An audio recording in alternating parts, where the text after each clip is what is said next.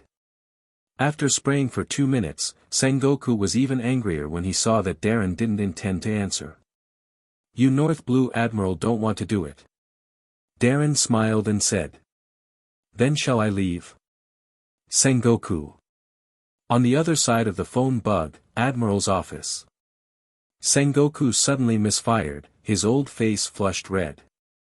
The situation in North Blue is extremely chaotic, and he has not forgotten the lesson of those 2 bastards, Pagliusolino and Sakazuki, who served in North Blue. Only Darren, a cunning brat, can manage North Blue in a submissive manner. If he leaves office, without his suppression, I am afraid that the sea area of North Blue will soon become the back garden of pirates and mafia families. Kidding. Darren's smile became more intense, he picked up the whiskey and took a sip lightly, feeling the spicy and strong liquor flowing down his throat, he said lightly. Sengoku Admiral, don't be so nervous, I'll take care of this. Hearing Admiral North Blue's calm attitude, Sengoku almost jumped up again, the corners of his eyes twitching uncontrollably. He took a deep breath, fighting back the urge to rush to North Blue and beat Darren up. "Boy Darren, what are you thinking? If this matter is not handled properly, it will cause a series of reactions," Sengoku said in a low voice and solemn tone. The Germa kingdom has been a member of the world government for 300 years since it was established as a kingdom. Marine takes action against the members of the franchise countries. If this matter becomes serious, even the old man will not be able to protect you. Darren exhaled smoke and smiled. "Of course I understand, Sengoku Admiral. But this incident happened for a reason. Vinsmoke Judge led Germa 66 to attack the Kingdom of Yadis, and the Kingdom of Yadis is also one of the joining countries of the government. If I hadn't taken action to stop this war, I am afraid that the Kingdom of Yadis would have been plunged into chaos and bloodshed." Sengoku's mouth twitched. "Are you stopping this war? You almost slaughtered the entire army of Germa Kingdom." Darren continued. "As for the chaotic situation in North Blue, I believe that with the wisdom of Sengoku Admiral, it must be clear. There are constant war frictions among countries. This incident just sends a signal and a warning to many countries in North Blue.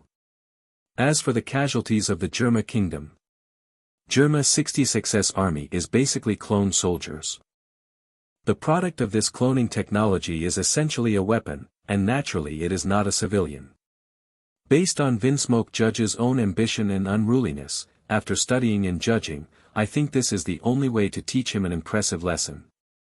If you don't use crushing force to subdue him, with his character, he will only become more and more arrogant, rampant, and unscrupulous. At that time, the Yadis kingdom will not be the only one who will be dragged into the quagmire of war. It's hard to imagine how many innocent civilians will be killed by the flames of war, and how many happy families will be torn apart because of Germa's ambitions." Hearing Colonel Marine's righteous words, Gion and Cake who were standing next to him rolled their eyes in unison. "You don't care about civilian casualties, you only worry that the outbreak of war will cause you to lose money." Sengoku on the other side of the phone bug was also silent at this time. He naturally knew something about Vinsmoke Judge, the ambitious commander of Germa. Indeed, as Darren said, the Yadis kingdom is only the first step for Vinsmoke Judge. After all, the latter's ambition and goal is to dominate the entire North Blue. "So Darren, what are you going to do about it?" Sengoku pondered for a moment, the anger in his voice dissipating quite a bit. Although he is very dissatisfied with Darren's actions, since the incident has already happened, it will not help to pursue accountability. Darren's talents, and achievements, all prove that he is an indispensable mainstay for Marine's future. And from what Sengoku knew of Darren, the cunning, shrewd brat never got himself into trouble. No matter how sensitive the political issue is, he can perfectly solve it in an unexpected way.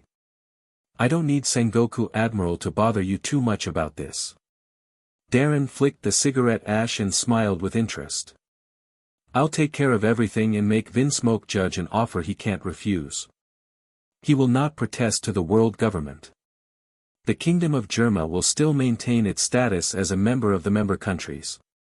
Marine will not be implicated or affected in any way. North Blue will still maintain peace and stability." Darren leaned forward slightly, his smile piercing. "Under the governance of our Marine." The side hall suddenly fell silent, only Darren's strong and domineering voice echoed faintly. After 3 seconds. "I'll leave that to you, Darren. Either way, this has to be dealt with." Sengoku's deep voice came from the phone bug. Darren smiled with satisfaction. "Promise to complete the mission, Sengoku Admiral." Blue. The phone bug lost communication. Darren turned to look at the flying squirrel. "How's it going with Germa?" The flying squirrel said in a deep voice. 10 warships and more than 5,000 troops have been dispatched from other branches of North Blue. Basically, the situation in the entire Germa kingdom has been brought under control. Their fleet has already left Yadis under our escort kingdom seas. As for Vinsmoke Judge himself, he has been imprisoned on our warship according to your wishes. Darren nodded. After years of cooperation and working together, he has great confidence in the flying squirrel's ability to handle affairs. What are you going to do with Vinsmoke Judge? No matter how you say it, he is the lord of the country. Guillaume, who had been silent all this time, finally couldn't help but speak.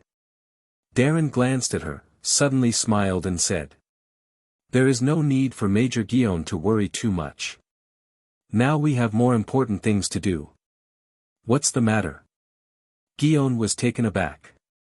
Darren clapped his hands and said with a smile, "Celebrate our victory." As Darren clapped his hands, the door to the ornately decorated side hall was suddenly pushed open. Soldiers from the Kingdom of Yachties wearing standard military uniforms carried in large wooden boxes one after another. In less than a minute, dozens of large wooden boxes were piled on the marble floor of the side hall, looking like a hill. Darren, could this be? Looking at the obviously heavy wooden box, Guillaume suddenly had a bad feeling in his heart.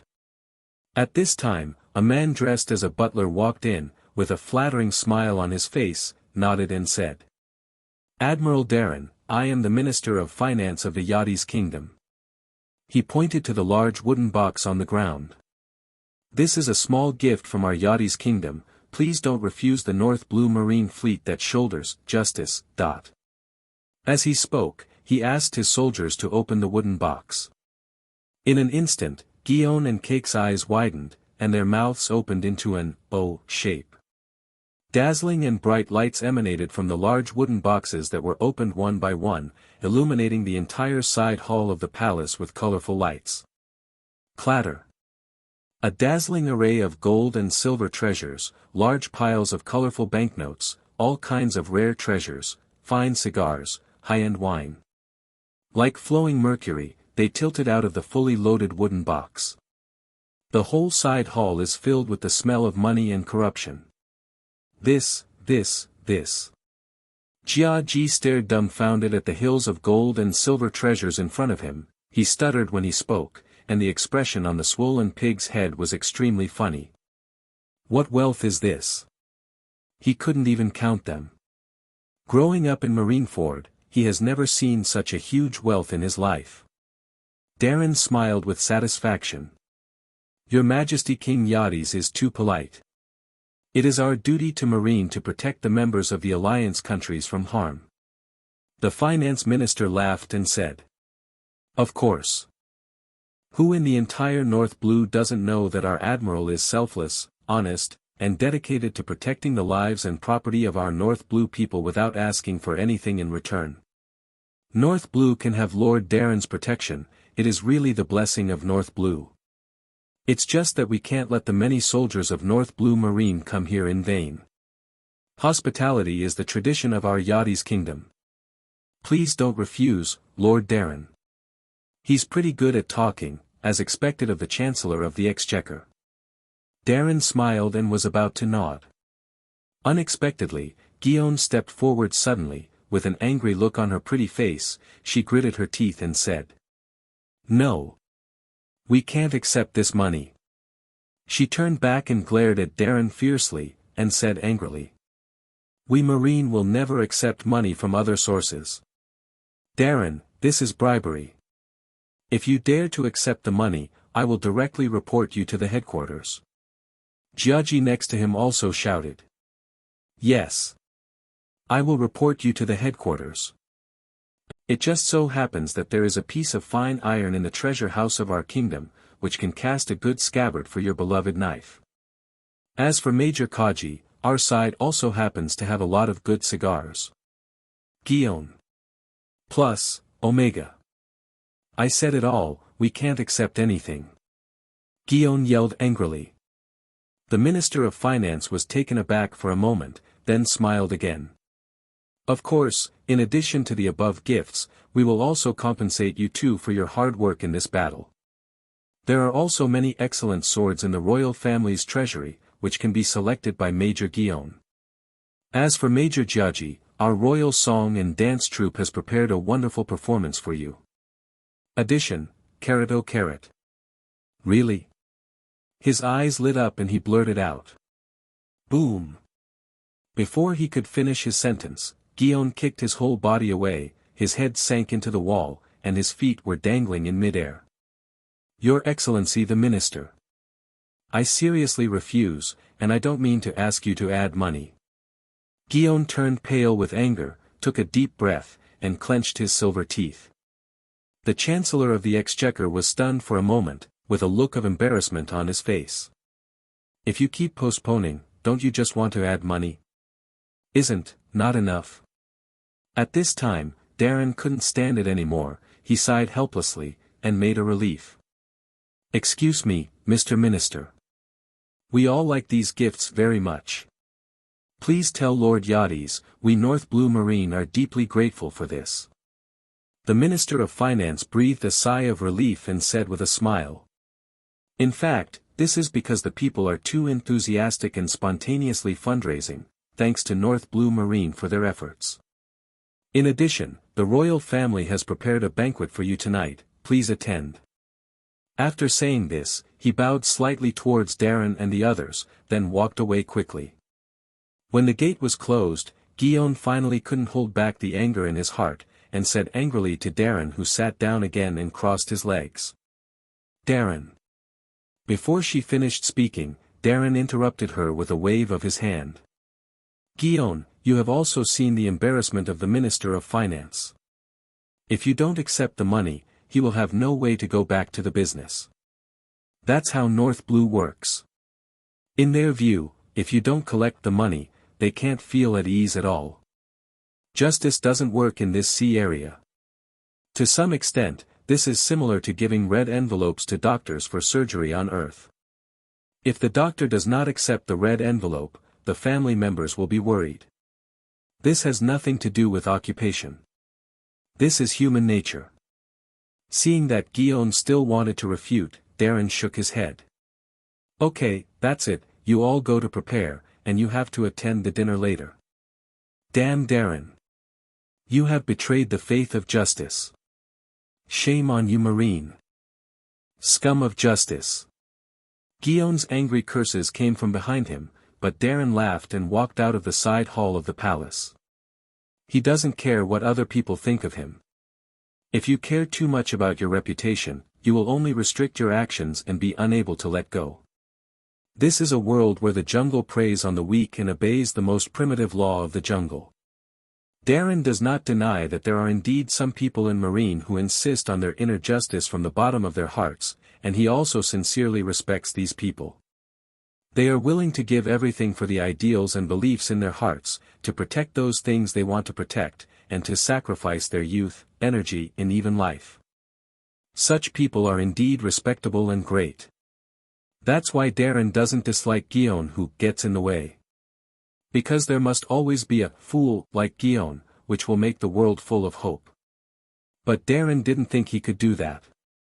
Because the right way is really too difficult. Darren does not have the monster-level talent of Sakazuki, nor does he have the rich family background of Guillaume. From the beginning of the crossing 5 years ago, step by step to the present, especially in the chaotic sea area of North Blue. Every step he took was extremely difficult and thrilling, like walking on a tightrope on a cliff. So he has to be careful and cautious, careful and careful. Grab as much power, wealth, interest and status as possible. And now, it's time to reap the fruits of victory in this war. With that in mind, Darren quickened his pace. Night fell. Vilna, the capital of the Yachties kingdom, was brightly lit and bustling. Royal Palace, guest hall. Aristocrats, celebrities, ministers, crown princes and wealthy businessmen of the kingdom of Yachties attended the ceremony in full dress and toasted to each other. The crystal chandelier on the ceiling casts bright light, reflecting charming ripples on the red wine in the hands of guests. The guests chatted happily. Let me tell you, the battle at that time was really thrilling. Germa 66 really deserves to be an evil army. Their commander, Vinsmoke Judge, is as powerful as a monster. On one side of the banquet hall, Jia Ji, who was wearing a brand new tuxedo, looked like a dog, shaking the red wine glass in his hand, bragging among a group of noble ladies and ladies in full costumes. Don't you all know that the weapons he uses are extremely cutting-edge high-tech weapons, and the electric current released from the spear can directly stun an elephant? Hearing this, the noble ladies and young ladies covered their mouths with their hands and let out shocking low cries. Then what? Then? Jiaji deliberately lowered his voice, making his voice full of magnetism, imitating the appearance of Darren in his mind, and smiled lightly. The power of Germa technology is indeed very strong, but I am a genius who has been tempered in naval headquarters. I am just a Vinsmoke judge. Who is my opponent? I just kicked that guy more than 10 meters away with a random kick. Facing the majesty of justice, he still wanted to struggle to the death. In the end, I really thought he was too noisy, so I blocked his mouth. The wives and ladies all stared at Jia Ji with their eyes wide open. The admiration in their eyes made the latter very happy. That's amazing, Major Cake. What a genius at naval headquarters. A powerful, evil army like Germa 66 was easily defeated by you just like that. Facing the flattery of everyone, Jia Ji only felt that the pores all over his body were stretched freely. It's still North Blue. So many glamorous noble ladies and ladies, the best red wine, the best cigars, and wonderful song and dance troupe performances. No wonder that Cole Darren has been in this place. As for the truth of what he just said. Well, anyway, when the war broke out, the kingdom of Germa was some distance away from the coastline. Coupled with the barrier of fog on the sea, even the army of the kingdom of Yerdes couldn't see what was going on, let alone those who were in ladies and gentlemen of the capital Vilna. After thinking about the details, Jia Ji took a sip of the red wine, smoked a cigar with a desolate expression, and sighed sadly. Do you know? I have been looking for a decent opponent all my life. I thought that coming to North Blue could bring a little fun to this day. I didn't expect to be so disappointed in the end. The wives and ladies were even more shocked when they heard the words, staring at Jiaji with bright eyes, and sighed one after another. Even Major Gake is so powerful, so how powerful will Lord Darren be? That's right, Lord Darren is not only powerful, but also handsome and charming. Yes, yes. Thinking of the appearance of the top officer of the North Blue Marine, a shy blush appeared on the faces of the ladies, and the eyes of the noble ladies were even more obsessed, looking like they were in love with spring. Addition. No, didn't you all hear me? Isn't this talking about this genius? Why is that the ******** D Darren involved again? That guy wasn't even at the party, okay? Jia Jisun Chunin couldn't help roaring, the muscles on his face twitched, and his face gradually turned black. He took a hard puff on his cigar, his face full of resentment. That. Mr. Jiaji. At this time, a timid voice suddenly sounded from behind. Jia Ji felt as if his heart had been hit by something, his heartbeat slowed down by half a beat, and a pair of red hearts suddenly shot out from his eyes. Love. This is love. He screamed frantically in his heart. That, Mr. Gage, I think.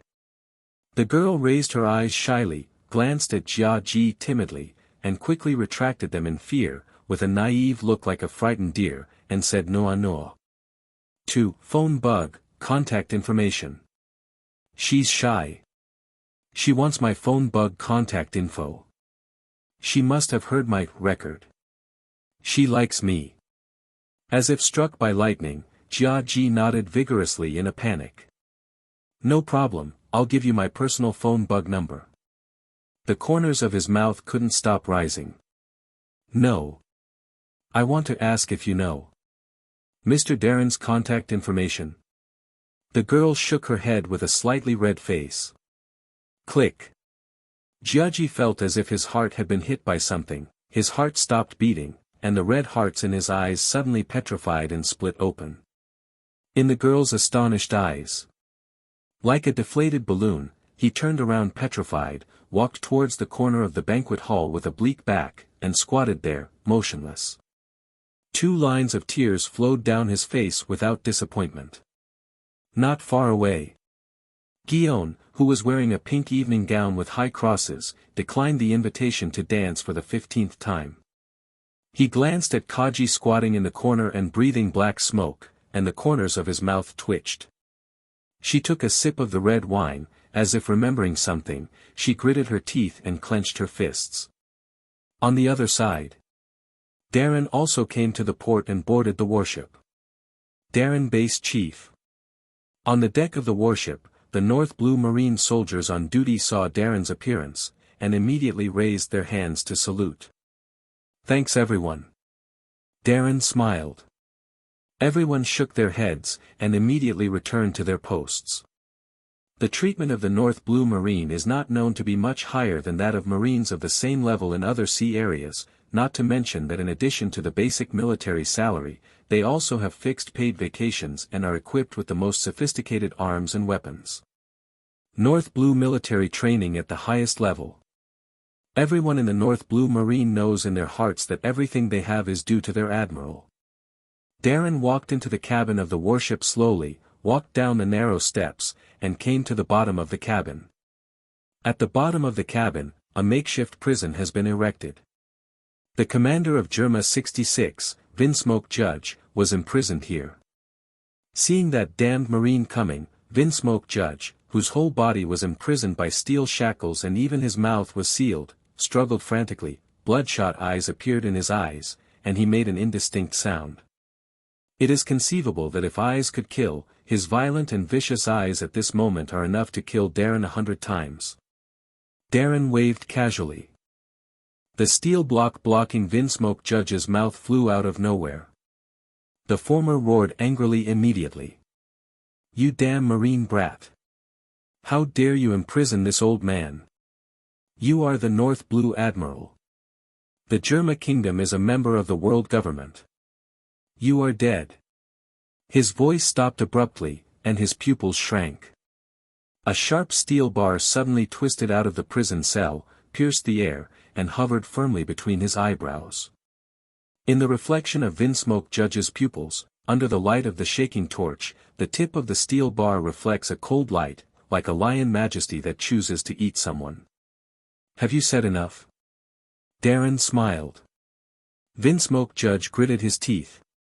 It seems that enough is said. Satisfied with his reaction, Darren hooked his fingers, and the lion majesty-like steel bars slowly closed. Vinsmoke Judge, you are right. The Germa Kingdom is a member of the world government. According to Marines' discipline, this operation will indeed cause me a lot of trouble. Darren fumbled for a cigar, bit into his mouth and lit it. But you forgot one thing. He looked at the overlord of North Blue, who was as desolate as a dead dog in front of him, with a half-smile. You cannot represent the kingdom of Germa. Hearing Darren's words, Vinsmoke Judge's heart skipped a beat, and he said harshly. What do you mean? This old man is the head of the Vinsmoke family, and even the king of the Germa Kingdom. Why can't he represent the Germa Kingdom? No, Darren sneered, you still don't get what I mean. He exhaled slowly. This time, I seem to have killed a lot of Germa 66's troops, but you and I both know that they are just clone soldiers. As long as you have enough time and funds, you can create them again in a short time. In the final analysis, clone soldiers are not human beings, they are just weapons.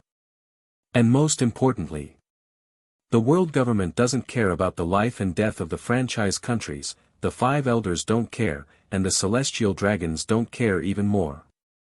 What they care about is whether the members of the member countries can regularly hand in the heavenly money they need. As long as the kingdom of Germa can pay the heavenly money on time, the big shots don't care if the person sitting on the throne is you, Vinsmoke Judge.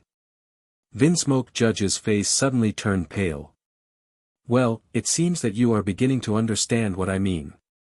Darren raised his hand. The steel cage that imprisoned Vinsmoke Judge suddenly spread out like flowers blooming. At the same time, the twisted metal also intertwined and gathered behind Darren to form a steel chair.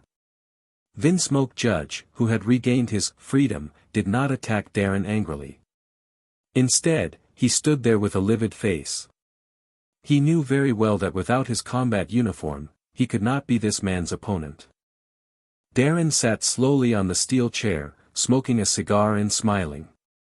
I believe that the other nobles of the German kingdom will be interested in the position of the king, and they should also hope that you die here and never show up again, don't they? Vinsmoke Judge was silent, his expression extremely ugly. He knew Darren was right. The kingdom of Germa has a long history. In addition to the Vinsmoke family, there are also other noble families, large and small. After he left the research team and returned to Germa, he used high-tech weapons to forcefully take over the authority of the Germa kingdom. Needless to say, it was bloody. In the process, he also suppressed other nobles of the Germa kingdom and carried out a wave of purges. But he couldn't kill all these nobles. It's conceivable that those guys would really like to die in the hands of this marine.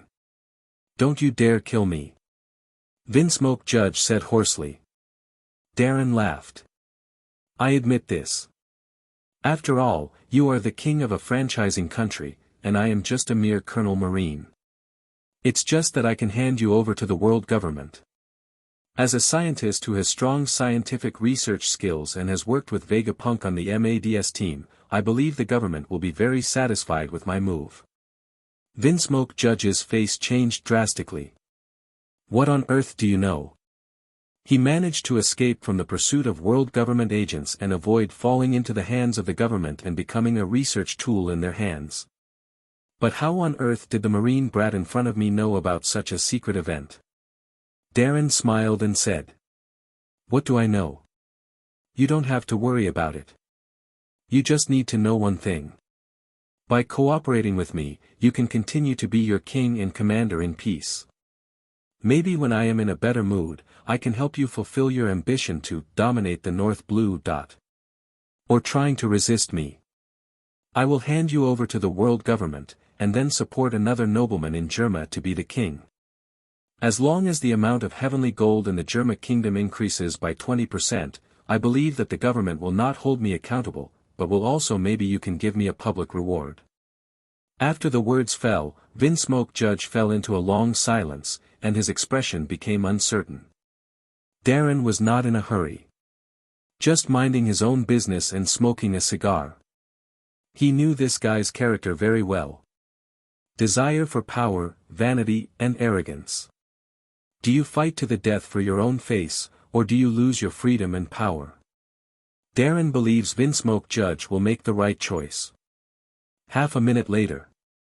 Vinsmoke Judge raised his head, his eyes were bloodshot, and hissed. What do you want? The next day, a piece of news was sent from Germa Kingdom, a member country of the world government. Germa 66 completed a public military exercise with the North Blue Marine Fleet yesterday in the waters near the North Blue Yachties Kingdom. During this exercise, both sides demonstrated strong military combat capabilities. The king of the Germa Kingdom and the commander of Germa 66, Vinsmoke Judge, expressed his cooperation with Colonel Darren, the admiral of the North Blue Marine, and promised to sign a long-term friendly cooperation agreement to jointly maintain the security, peace, prosperity and stability of the North Blue Sea area. In the office of the base chief of the 321 branch, Guillaume and Cake looked at the latest newspaper in their hands, dumbfounded. How can this be? In particular, the newspaper report was accompanied by a photo of Darren and Vinsmoke Judge shaking hands while standing under the seagull flag, making them unable to believe their eyes. The day before, they beat life and death, and almost wiped out Germa 66. Isn't it, friendly cooperation, within a day? Looking at Darren and Vinsmoke Judge's familiar, kind and warm smiles on their faces in the group photo, people would think they are long-lost brothers without knowing it. This is like a dream. How is this impossible? Mr. Vinsmoke Judge is a sensible person. After my patient explanation and advice, he quickly recognized our North Blue Marine's position and Marine's determination to maintain justice and peace.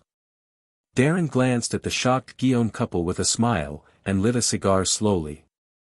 And he also realized his mistake in launching the war and decided to correct it. Isn't this a very reasonable thing? Kakashi nodded suddenly. Well, that does make sense. Damn. He gritted his teeth authentically. With Vinsmoke Judge's cruel, domineering, unruly character and ambition, how could he be influenced by just a few words from Darren? You are the demon fruit power that controls the metal. You are not a person with the ability to inspire fruits. Darren, what the hell did you do? Did you threaten him? Guion gritted his teeth in disbelief. It was discovered by you. Darren held up his hands, you found out expression. He smiled. Actually, I didn't do anything, as I told Sengoku Admiral, I just made him an offer he couldn't refuse. It's just that I didn't expect Vinsmoke Judge to be so sensible. Guion and Cake. They looked at Darren's smiling expression and knew that it was impossible to ask anything from him. Although I don't know what method this guy used to make Vinsmoke Judge succumb, but things finally got such a result, which is still perfect. They stopped this war. Hundreds of thousands of people in the kingdom of Yadis were not involved in the flames of war. The kingdom of Germa has dropped its claim to North Blue Marine. Guion has harvested several pennants sent by the Yadis royal family. Several boxes of fine wine and good cigarettes were found in Jiaji's mansion. Everything seems to be developing in a beautiful and happy direction. What a ghost. Looking at Darren's leisurely and confident smile in control of the overall situation, Guion felt aggrieved in his heart, feeling like scratching his head and scratching his head. Threats and lures, deception to collect money, violence and blood, deception. These are obviously extremely bad things, words that have nothing to do with the justice she believes in, but falling into the hands of the D. Darren has become the best means to successfully govern North Blue. This is incompatible with all the education she has received in the past.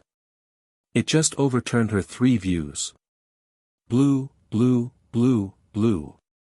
At this time, the call of the military phone bug suddenly rang. Darren picked up the phone bug and connected. I'm Darren. Admiral of Headquarters. Sengoku's hearty laughter came from the phone bug. Ha ha ha ha ha, Darren, you brat, you really deserve to be the subordinate that the old man relies on, and you have handled this matter beautifully. Guion and Cake Chi-Chi rolled their eyes, with black lines all over their heads. They clearly remember how Sengoku Admiral went into a rage on the phone bug yesterday. All glory to justice, thanks to the guidance of Sengoku Admiral. Darren said humbly. Sengoku smiled with satisfaction. The old man was right. From now on, it seems that the old man made the right decision to send the 2 little guys, Guion and Cake, to North Blue. Those 2 little guys are really a headache. Plus, that kid eats too much and is lazy every day, and always wants to come here to steal the old man's cigars, and what about Guion? He is too similar to her sister, and his ideas are too naive. Listening to Sengoku's complaints, Darren glanced at Guion and Cake, whose faces were gradually darkening, with a strange look on their faces. All in all, those 2 little guys are still very immature, you should show them more when you have time. Sengoku didn't realize the seriousness of the matter, and the more he talked, the more excited he became. Ahem.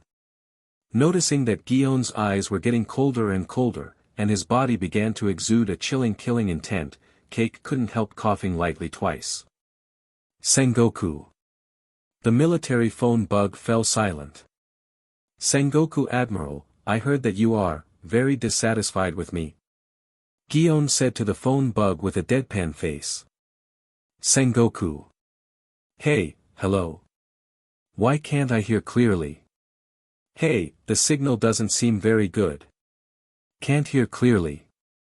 Darren, you brat, did you hear what the old man said just now?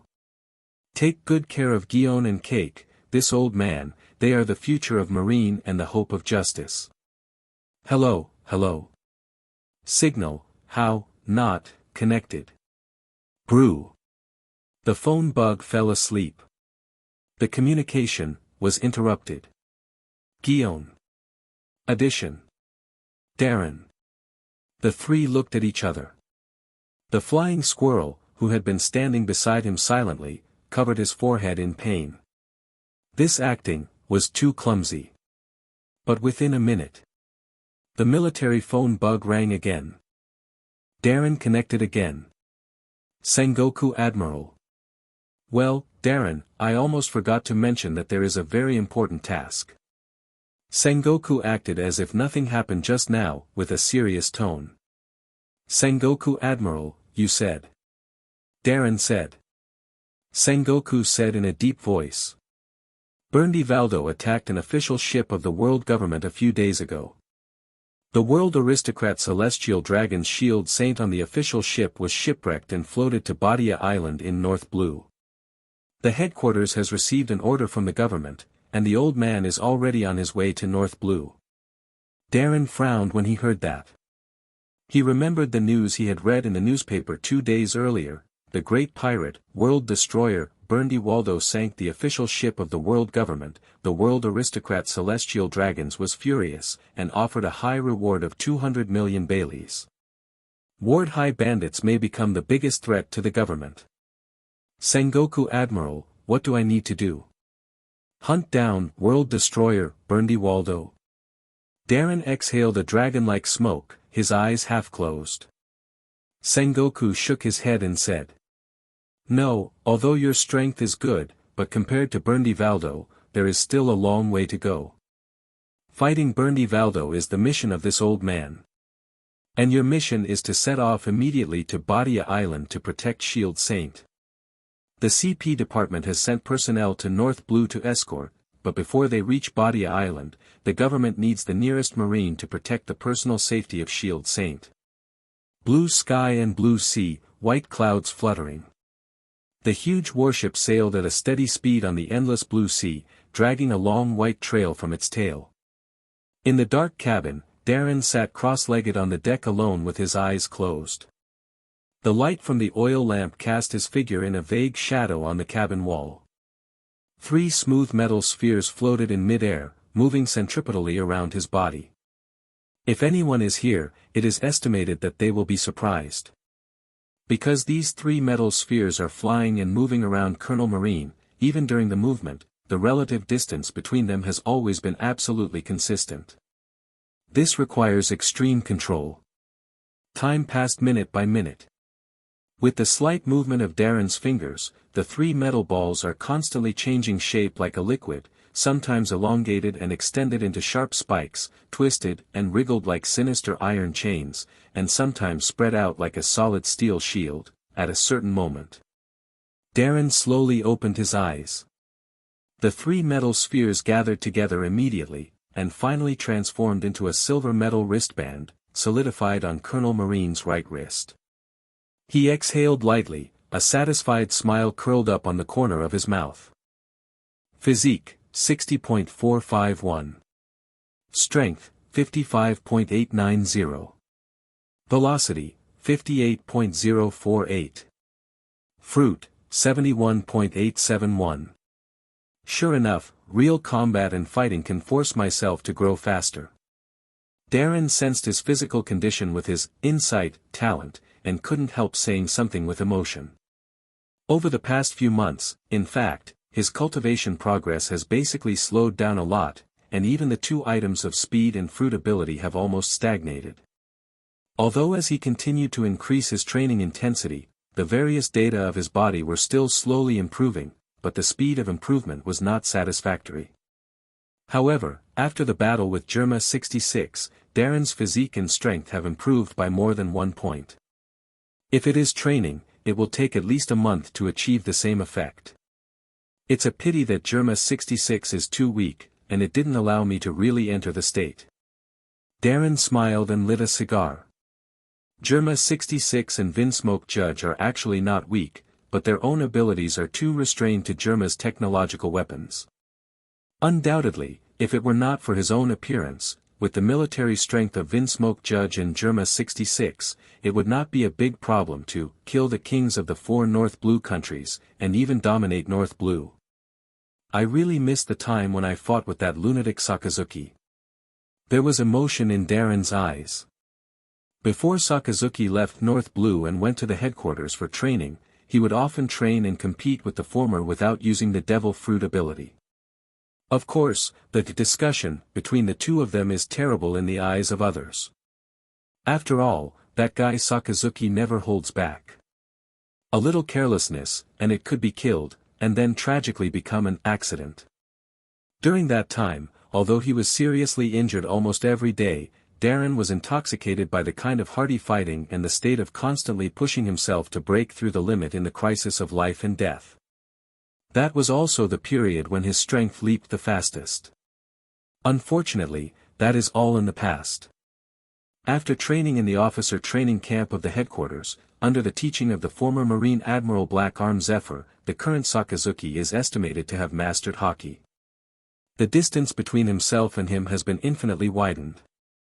After all, Teacher Kaido said, "Hockey is the most powerful ability in this sea." Thinking of this, Darren stood up slowly. He is not in a hurry. The third officer training camp is about to start, and if there is no accident, I have already obtained a spot. Although the talent is far inferior to monsters like Sakazuki and Pagliusolino, Darren believes that with his own ability, he can definitely win a place in Marine. And before that, he had to build up the North Blue Fleet. Make this powerful fleet that is about to be equipped with Germa technology into a military force that belongs only to itself and only obeys its own orders. A steadfast light flashed in Darren's deep eyes as he stepped out of the cabin and opened the door. The sun was shining, and a Marine soldier outside the cabin was on patrol, performing daily maintenance on the guns and artillery. And on the spacious deck, Cake and Guillaume were training profusely with sweat. The former is carrying a huge 1-ton barbell, gnashing his teeth and doing handstand push-ups with a grim face. The latter held a long knife in his hand, with a serious expression, and practiced swordsmanship in an orderly manner. The sharp blade cut through the air, making bursts of sharp whistling sounds. The two of them have convulsions. Darren looked at this scene suspiciously, and asked the flying squirrel walking over. The flying squirrel rubbed his temple helplessly. The Germa 66 incident stimulated them quite a lot, especially Jiaji. After returning, he practiced like crazy. Darren couldn't help laughing when he thought of the miserable appearance of Kaji being stepped on the face by Vinsmoke Judge and then kicked away. Boom! At this time, a magnificent water column tens of meters high suddenly exploded on one side of the warship. The turbulent waves then surged, and the entire warship shook suddenly. What happened? Is it an enemy attack? No. Yes, it's Sea Kings. The faces of the Marines on the deck changed slightly, and they moved quickly, drew out their sabers, raised their spears, and adjusted the artillery on the warship. A huge shadow slowly emerged from the splashing sea water, projected in front of everyone, almost covering the entire warship. The scorching sun above the head seemed to disappear, replaced by a huge monster with a height of 60 to 70 meters. The black scales, with gills, looked like a huge eel. Eye pupils the size of lanterns, condescendingly looking down at the Marine on the deck, slowly opened the bloody mouth full of sharp teeth. Small Sea Kings. Darren looked at the strange fish in front of him with great interest. At this time, Vegapunk hadn't figured out how to load the sea stone on the bottom of the warship to get the Marine through the comm belt. In other words, at this time, the Sea King's creatures can still perceive the breath of the warship. The flying squirrel next to him subconsciously reached out and grabbed the handle of the saber at his waist, as if he was about to make a move. Darren pressed his shoulders and shook his head. The flying squirrel was taken aback, but heard a strange cry from the deck. Ha ha ha ha ha. Come at the right time. Let's take this little reptile of yours to verify the cultivation results of this genius. The moment the arrogant laughter came out, Jiaji's figure stepped on the railing of the warship and shot backwards like a cannonball. Roar! A touch of human anger flashed in the blood-red eyes of the Sea King's creature, as if irritated by the arrogance of the ant in front of him, he let out a deafening roar. The majestic sound waves suddenly suppressed, causing many Marines on the deck to fall over. Sea Kings opened its mouth full of sharp teeth, and swallowed the leaping Jiaji in one gulp. Boom! +1 punch out. Ripples and ripples visible to the naked eye spread out. Sea King's pupils froze, and his expression became confused. Crackling. Under Jiaji's punch, dense cracks appeared in its teeth, and then shattered. Sea King's hot tears brewed in its eyeballs. At this time. Bang! The buzzing sound of the famous knife being unsheathed suddenly exploded. The famous golden knife tore through the air, only to see a golden sword glow whizzing out through the air, and disappeared in the void. Laugh! A thin bloodstain slowly appeared on the neck of the poor Sea King's creature. It's a clean break. Then. Boom! The huge head of Sea King's was separated from the body, and then fell into the sea, setting off turbulent waves again. The blood gushing out continuously dyed the sea surface red. Deck. Kaji landed steadily, posing in a pose that he thought was handsome.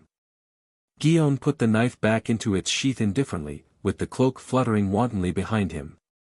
The other marines stared dumbfounded at Guion and Cake, who took out the Sea King's monster with an easy shot. After a second of silence, they all let out cheers of joy. Some even threw out the fishing net swiftly, preparing to add meals. As expected of a genius from the headquarters, the future candidate for admiral. Darren watched this scene and muttered to himself with emotion. Through the shots of the two of them, Darren judged at a glance that the strength of the two of them had obviously improved a lot compared to when they first came to North Blue. The combined strength, speed, and physical skills have increased by at least 30%. As for Guion, he even comprehended the flying slash, was able to cut out the sword light and stepped into the realm of a swordsman in one fell swoop. It's only a few days.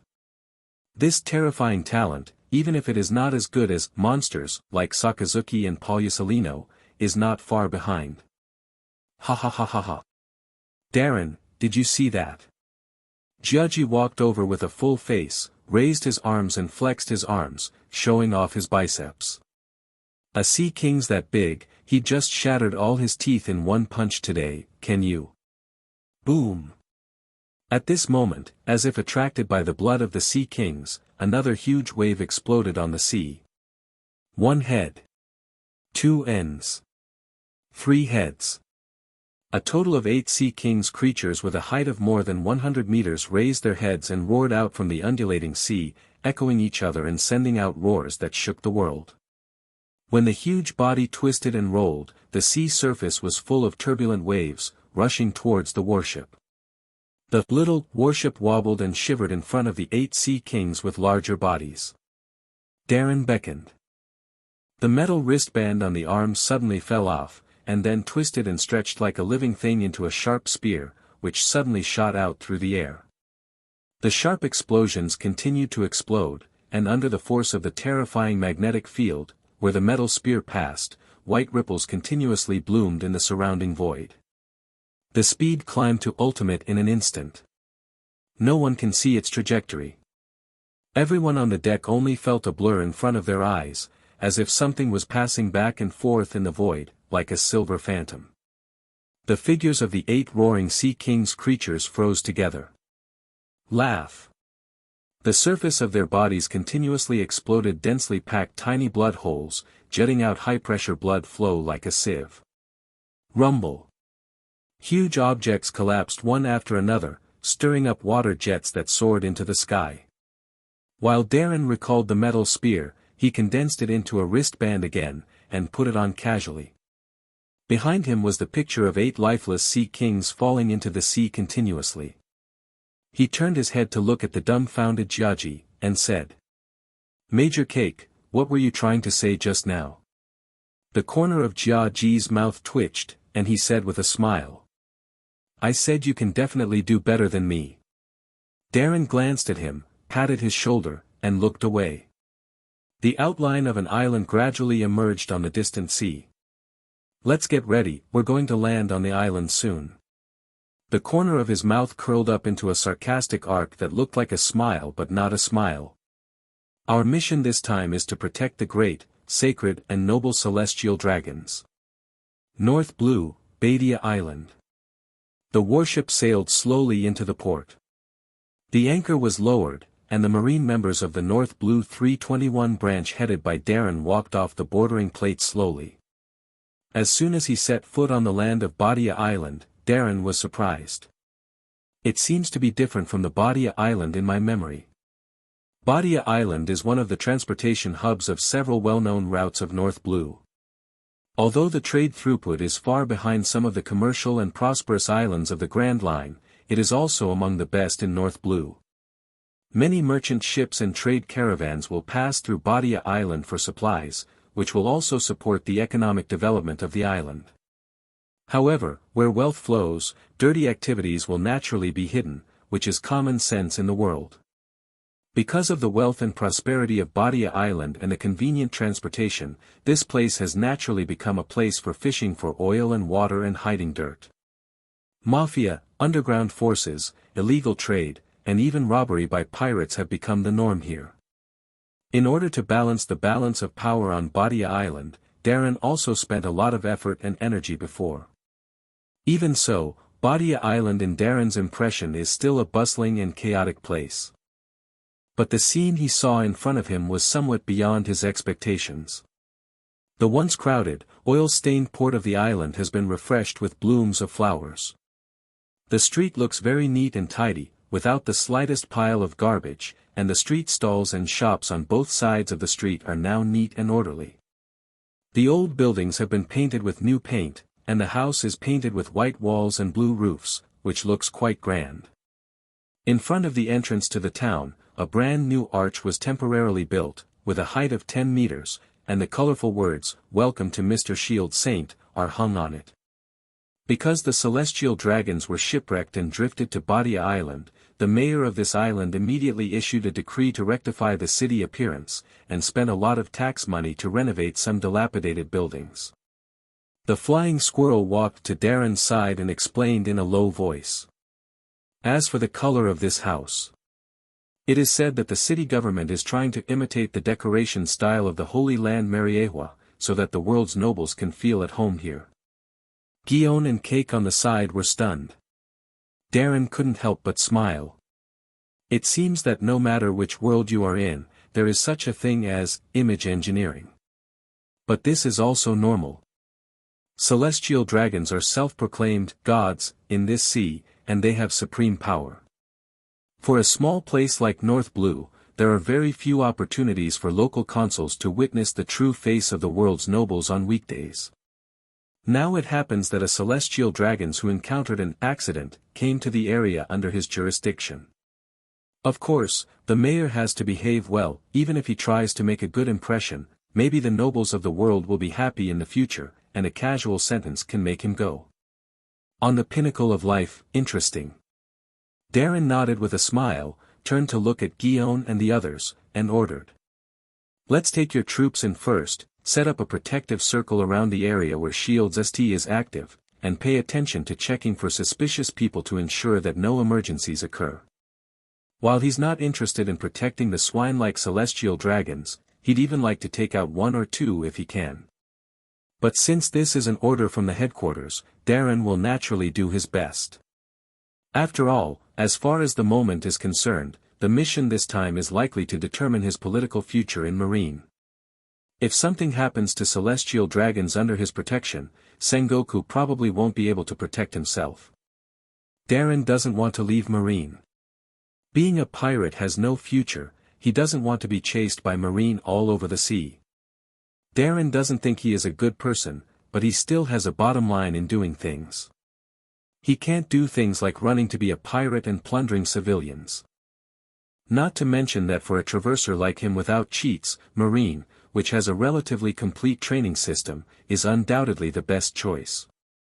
On top of that, he put too much energy and heart into North Blue to let it go. How about you? Guion frowned at Darren. Of course, she had heard about the bad character of that group of celestial dragons, and of course she was not willing to protect them in her heart. I have to go to our mayor to hand over the task first. After all, it is the city government's militia that is responsible for the security of celestial dragons. Darren smiled and said to Guion and Probe. Since you're here, you have to say hello to the local government anyway. You don't have to worry. The specific security work is mainly carried out by Major Flying Squirrel. You only need to assist from the side. After all, you two just came to North Blue, and you are not very familiar with the business here. After speaking, Darren turned his gaze to the Flying Squirrel. They leave it to you. The Flying Squirrel nodded. Seeing that Darren had directly issued an order, Guion couldn't force it, and stayed in place silently, watching Darren get into a carriage and head towards the city hall. Then let's go this way, Major Guion, Major Cake. The Flying Squirrel greeted with a smile, then turned around and set off with a group of subordinates according to the designated destination. He knew that Darren was going to meet the mayor to discuss some matters, and it would be inconvenient to bring Guion and Kaji with him. Guion and Cake looked at each other, hesitating to speak, but in the end they didn't say anything, and followed quickly. Badia Island. City Hall. Darren walked into the mayor's office led by a sexy secretary in professional attire. The interior of the office is upscale and magnificent. Animal skin carpets are laid on the smooth marble floor, and oil paintings that are known to be expensive at first glance are hung on the walls. It's really disappointing to welcome a distinguished guest, Colonel Darren, please forgive me. Without waiting for a long time, a flattering laugh sounded. I saw a middle-aged man in a suit trotting in sweating profusely. He was obese and bulging his high-end suit, looking like a ball. Mayor Hunter is busy with government affairs, I'm the one who bothered you. Darren smiled, took the cigar that Mayor Hunter respectfully handed over, and sat down on the soft leather sofa unceremoniously. Where is it, Colonel Darren, you also understand. Mr. Shield Saint came to Badia Island, and the place is already very busy. Hunter took out a silk square from his pocket, wiped the sweat off his face, and smiled. Darren nodded and lit his cigar. Understandable, after all, this is a rare event in decades. I came this way, and I was quite surprised to see the brand new Badia Island. It is estimated that Shield Saint will also be satisfied with your arrangement, Mr. Mayor. Hunter was overjoyed when he heard that. That's good, that's good. He had prepared a document and handed it to Darren with both hands. Look, Colonel Darren, this is the situation on Badia Island in the past 6 months. Watching Darren take the file and flip through it casually, Hunter explained carefully.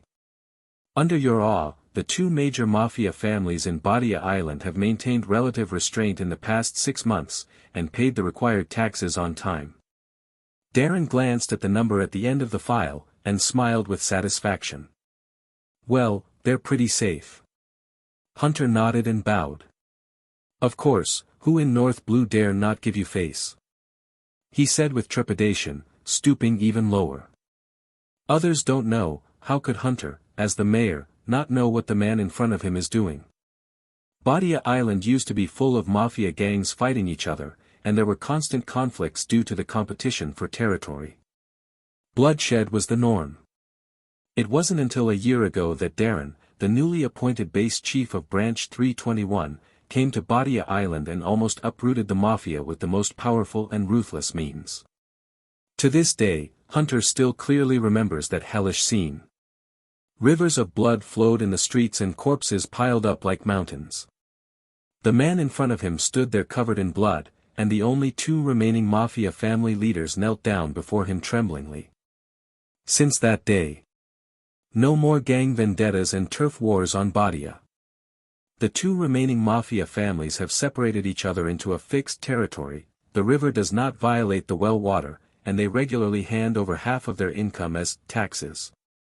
Because of the eradication of underworld fighting, civilians can recuperate, the social environment is stable, and the economy of Badia Island has also developed vigorously. Well, I still say that, you tell them for me. Darren let out a breath of smoke slowly. As long as they don't go overboard, I'll just turn a blind eye. As long as they keep themselves safe, money will always be earned. But I don't want to see any incidents of civilian bloodshed in my jurisdiction. He smiled. After all, I'm a righteous Marine, are you right, Mayor Hunter? Hunter nodded in fear, and said with a smile. That's for sure.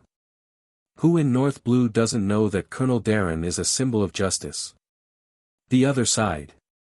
The 3 flying squirrels led hundreds of Marine soldiers, walking on the busy streets of the town, heading towards the residence of Shield Saint. Guillaume looked preoccupied, looking at the back of the flying squirrel walking ahead. She felt something was wrong, and always suspected that Darren was deliberately distracting her and Jiaji to act alone. Big sister, you are so beautiful. At this time, a childish voice sounded from the side, interrupting Guillaume's thoughts. Guillaume was taken aback, and turned around. What came into view was a little girl wearing a plain floral dress, with a backpack on her back, which contained packaged red roses. The little girl looked only 7 or 8 years old, her eyes were big and shiny, she bowed politely towards Guillaume, and said, "Do you want to buy flowers?" Seeing the cute look of the little girl, Guillaume's heart almost melted, a gentle smile appeared on his face, he squatted down, and stroked her hair. "Little sister, how much do you spend?" As if seeing the long knife hanging on Guillaume's waist, the little girl said timidly. "Sister, a 200 Bailey, can you?" Guillaume chuckled.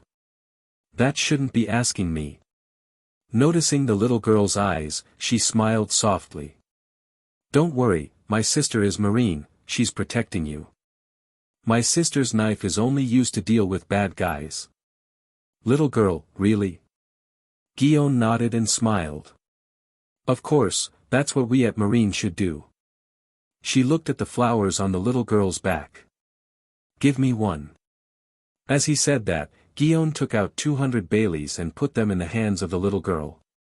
The little girl raised her head in surprise, then put down her school bag clumsily, and carefully picked it up with her small face. "Well, this one blooms the most beautifully." She picked out a red rose that was obviously in full bloom, raised her hands high, and handed it to Guillaume. Guillaume took it and asked with a smile. "Little sister, why did you come out to sell flowers at such a young age?" The little girl smiled sweetly and replied. "Leah is old enough to help Dad." She looked proudly at the roses in her backpack. "This is a flower planted by my father.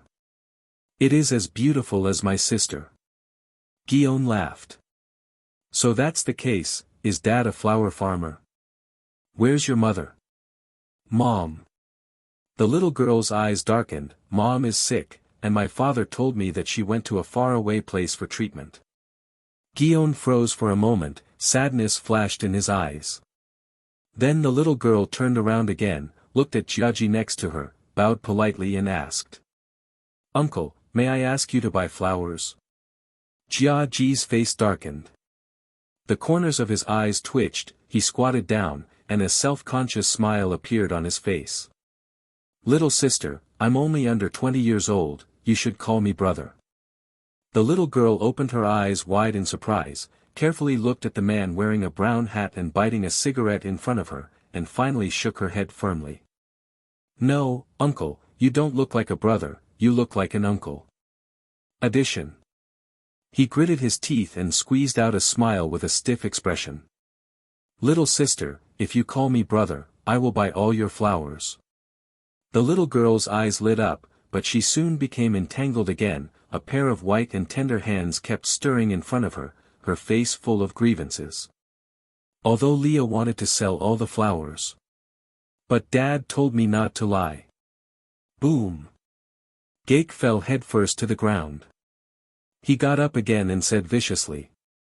"Damn! Open your eyes wide and look, Lousy is only 19 years old." He screamed frantically. "It's all right, all right." Guillaume saw the pitiful look of the little girl who was so frightened that she was about to cry, kicked Cake out angrily, squatted down and patted the little girl's head. "Although that uncle is ugly, he is also a good man. Don't be afraid." The little girl blinked her big eyes and nodded blankly. Immediately, she spread out the 200 baileys she got from selling flowers in Guion, and counted them clumsily. Then she took out 40 baileys and put them in the left pocket, and put the remaining 160 baileys in the right pocket. Seeing this, Guion asked curiously, "Why are you splitting up the money?" The little girl said seriously, "Dad said that part of our income must be handed over, so that those with weapons will not come to trouble us." Guion's face changed slightly. But at this time, a man ran over anxiously, took the little girl's hand, bowed to Guion with some trepidation. I am sorry, Master Marine, Leah is not sensible and talks nonsense." After saying this, he picked up his daughter and ran away. "Goodbye, big sister." "Goodbye, uncle." The little girl in her father's arms smiled and waved at Guion and Cake.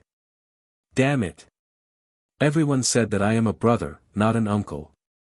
Jia Ji said bitterly. Guion looked at the distant figure of the father and daughter, but seemed to realize something.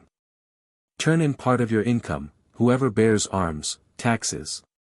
She frowned, walked forward quickly, and stopped the flying squirrel who was deploying tasks not far away. "Major Flying Squirrel, tell me, is that guy Darren doing something shady again?" Guion looked serious. The flying squirrel looked at Guion with a serious face in front of him and said with a headache. "Major Guion, Base Commander Darren, as the highest commander of the entire North Blue Marine, naturally has things he has to deal with. As his adjutants, our first responsibility is to carry out the orders he issued. Our most important task at the moment is to carry out the security work of Shield Saint." Guion shook his head stubbornly and said, "No, I want to know what Darren did. Since the order from the headquarters has been issued, Marineford must have communicated with the governor of Badia Island. There is no need for Darren to go to the handover in person. Since the mission of protecting Shield Saint is so important, and Darren is the first person in charge of the operation, it is even more important that he should not leave." She gritted her teeth and asked, "Darren, is he going to collect taxes from those mafia families from the mayor?" The flying squirrel was stunned for a moment, feeling a little surprised. Although Guion's thinking is very naive many times, she is indeed very smart and she actually guessed Darren's purpose. "I knew it." Guion clenched his fists fiercely. From the flying squirrel's reaction, she already got a definite answer. "How can you do this? Mafia forces are not as harmful to civilians as pirates, but their existence will also make civilians oppressed and exploited." Guion asked angrily. "Forget it, Darren, that depraved, corrupt B*** D is beyond redemption. But Major Flying Squirrel, how can you be like him and collude with the Mafia family? We are righteous Marines. Our responsibility is to protect civilians, not to exploit them." She had wanted to question Darren a long time ago, but the sudden war started by Germa 66 interrupted her.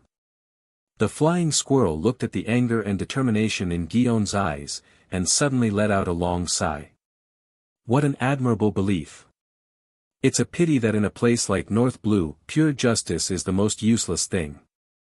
"Major Guion, do you see this street?" He did not answer directly, but pointed to the street in front of him. "Can you please tell me what you saw?" Guion was stunned for a moment and looked around. There are many shops on both sides of the street, displaying a wide range of goods, and the flow of people is like weaving. Young parents are playing with their children, and there is laughter everywhere. A scene of peace and tranquility. Peace. For some reason, Guion's voice became lower. "Yes," the flying squirrel shook his head. "But you don't know that a year ago, this street was a notorious lawless street on Badia Island. It used to be full of crooks, hooligans, scammers, murderers, a darkness and chaos that a Marineford-born genius like you could never imagine." Guion opened her mouth, but before she could say anything, the flying squirrel pointed to a building not far away. "That's a hospital. That place was originally a shelter for refugees and homeless people." He pointed to the direction of the port where they landed in the distance. The port where we docked the warship originally looked like a stinky ditch full of corpses. The road we walked on was a stinking garbage dump a year ago. Seeing the faces of Guillaume and Cake whose expressions gradually changed in front of them, the flying squirrel let out a long breath. Badia Island is one of the most chaotic route transit stations in North Blue ever. Pirates plunder recklessly, and dozens of mafia families, large and small, run rampant here. Gunshots are heard here almost every day.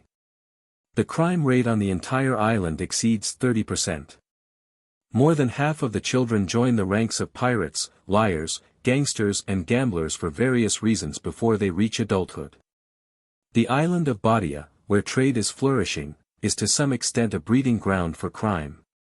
This, how is it possible? Guillaume and Cake murmured with pale faces. They looked at the island with prosperous commerce and trade in front of them, and they couldn't connect with the dirty and chaotic picture described by the flying squirrel. But in the past so many years, hasn't North Blue Marine sent troops to suppress it? Guillaume suddenly gritted his teeth. Send troops? Of course there are. The corner of the flying squirrel's mouth curled into a mocking smile. When Sakazuki Rear Admiral was in office, he led troops more than once to fight against pirates and the mafia, killing bloody rivers and leaving almost no one behind. Of course, this process also resulted in the casualties of many civilians and officials, and also caused a lot of political pressure, which finally led to him being transferred to the headquarters. But, at least it works, right? Guillaume said again. Effect? No, the situation on Badia Island has gotten worse. The flying squirrel looked rather complicated. That's impossible. Guillaume and Cake retorted in unison. Since Sakazuki sent troops to attack, it can have a deterrent effect no matter what. How could the situation in Badia could get any worse? They couldn't believe it. It's really hard to believe, and I'm afraid I wouldn't believe it if I hadn't experienced it firsthand, but it is what it is. The flying squirrel sighed. Because pirates and mafia families can't be killed, at least in the sea area of North Blue. Less than half a year after Sakazuki Rear Admiral launched a strong force, a large number of gangsters, criminals, liars, pirates, mafia members, once again swarmed into this prosperous trading island like locusts, making this place once again turned into a chaotic lawless place. And in fact, no one can solve these problems. Porcellino Rear Admiral's indulgence policy has no effect, and Sakazuki Rear Admiral's iron blood policy has no effect. Until a year ago Darren was promoted to head of Branch 321's base. The flying squirrel said lightly, and when he mentioned that name, his eyes gradually showed deep admiration. He took Marine to forcefully suppress the rampant pirates and mafia families in this place, leaving only 2 mafia families, and divided them into clearly defined territories. He once told me, pirates, mafia, these things can't be eradicated in any era, and the key to governance is control, at least in the North Blue Sea area. After retaining 2 mafia families that were relatively easy to control, Colonel Darren let them go completely, allowing them to maintain a hostile balance and unify the underground forces of the island. So the situation finally stabilized. For their own benefit, but also in fear of Colonel Darren's bloody purge, the 2 mafia families cooperated peacefully. There is no more fighting between gangsters, civilians can recuperate, the economy and trade of Badia Island have achieved long-term development, and the appearance of the city has undergone earth-shaking changes. The crime rate that used to exceed 30% has dropped to below 5%. The flying squirrel's words were like invisible sledgehammers, constantly hitting the hearts of Guillaume and Cake, shaking their hearts and making their faces gradually turn pale. They never thought that the island in front of them, with dense crowds and prosperous trade, was once the sinful city and lawless place described by Flying Squirrel. What they even failed to understand was that all the peace and prosperity they saw in front of them actually happened because Darren single-handedly supported 2 major mafia families. Heavy shocks constantly challenged all the concepts and education they received in the headquarters. But, don't the mafia families' income come from squeezing civilians? Guillaume murmured palely, with a look of confusion in his eyes. Yes, this is indeed the case. The flying squirrel frankly admitted. But compared to the possibility of encountering shootings every day, my family and friends were killed due to gang fights, my children gradually learned bad things because of this harsh living environment, and finally joined gangs or went to sea to become pirates. Compared with being in fear day and night, not even daring to do business, unemployed, bankrupt, civilians are more willing to pay a certain amount of protection fees to the mafia family in exchange for a relatively peaceful and stable living environment. This is reality. Guillaume took 2 steps back with weak legs, shook his head and said. But, if we Marine take action and wipe out all the mafia families, wouldn't civilians even have to pay protection fees? Wouldn't their standard of living be better? Why do we have to keep 2 mafia families? The flying squirrel sighed again. He couldn't count how many times he sighed. That's where Colonel Darren excels. He said slowly. If all mafia families are eradicated, the final result will be the same as that of Sakazuki Rear Admiral. In less than half a year or even a few months, countless mafia families, large and small, will appear again in this place. In order to grab the territory, they will break out more intense firefights, and in the end it will only be civilians who will be injured. Leave 2 mafia families and divide their territory, on the one hand, it will make them fear and be hostile to each other, and they will not dare to deceive us, Marine. On the other hand, it will also facilitate intimidation and management. The 2 remaining mafia families will, for their own benefit, protect their respective territories and fight against pirates and other underground forces who come to rob, thereby indirectly achieving the effect of protecting civilians. After all, for them who have stabilized their forces, the better and richer the lives of civilians, the higher the protection fees they can collect. And with Colonel Darren's intimidation, they don't dare to go too far. After all, they know deeply that everything they have was given to them by Colonel Darren. Guillaume heard it as if he was struck by lightning. Protect civilians with the help of the mafia and pirates. She had never heard of such a thing. But, if we Marine can obviously do more. No, the flying squirrel shook his head, and his tone was weak. Marine, you can't really do much. Because our Marine is a military force under the world government on this sea, and due to geographical factors, our Marine only has law enforcement rights, no governance rights, and no right to reside anywhere. That is to say, no matter what happens, whether it's pirates' plunder, gangs' vendettas, mafia's melee. We at Marine can often only investigate after the fact, or we can only solve temporary needs. Marine is not allowed to station troops in independent countries and islands, so there is no way to permanently protect local civilians. This is Marine's biggest problem. By supporting the mafia, Colonel Darren is able to achieve the effect of governance and protection to a certain extent in the local area, thus protecting the lives of civilians. This is a road that no one has ever taken, and at least in the immediate future, it does work. And the most important thing is that through this method, Colonel Darren can easily grasp the situation in various places, and can also focus most of his energy on dealing with the really dangerous pirates. Major Guillaume, Major Kaki, do you understand now? The flying squirrel looked directly at the 2 people from Guillaume with a solemn tone. If Marine has the right to garrison troops, then naturally there is no need to use such complicated methods and it can be directly stationed locally for protection. But the system does not allow it. After all, if the Marine had the right to station troops everywhere, it would not be an independent military organization, but a warlord. This is something that the world government and major kingdoms are not allowed to see. I know both of you have in your hearts a high and firm belief in justice, for which both Colonel Darren and I have the utmost respect. Yes, you heard it right. I am very familiar with Colonel Darren. Although he appears to be bohemian, it can be seen that he is not very repulsive to you. Seeing the somewhat disbelieving expressions on Guillaume's 2 faces, he added and explained. Otherwise, it would be impossible for you to discover these things. Please believe me, with Colonel Darren's ability and means, if he wants to hide it, you won't be able to find anything at all. Guillaume and Cake were silent after hearing this. The Flying Squirrel said slowly. You two, I know that you two have some opinions on our North Blue Marine style of work, but in the final analysis, this is North Blue, the way of the headquarters, it simply doesn't work in this sea area. In terms of results, this is the best era North Blue has ever had. His face was filled with proud pride.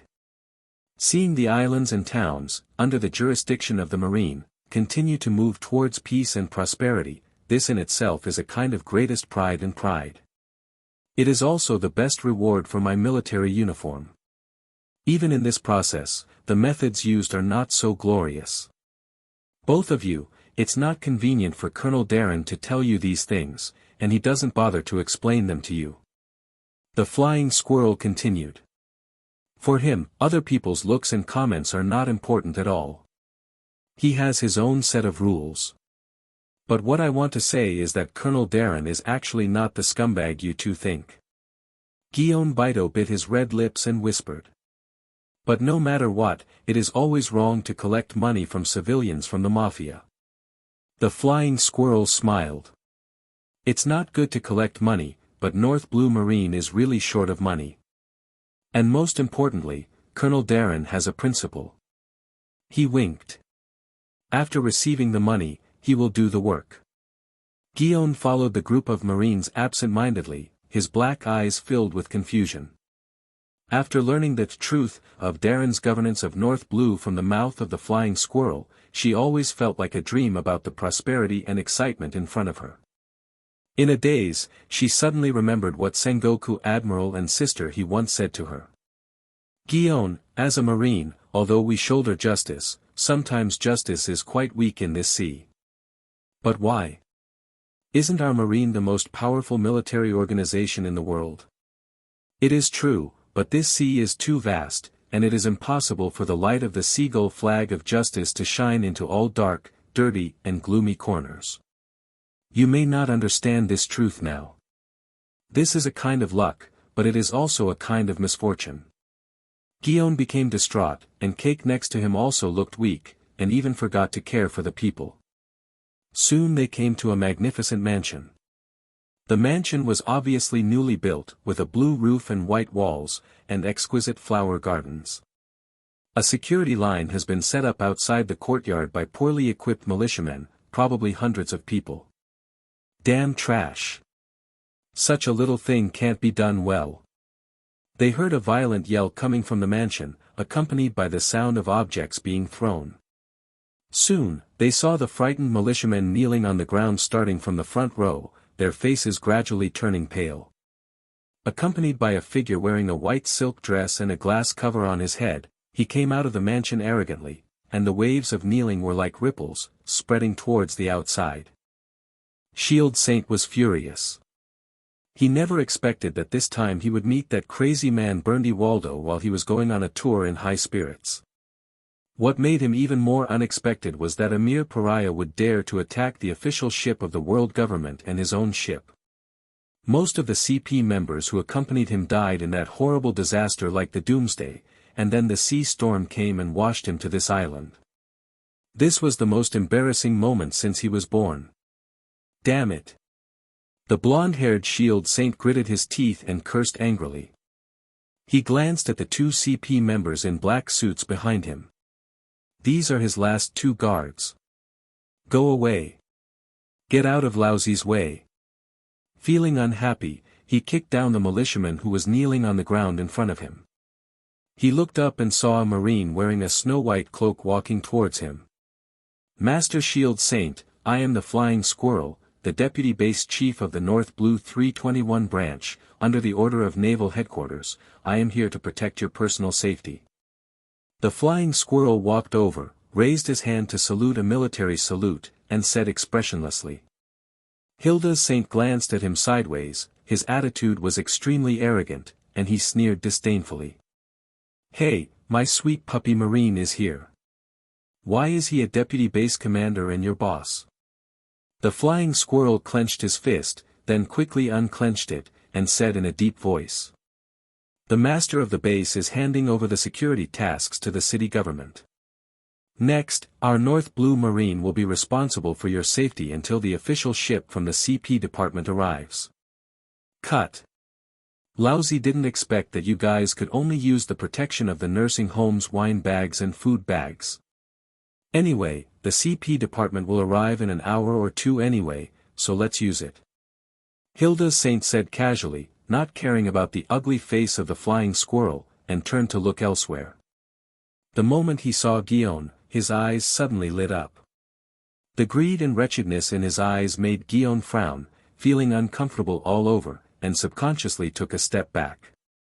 Tisk, TSK, TSK, TSK, I didn't expect there to be such a beauty in Marine.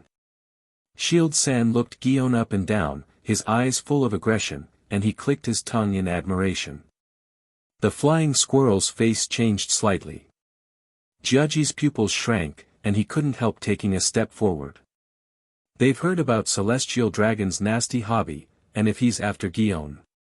It's a pity that you are too old, almost, you were my young master and I fell in love with you, and then became Lousy's 18th wife. Ha ha ha ha ha ha. Shield San wrinkled his eyebrows up and down and smiled lewdly at Guillaume. Let's go out and have some fun, Lousy is suffocating to death in this crappy place for the past few days. Under the ugly faces of all the Marines, Shield Saint swaggered out of the mansion. This damned B**************** D. dares to attack you. Cake whispered indignantly. Obviously I am qualified to be your husband. Guillaume rolled his eyes, let go of the hand holding the knife handle, but felt inexplicably relieved. Celestial dragons, the nobles of the world, possess supreme power. If they are really targeted, they may bring a lot of trouble and pressure to Sister He and the others. Let's go. At this time, the flying squirrel said something with a gloomy face. Major Guillaume, stay away from him. Guillaume nodded, only asking in his heart not to cause any complications. So everyone led the marine soldiers to quickly follow the celestial dragon's footsteps. A mighty group of people, headed by Celestial Dragon Celestial Saint, walked on the commercial street of Badia Island. Wherever they passed, the originally lively streets suddenly became silent. The civilians knelt down on the ground in large numbers, spreading out like waves, with terrified expressions, not daring to approach. The world government has ruled the world like a behemoth for 800 years. Facing the God, who holds the greatest power in the world, the hearts of the common people are filled with a deep awe. But at this moment, a childish voice suddenly sounded, it was so piercing in this dead street where needles could be heard. Guillaume's expression changed drastically. Plus and flying squirrel pupil constriction. They opened their eyes and looked, trembling unconsciously. A little girl with black hair and a floral dress is carrying a large bouquet of flowers behind her back. With a sweet smile on her face, she innocently looked at the man wearing the glass cover in front of her, holding up a delicate rose with her immature hands.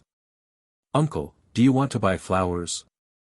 Time seemed to stand still at this moment. Under the desperate eyes of everyone in Guillaume, they saw an excited, flushed smile gradually appearing on Shield Saint's ugly, pockmarked face little by little. There was strong greed and possessiveness in his eyes. There is an indescribable excitement in that pervert obsession. It seems that a naughty child sees a fun toy. Guillaume and Cake suddenly tensed up and gritted their teeth. Because when they saw the ugly celestial dragons, they slowly stretched out their fat fingers covered with jewel rings, pointed at the innocent little girl in front of them, and said with a sinister smile, I want her. I want her. Shield Saint's excited grinning laughter echoed in the dead street. Guillaume and Cake's faces paled suddenly. At this moment, a man covered in mud and dirt rushed out of the crowded kneeling crowd in a panic, and knelt down in front of Shield Saint with a bang. He pulled his daughter over, guarded her tightly behind him, and tremblingly said with a pale face, My lord, I'm sorry, my daughter is in your way, I'll take her away now. Seeing the panic on her father's face, the little girl named Leah finally realized that she had made a mistake. Her face turned pale, and her small hands tightly grabbed her father's clothes. Blocking the way. No, no, no, she's not blocking the way.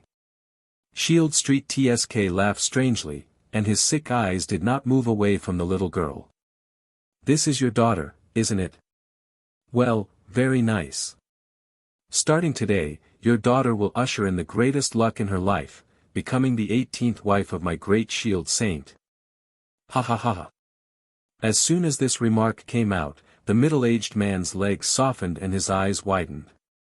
He kowtowed vigorously, his eyes red, and said, I beg you, Lord Shield Saint, don't take my daughter away. She is my last relative in this world. Bang, bang, bang.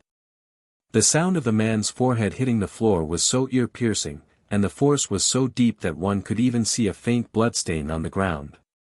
The little girl behind her was so frightened that she couldn't make a sound when she saw this scene, and Doda's tears rolled down her eyes. Shield Saint snorted dissatisfiedly, raised his foot and stomped heavily on the back of the man's head, and said fiercely, What's the matter, don't you still want to? I fell in love with your daughter, which is the greatest honor in your father and daughter's life. You should be grateful to Dade. Do you know how many people in this sea wish to marry their daughters to the great, holy, and noble celestial dragons? Your daughter becomes my wife, you will have no worries about food and clothing for the rest of your life, and you will get the life of an upper class. The man's face was stepped on by the celestial dragons, rubbing out the bloodline, twisting endlessly. He roared and squeezed out a smile with difficulty. Master Shield Saint. I am very grateful for your proposal, but Leah is still young, and I just want to live with her in peace. Shield Saint flew into a rage and kicked the man in the face hard. The man rolled over several meters, his face suddenly swelled, and blood gushed out of his mouth. Dad! The little girl finally cried out loud at this time. Guillaume's face was livid and stiff, and he subconsciously pressed the handle of the knife at his waist. Gaji gritted his teeth and clenched his fists. The surrounding civilians knelt there, trembling one by one, not daring to be angry, let alone speak, feeling relieved. Celestial dragons are descendants of 19 of the 20 kings who formed the world government 800 years ago. They call themselves descendants of the Creator and enjoy all privileges. They have supreme power, and any action that dares to provoke or fight against celestial dragons will usher in crazy revenge from the world government. Once offended, Marine Admiral or CP0 must come out to protect. That little girl was taken by the celestial dragons, which is not a good thing. Celestial dragons' paranoid, perverted, and distorted personalities are no secrets in this sea, and they themselves are not shy about it. In name, it is called a wife, but in fact it is just a plaything. The celestial dragons, who regard others as pariahs and ants, don't care whether their playthings live or die. In general, once a celestial dragon's plaything, death is the ultimate luxury. The little girl was going to be Shield Saint's 18th wife, so where did his 17th wives go? The answer is self-evident. Ha ha ha ha, come on, follow me back to the Holy Land Mariehua. Shield Saint didn't even look at the man who vomited blood and fell to the ground. He laughed and walked towards the little girl, about to reach out his hand. No, you are a bad person. I don't want to go with you. With tears in her eyes, the little girl bit hard on Shield Saint's hand and struggled out of his hand. Shield Saint suddenly let out a cry of pain, but his eyes became more and more excited. That's right, that's the look in your eyes, really nice eyes. He licked the corner of his mouth, looked at the little girl in front of him who was trying to strengthen himself, and smiled with satisfaction. Obviously frightened and defeated, but also stubbornly resisting. It's really exciting. It's a magical experience, and I don't think I will get tired of it for a long time. Catch her and be careful not to hurt her, or I'll chop you up and feed them to the dogs. He grinned grimly and gave orders to the 2 CP members behind him. Without hesitation, the CP members acted quickly and surrounded the little girl step by step. Damn! No! At this moment, the man who fell on the ground finally breathed out, struggled to his feet with bloodshot eyes, roared and rushed towards Shield Saint. One of the CP members stepped forward and punched him hard in the stomach. The man suddenly bent over, his eyeballs protruding, as if he was suffocating. He slowly slipped and fell to the ground, spitting out bright red blood from his mouth. He really doesn't know what to do. A flash of impatience flashed in Shield Saint's violent eyes, and he suddenly pulled out a golden pistol. Damn! With a low curse, he bent his knees slightly. Guillaume tightened his grip on the handle of the knife at his waist. At the moment when the two were about to strike, a figure suddenly appeared in the middle of them like a ghost, holding Cake's shoulder with one hand and Guillaume's knife with the other, pushing it back abruptly. Cake and Guillaume were taken aback for a moment, but before they could react, their pupils shrank suddenly, and dense bloodshots oozed from their pupils. Die! Unrecognizable pariah! Shield Saint grinned impudently. In the man's desperate eyes. In the heart-piercing cry of the little girl. Pulled the trigger. Boom! Gunshots. The world was dead silent. Everyone's eyes widened. The CP members froze. Shield Saint froze. The man and the little girl were also stunned. A slight buzzing sound, as if something suppressed ultimate, came from in front of the man. He knelt there blankly, not even breathing. A rapidly spinning bullet vibrated and buzzed in front of his eyebrows. Hover there. It seemed to be imprisoned in the void by some strange force. 1 second. 2 seconds. 3 seconds. Damn it. Who the hell is it? Shield Saint let out a ferocious rage, with blue veins protruding densely on his forehead. A dark and frightening figure slowly walked out of the marine crowd. Short black hair, deep facial features, facial lines are as deep and as cold as a cliff. His figure is unusually tall, almost nearly 3 meters. A wide snow-white cloak fluttered behind him automatically without any wind. He walked slowly in front of the man with a dull expression and blood on his face, and raised his hand to pick off the bullet that was hovering in midair. Turn around. The tall figure enveloped Shield Saint like a mountain, putting a terrifying pressure on the latter. The black-haired marine looked down at the celestial dragons in front of her. Until the latter finally couldn't suppress the fear in his heart and unconsciously took half a step back. He just smiled and said, North Blue Admiral, Marine North Blue Supreme Commander, Naval Headquarters Colonel Darren, met Lord Shield Saint. North Blue Admiral, Marine North Blue Supreme Commander, Naval Headquarters Colonel Darren, met Lord Shield Saint. Colonel Marine's loose, relaxed, and magnetic voice fell slowly, echoing in the silent streets. The blood-stained man stared blankly at the tall and stalwart figure in front of him, motionless. Guillaume, Cake and the others also looked shocked, and couldn't help but look at each other. Darren stopped the bullet. He stopped the celestial dragons from shooting. But for some reason, both Guillaume and Cake breathed a sigh of relief. North Blue. Admiral North Blue. Shield Saint was stunned for a moment when he heard the words. Shocked by the deep aura of marine in front of him, his back was sweating, and he said fiercely and viciously. How dare you stop, lousy? He paused, and suddenly roared madly. How dare you stop the celestial dragons? Darren suddenly laughed. Unexpectedly, the figure of the flying squirrel stopped in front of them in the next second, and said in a cold voice. Do you want everyone on this island to die for your stupidity? The coldness in the flying squirrel's expression and the austerity in this sentence were like pouring a basin of ice water directly on the heads of the two of them, giving them a bone-chilling chill.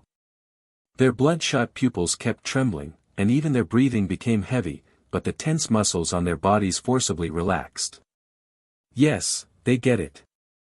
If they dared to do something here, once they caused celestial dragons displeasure, under the madness of the latter, I am afraid that the entire Badia island would welcome the wrath of celestial dragons. At that time, the life of that man, a mere civilian, will not be able to make up for it. But everyone on this island must be buried with them because of their impulsiveness and recklessness. They gritted their teeth so hard that they almost crushed their teeth. Shield Saint himself looked at the actions of Colonel Marine in front of him in astonishment, and was a little unpredictable for a while. At this time, Darren retracted his feet and said with a smile, "There's no need to dirty Sir Shield Saint's hands when dealing with such untouchables, is there?" Shield Saint was taken aback for a moment, and a smug smile suddenly appeared on his face. "Ha ha ha ha. Very good. You really deserve to be my watchdog of celestial dragons, you are very sensible," Darren said with a fake smile. "It is our Marine's duty to serve the great celestial dragons and the revered world government." Guion and Cake heard sparks not far away, their eyes were blood red, and their chests kept heaving. Darren took a step forward, moved closer to Shield Saint, and said in a low voice, "Master Zilder Saint, with your identity and status, there is no need to care so much about these untouchables. It is a waste of time. It's rare for you to come to North Blue. I, North Blue Marine, have prepared a small gift for you. Please don't refuse. This is the welcome and enthusiasm of the people of North Blue to the great and holy Mr. Shield Saint, and it is also a little bit of my personal care." As he spoke, he clapped his hands, and within 10 seconds, Mayor Hunter led a dozen militiamen, carrying huge heavy boxes, and trotted over with a smile on his face. "Hello Sir Shield Saint." Mayor Hunter nodded and bowed, with a flattering smile all over his face. Shield Saint didn't look at him, but squinted at Darren, and then stepped forward, casually opening a gap in one of the boxes. A dazzling light of various colors shot out from the gap, clearly a large amount of gold and silver treasures. A satisfied smile finally appeared on Shield Saint's face. He closed the case, stared at Darren appreciatively, and laughed. "Your name is Darren, isn't it? Very well, I appreciate you. With your talent and ability, a mere North Blue Admiral is simply inferior. As the celestial dragons of the world nobles, although he has extraordinary power, he will still be short of money. It is true that the expenses that the world government provides to each nobleman are huge wealth unimaginable to ordinary people, but for the corrupt, depraved, and extravagant celestial dragons, no amount of money is enough." Darren smiled and shook his head. "It's all about serving the Marine and justice. No matter what kind of position you are in, you can give full play to your strengths, and there is no difference. Although the North Blue is not as exciting as the Grand Line, I grew up in this sea area and has a deep affection for this sea area. Master Shield Saint, an official from the world government, arrived at the port 2 minutes ago. For your safety, I suggest you set sail and return to the Holy Land as soon as possible." Shield Saint nodded and said, "It's true, the air in North Blue smells of filth and obscenity, it's really disgusting." He glanced contemptuously at the surrounding buildings painted with blue roofs and white walls, and said dissatisfiedly, "And the style of the building is just a poor imitation." Mayor Hunter next to him had cold sweat on his forehead and said with a sorry smile, "Master Hilda Saint has taught you the lesson, once you turn around from a humble position, you should immediately order improvements." He didn't bother to wipe the cold sweat from his forehead, turned around and said eagerly to the militiamen, "Hey, you guys, move quickly and move all the gifts from Lord Shield Saint to the port." Darren then made a pleased gesture. Then, "Lord Shield Saint, please come this way." Hilda Saint smiled and just took steps forward, but suddenly thought of something and stopped again. Almost forgot. Guion and Cake's expressions suddenly changed. He glanced greedily at the little girl Leah, whose face was as pale as paper, then turned his head and looked at Darren with a smile. There was a kind of profound banter in the smile. "Catch my wife and ask her to return to the Holy Land with me. Once we arrive at the Holy Land, we will get married." The voice fell. The smile on Darren's face faded away. "Come on, grab her." Shield Saint laughed triumphantly, and gave orders to his 2 CP guards. "No, do not want. At this moment, the little girl was crying until her eyes were swollen. Looking at the two men in suits who were walking towards her step by step, she struggled back in fear. But the two CP members stepped forward expressionlessly, grabbed the little girl's hands and shoulders, and acted violently, ignoring her breathless crying, and soon left bloodstains on the little girl's arms. The other civilians kneeling on the ground couldn't bear to turn their faces away, not daring to watch this cruel scene. Guillaume and the rest of the Marines stood there with livid faces, the anger in their hearts almost made their bodies burn, but their hands and feet seemed to be poured with cement, extremely heavy and unable to move. Darren took a deep breath. Master Shield Saint. What's the matter, Governor Darren, do you have any opinion on my decision? Shield Saint interrupted Darren with a mocking expression, staring at him with a half-smile. Darren's eyes narrowed gradually, but a more enthusiastic smile than before suddenly appeared on his face. Of course not. It's her luck that Lord Shield Zesty has taken a fancy to her, and it's also the glory of the people of North Blue. It's just that I'm afraid that two of your lord's subordinates may hurt your wife, so I want to help you. After saying this, Darren's figure disappeared in place like a ghost. In the next second, he had appeared in front of the little girl. I didn't see any movement from him, and the two CP members felt an invisible force pushing them away. Darren beckoned casually, and the long knife at the waist of a CP member flew upside down, twisted into liquid metal in midair, and most of it quickly solidified into shackles, entangled the little girl's hands and feet. The remaining metal condensed into a pair of shackles, sealing the little girl's mouth and stopping her crying abruptly. Only a pair of frightened, tear-stained eyes were left exposed. Darren took a step forward, squatted down, met the little girl's hateful eyes, and said with a blank expression. It is your honor to serve the great Lord Serta Saint. He took the little girl's hand, and brought the latter with desperate and dull eyes to Shield Saint. Master Shield Saint, in this way, your journey will at least be a little quieter. Shield Zesty glanced at Darren, and suddenly burst out laughing again. Ha ha ha ha ha. Funny. Funny. Your Marine is so funny. He looked at Darren with admiration and amusement.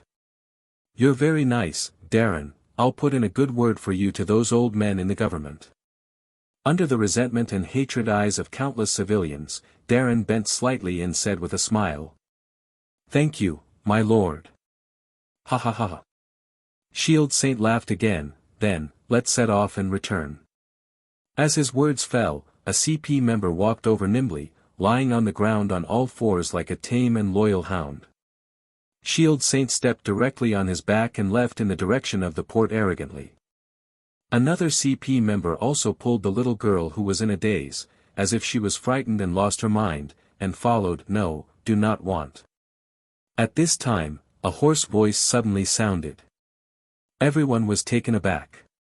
The little girl's father tremblingly climbed up from the ground full of bloodlines, and stretched out his hand in the direction of the celestial dragons in despair. As if trying to catch something. But he couldn't catch anything after all. Guillaume looked sad and walked over, intending to help him up. Sorry. She whispered. She didn't dare to look at the man's heartbroken eyes. I saw that the team escorting the celestial dragons had boarded the gorgeous official ship, then set sail, and soon disappeared on the sea. A stiff smile suddenly appeared on the man's blood-stained face. That kind of smile, the hidden sadness, despair, absurdity, people can't bear to look directly at it. Leah, she might have a pretty good life. Guillaume said a comforting word that even she herself didn't believe. You also live well. Suddenly, the man slammed his head against the wall of the building. Boom! Blood spattered on Guillaume's face. She felt that her vision became very blurred, as if it was occupied by the dazzling red, and everything that caught her eyes seemed to be upside down, like hell. She vaguely saw the man's blood continuously flowing down the whitewashed walls of the city hall to welcome the celestial dragons. Blood red and snow white interweave into distorted colors in her world. That dull impact echoed repeatedly in her mind, buzzing. Screaming in panic, calling for a doctor, cursing, footsteps, broke the dead silence of the street. Hurry up and save people. He's still alive. It can still be saved. Guillaume knelt there blankly, his body weak. In his hand, he tightly held a delicate and blooming rose. The thorns of the rose pierced the flesh and blood of the palm, and blood flowed out. But she didn't realize it. Live well. She suddenly realized that her comforting words were so absurd. The little girl's mother has passed away due to illness, and the man's only true love is her. And now she's been taken by the celestial dragons. This man with his hands covered in mud, from this moment on, he is left alone. What reason and courage did he have to live on? In a trance. She recalled the words she said to the little girl again in her mind. Don't worry, my sister is Marine, she is protecting you. Of course, it's Marine's responsibility. Guillaume suddenly trembled all over. She raised her head and looked blankly at the sky. The sky was gloomy, very dark, and the light seemed to be covered by something. Boom! There was a thunder, flickering and exploding from the dark clouds. Blossoming snowflakes are gently falling like goose feathers. It's snowing. It's still midsummer. She murmured blankly. See circle calendar in 1492, North Blue's tropical island of Bardia saw its first snow in decades. Snowflakes that were not cold fell on Guillaume's body. She turned her head in a daze, and looked at the silent back of Admiral North Blue not far away. Her brain seemed to be frozen and she lost all thinking ability. In a trance. She suddenly understood. She finally understood what Sengoku Admiral said. This sea is too vast, and it is impossible for the light of the seagull flag of justice to shine into all the dark, dirty and gloomy corners. Badia Island. Hospital. Although the head was hit, the strange thing is that the impact is not strong, and it will be fine to rest for a while. Well, I see, I'm sorry to trouble you, doctor. The flying squirrel nodded expressionlessly. The doctor gave him a complicated look, and then walked out of the ward sadly. In the empty ward, the flying squirrel looked at the unconscious man lying on the hospital bed, pursed his lips, and let out a long breath. Damn! Damn! Damn it!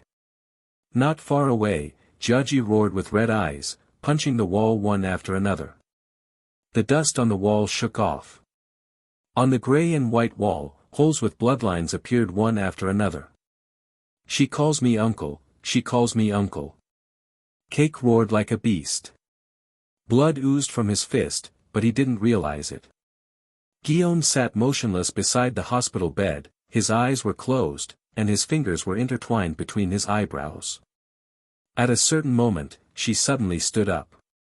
The delicate eyes were bloodshot, and she turned her head to stare at the man standing by the window smoking a cigarette. Darren. Why do you still want to smoke? An unexplainable anger rushed into her throat, making her voice hoarse. Didn't you say you are the overlord of North Blue? Don't you think you're great? Watching as Darren smoked one cigarette, he lit another right away. The anger in Guillaume's heart was even worse, his eyes were full of tears. Please speak. She bit her red lips tightly, biting so hard that a bloodstain was shocking. Call. Darren let out a long puff of smoke and flicked the ash as if he didn't hear anything. In the ashtray on the windowsill, the cigarette butts have piled up into a hill. The silence in the ward was eerie. It's like a tomb where people's hearts are buried. The flying squirrel looked at Guillaume, who suddenly snarled at Darren, opened his mouth, but couldn't say anything in the end, with a complicated look on his face, if not. Colonel Marine's voice suddenly broke the silence. Guillaume froze. She saw a sarcastic arc slowly rising from the corner of Colonel Marine's mouth. Darren turned around slowly, sneering. While speaking, he glanced at the wall clock on the wall. The blood on Guillaume's face gradually faded. I was speechless.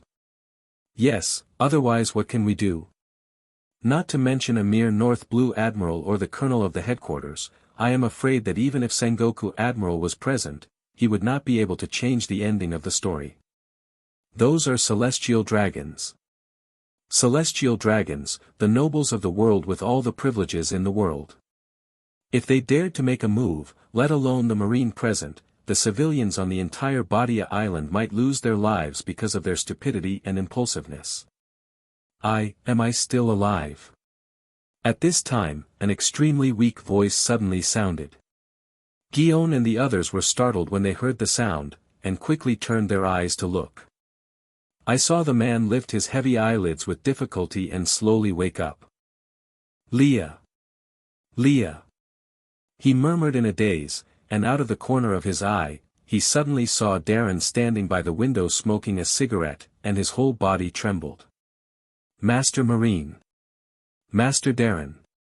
He gritted his teeth and struggled to sit up from the hospital bed, but fell powerlessly from the bed to the ground. You have a good rest first. Guillaume eagerly stepped forward to help, but the latter waved his hand and refused. The man's eyes were bloodshot, desperately staring at Darren's profile pleadingly. Master Darren, you saved me. As soon as this remark came out, Guillaume and Cake beside him froze at the same time. At the same time, they remembered what the doctor said just now. The force of the impact is not great. Could it be? They saw the man's dirty clothes, and the belt buttons were clearly made of metal, and they all reacted. Since you survived, live well. Darren smoked a cigarette, looked at the man calmly, and said lightly. Under my rule, no civilians will be allowed to die unnaturally. No, Lord Darren. The man knelt on the ground, looking at Colonel Marine mournfully. I beg you, save my daughter. When she was very young, her mother died of illness. She is a very well-behaved child, very sensible, never crying or making trouble, and she will help me sell flowers on the street. Selling flowers. The man was suddenly struck by lightning. Snapped. He slapped himself hard and wept loudly. It's all my fault. If I had the ability, if I didn't let her go to the street to sell flowers, none of this would have happened. The man broke down in tears and slammed his forehead on the floor. Please, Lord Darren, save Leah, she is my everything. As long as you save her, I can do anything. I can be your servant, I can kill for you, my garden, and my money, you can take anything. Please. He frantically flipped through his mud-stained clothes, and took out a few crumpled, mud-stained banknotes and a pile of coins from his pockets.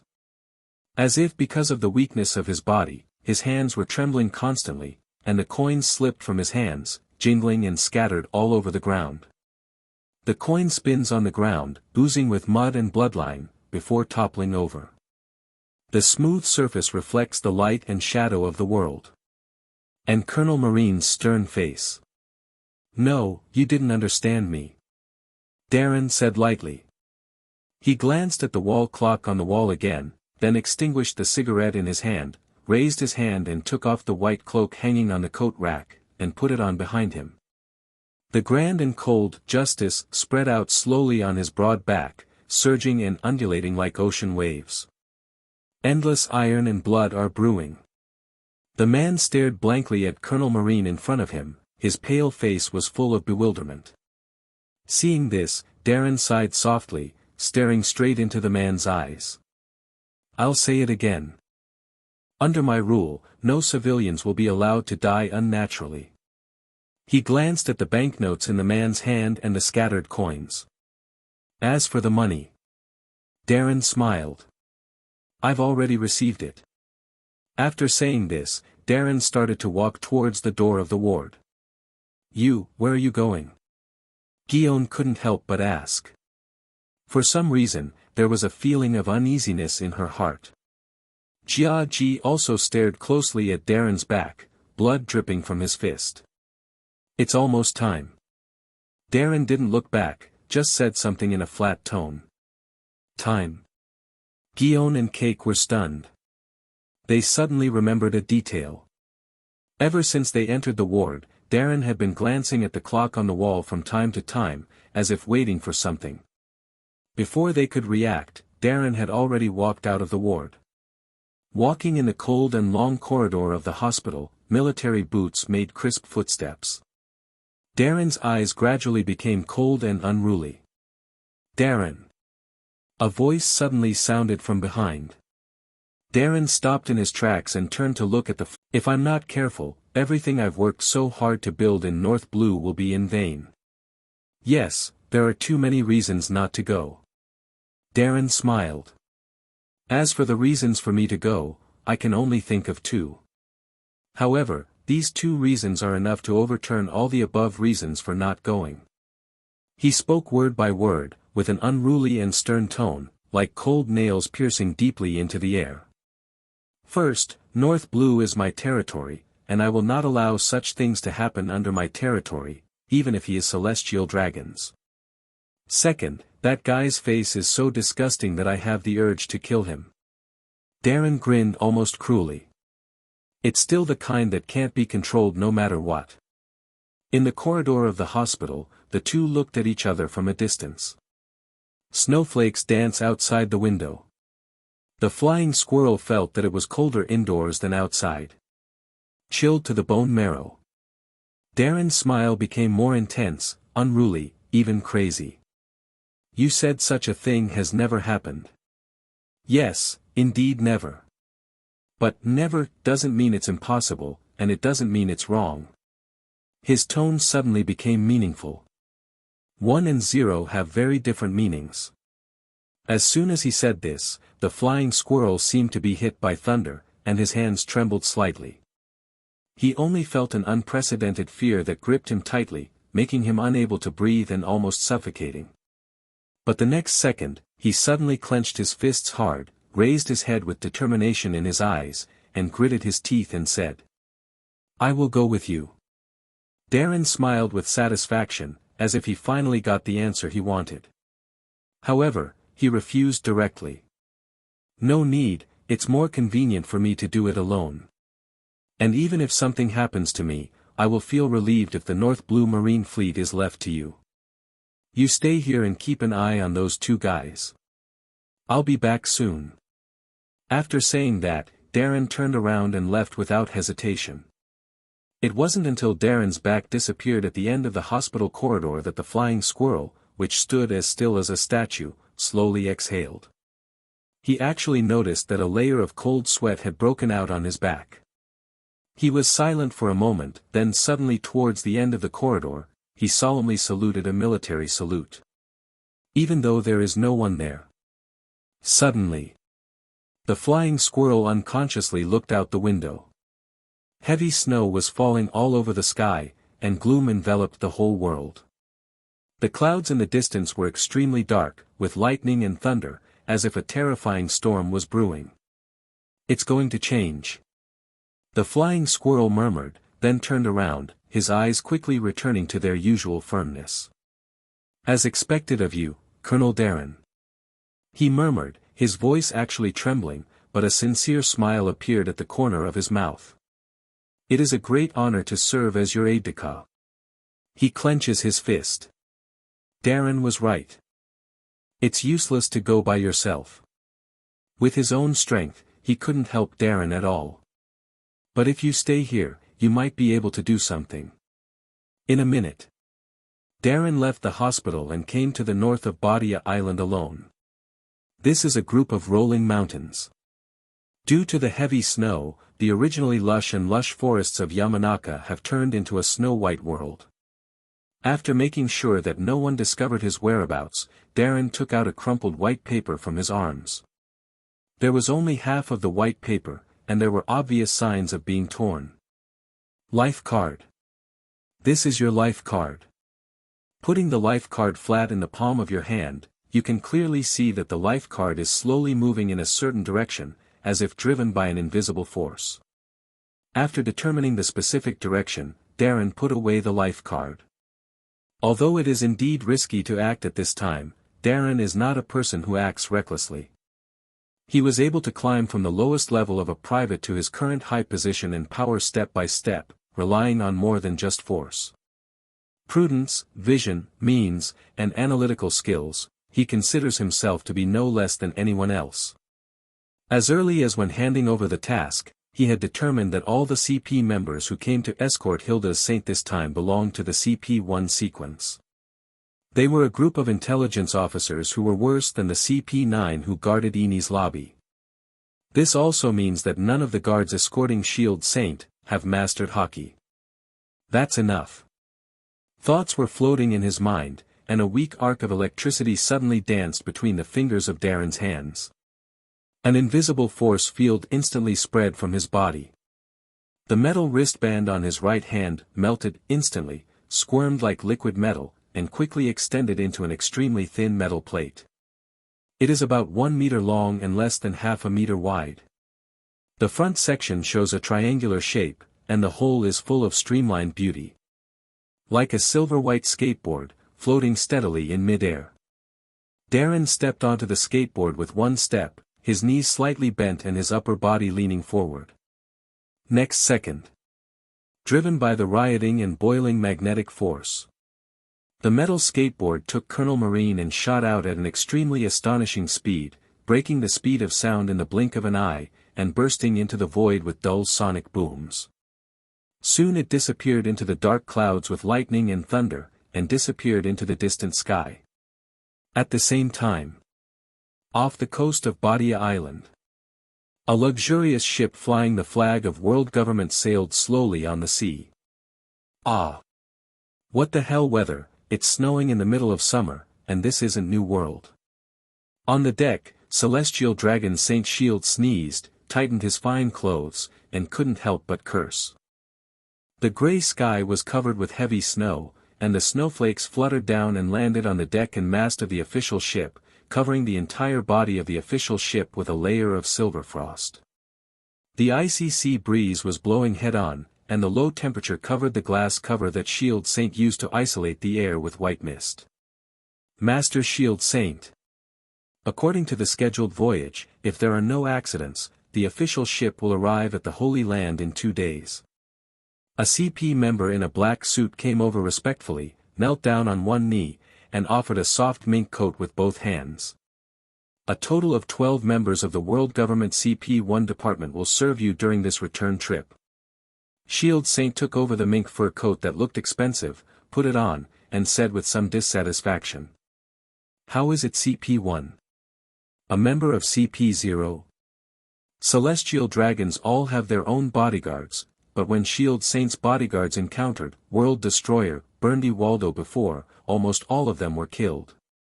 In the Cypher-POL organization under the World Government, CP-0, as the highest level of the Cypher-POL organization, has the right to dispatch all personnel from CP-1 to CP-9. Normally, in the face of such threats and dangers, the Holy Land should send at least one CP-0 member to be responsible for its own security. Instead of CP-1, which is mainly responsible for intelligence work. The CP-1 team leader said in trepidation. Report Sir Shield Saint, CP-0 masters are launching an operation with Marine to hunt down the big pirate Burndy Waldo, and many combat forces have been summoned. This return flight, the CP department has conducted a safety analysis, and there will never be any problems. Please rest assured. Upon hearing this, Shield Saint could only nod impatiently. Although celestial dragons have the power to dispatch CP-0, but that is only limited to important events and crisis moments. Under normal circumstances, the real dispatch right of CP-0 is actually in the hands of the 5 elders, the highest power in the world government. My lord, it's cold, please return to the cabin to rest. The CP-1 team leader said respectfully. Shield Saint waved his hand. No, take me to see my wife first. The CP-1 member nodded, turned around and led the way, and walked into another independent cabin. The cabin was very dark, filled with damp and rancid smells, and even faintly smelled of blood. In the center is a cage for slaves. The little girl with her hands and feet shackled and her mouth sealed with a shackle sat there trembling. The moment she saw the celestial dragons walk in, her red eyes from crying showed stubbornness and glared angrily. What a nice look. Shield Saint's heart was pounding with excitement. That's what it feels like. When the others knew who they were as obedient and fearful as a pug dog. It doesn't mean anything. It is only with this kind of stubborn eyes that it is interesting to conquer. Watching her gradually collapse under his torture step by step, the light in her eyes disappearing bit by bit. That kind of process is really the most interesting and enjoyable thing in the world. Wait a little longer, my lovely wife, wait a little longer, and we will live happily ever after we return to the Holy Land. He couldn't help raising his head and laughing. The boredom caused by the weather was swept away, and he walked out of the cabin. Although his blood was already gushing, he could hardly hold back his heart. But how could the venerable celestial dragons be having fun in this filthy, sleazy cabin? Moreover, her body was still dirty and covered with mud, so she had to go back to the Holy Land to clean it first. Otherwise, you will even get a cheap smell on your body. The door of the cabin was closed again. In the darkness, the dim lights trembled with the heaving of the ship, casting disillusioned light and shadows. The little girl sat there, motionless. There were new abrasions on the knees and arms, presumably from being dragged into the cage. The thin body curled up tightly to the corner, hiding in the shadows. What no one noticed was that her little hands were clenched into fists. Hold tight a piece of paper hidden in the palm of your hand. That's what the handsome Marine brother stuffed into his hand when he bound him. She didn't know what it was. But somehow, she never let go. As if that would give her safety and shelter, and, in this dark world, the only hope. Remember to deliver the food on time, but don't starve my beloved wife. After walking out of the cabin containing the cage, Shield Shin commanded the CP-1 members. Yes, Sir Shield Saint. CP-1 members nodded respectfully. By the way, there is one more thing. Shield Saint paused, then turned his head again. Marine's top commander in North Blue, yes, that guy named Darren. CP-1 was taken aback when he heard the words, and remembered the gift from the North Blue Admiral before, bent down and said. Does your lord want to promote him? Darren, the highest officer of the North Blue Marine, has the rank of Naval Headquarters Colonel. According to reliable information, he has been included in the key training sequence of Naval Headquarters and has obtained the qualifications for the Marineford Officer Training Camp. This guy is very capable, with good skills and vision. Under his governance, North Blue's order and economy have been significantly improved, and it is indeed worthy of promotion. Promoted? Shield Saint suddenly laughed, as if he had heard some ridiculous joke. He sneered. No, I mean, go back and find a chance to get him out of Marine and kill him. The leader of CP-1 was stunned for a moment, unable to keep up with the brain circuit of celestial dragons. Did that guy offend your lord? Although celestial dragons have great power, they can easily decide a person's life or death. But Darren is no ordinary person. Guys who can get a place in Marineford Officer Training Camp are the ones that Naval Headquarters focuses on. Even with the power of the world government, it is not easy to rashly intervene in a key training officer of Naval Headquarters, or an officer with real power who controls the command of the entire North Blue Marine. At least on the surface, there needs to be a slightly justifiable reason. Annoyed? That's not. Shield Saint Jijia laughed strangely. CP-1 knelt down on one knee in trepidation. The specific reason is. Shield Saint glanced at him sideways, and suddenly stepped on the ladder's head, kicking the ladder until his head was bleeding.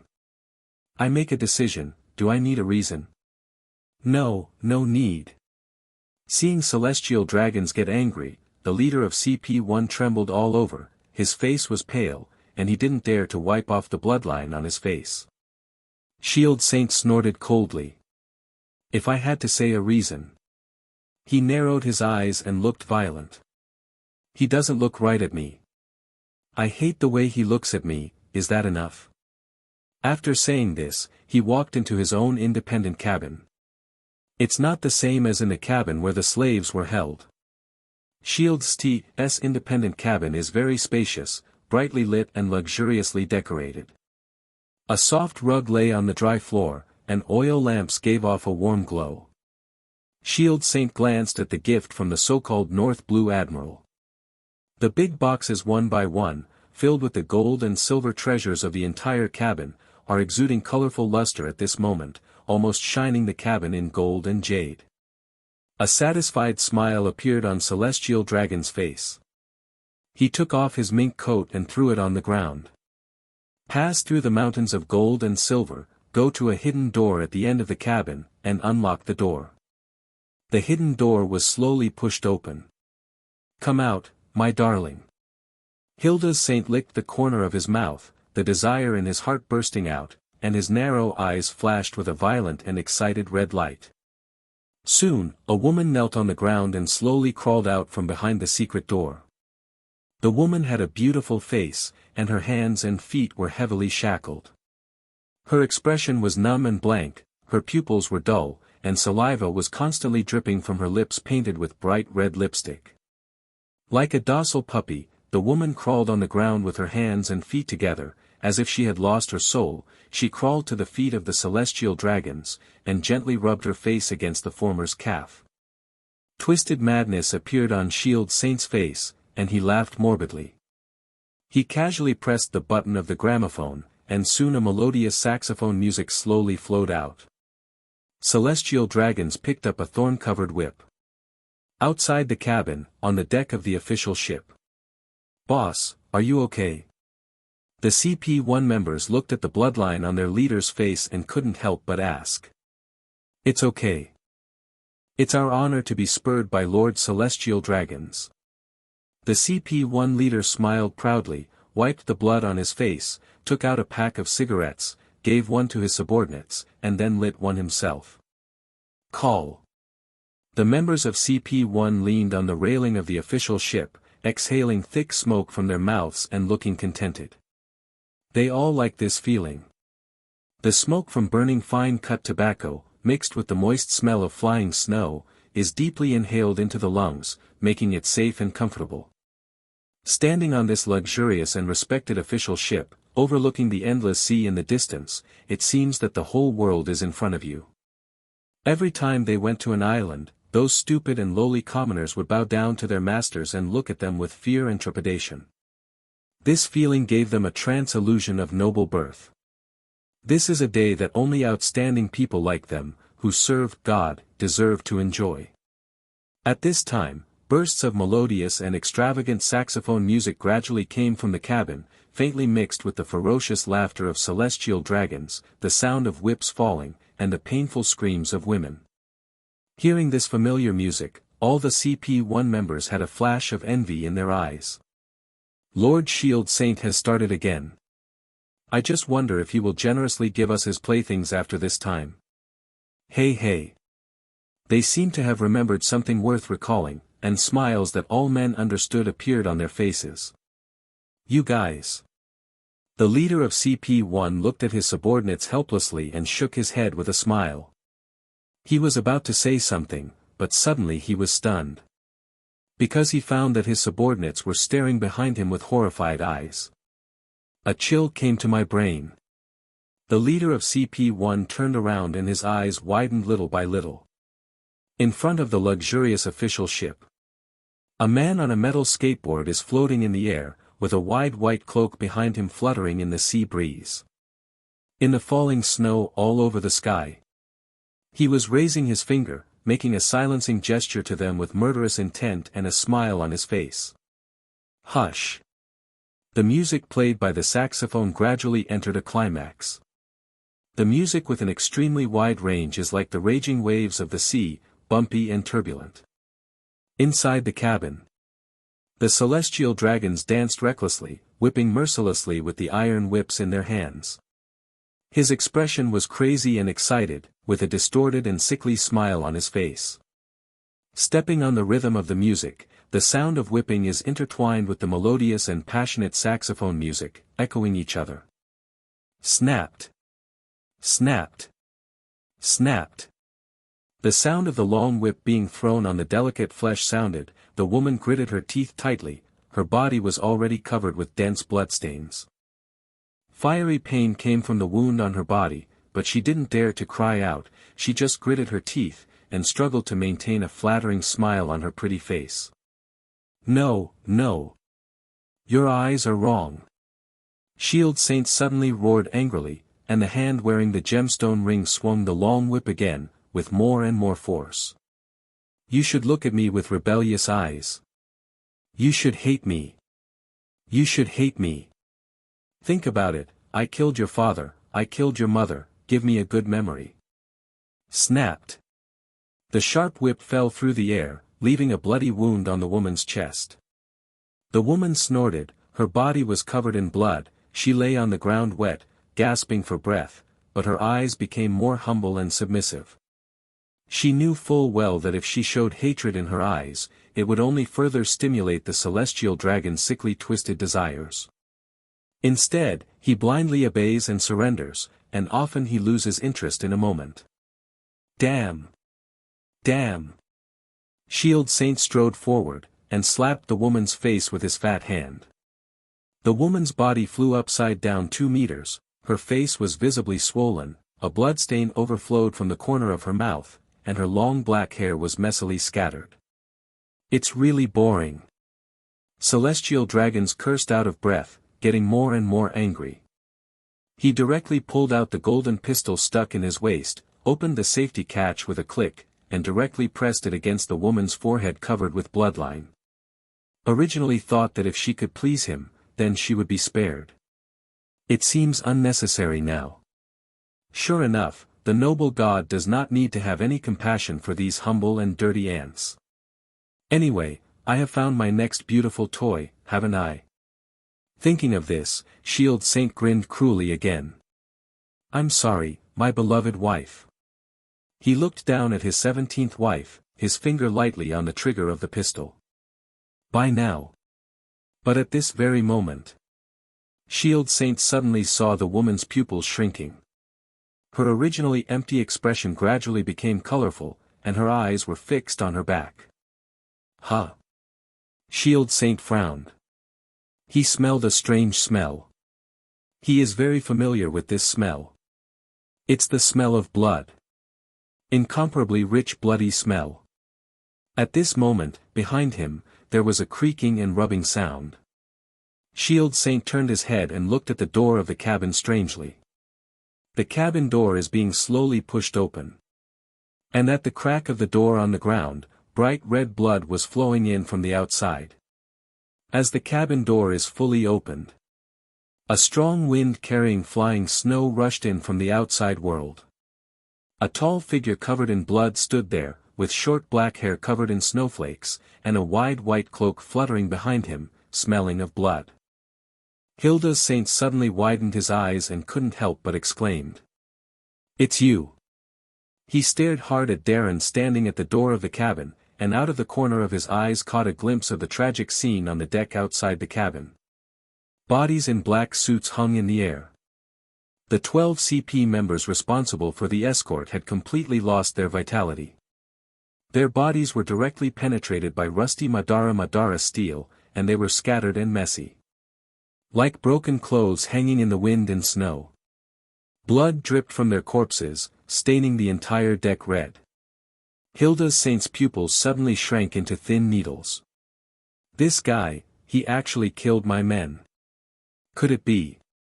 In an instant, a bottomless chill suddenly surged out from the soles of Celestial Dragon's feet and ran up his spine to his forehead, making his scalp feel numb. North Blue Admiral, Marine North Blue's Supreme Commander, Naval Headquarters Colonel Darren, met Lord Shield Saint. Darren, who was standing at the door, narrowed his eyes, bowed slightly, and smiled. Boom! The golden pistol spit out tongues of fire. The bullet hit Darren's forehead without any bias, making a clanging sound of gold and iron. It bounced off with a bang and sparks flew up. It seems that your marksmanship is quite good. Darren smiled and took steps forward. You. When Hilda Saint saw that the shot was ineffective, he was so shaken that he couldn't help but take 2 steps back. Darren, what do you want to do? What do I want to do? This is a really good question. Darren smiled, paused for a second pretending to think, and winked at Shield Saint. What do you think, Lord Shield Saint? Hilda Saint was stunned for a moment, and then said angrily. No matter what you want to do, you have offended me and you must die. Seeing Colonel Marine getting closer and closer to him, he frantically pulled the trigger. Bang bang bang. The bullets continuously hit Captain Marine's body, but bounced off one after another, leaving several craters on the floor and walls of the cabin. After firing several shots, Hilda Saint looked at the man who came to him with astonishment on his face. You. Darren slapped him directly in the face, shattering the glass cover he was wearing at the same time. Countless glass shards punctured Celestial Dragon's face, causing blood to flow out. Under Darren's terrifying power, Shield's swine-like face twisted and deformed, and his entire body spun in mid-air and flew several meters backwards, crashing into the cabin. With a bang, the wooden planks of the cabin shattered. Shield Saint let out a miserable wail, stared at Darren with his bloodshot eyes resentfully, and pointed at the latter. You despicable. Laugh. 2 pieces of steel suddenly sprang out from the bottom of the cabin, wrapped around Celestial Dragon's hands like tree roots, penetrated directly through his fat hands, and nailed Shield Saint to the cabin wall. Ah ah ah ah ah ah ah. Shield Saint screamed like a slaughtering pig. The screams of the Celestial Dragons echoed throughout the world government official ship at this moment. In the cabin, the woman with bruises all over her body was lying in a pool of blood, staring blankly at the screaming god. Her mind went blank. This Marine actually injured Celestial Dragons. No. He was trying to kill a Celestial Dragons. He's crazy. Still don't want to die. All actions that offend the Celestial Dragons, no matter who they are, will usher in crazy revenge from the world government, and even the Marine Admiral will be dispatched for this purpose. This is a forbidden area that no one can cross in this sea. You're too noisy. Darren frowned and waved his hand as if impatiently. Following his movement, 2 steel bars protruded from the cabin floor, roared out, and suddenly pierced Hilda Saint's feet like sharp blades, nailing them into the wall. Drips of blood gushed out from his pierced hands and feet, dripping onto the ground and forming a shocking pool of blood in less than a few seconds. Ah ah ah ah ah. You're dead. Darren. The unbearable pain made Hilda Saint scream again, and he almost fainted from the pain. He is a Celestial Dragon born on a mountaintop, the god of this world, a descendant of the Creator. I have been pampered since I was a child, let alone being hit hard like this. Even bumps have never happened to me before. I thought that a high-altitude god. His blood is golden. I didn't expect that he is no different from ordinary people. From this point of view, Celestial Dragons are not gods either. Darren smiled. Hilda Saint's eyes were bloodshot and he stared at him. That damn smile again. A smile that was hypocritical and sarcastic, as if he didn't even care about himself as a god. It was this smile that made Shield Saint dislike Darren. What annoyed him the most was that he couldn't see the familiar fear in Darren's eyes. The fear that a humble commoner should have when looking at the world's nobles made endless anger surge in his heart. Aren't you afraid of the world government's revenge when you do this? Do you think you can escape? Hilda Saint panted heavily and roared like a beast. Revenge? Darren laughed.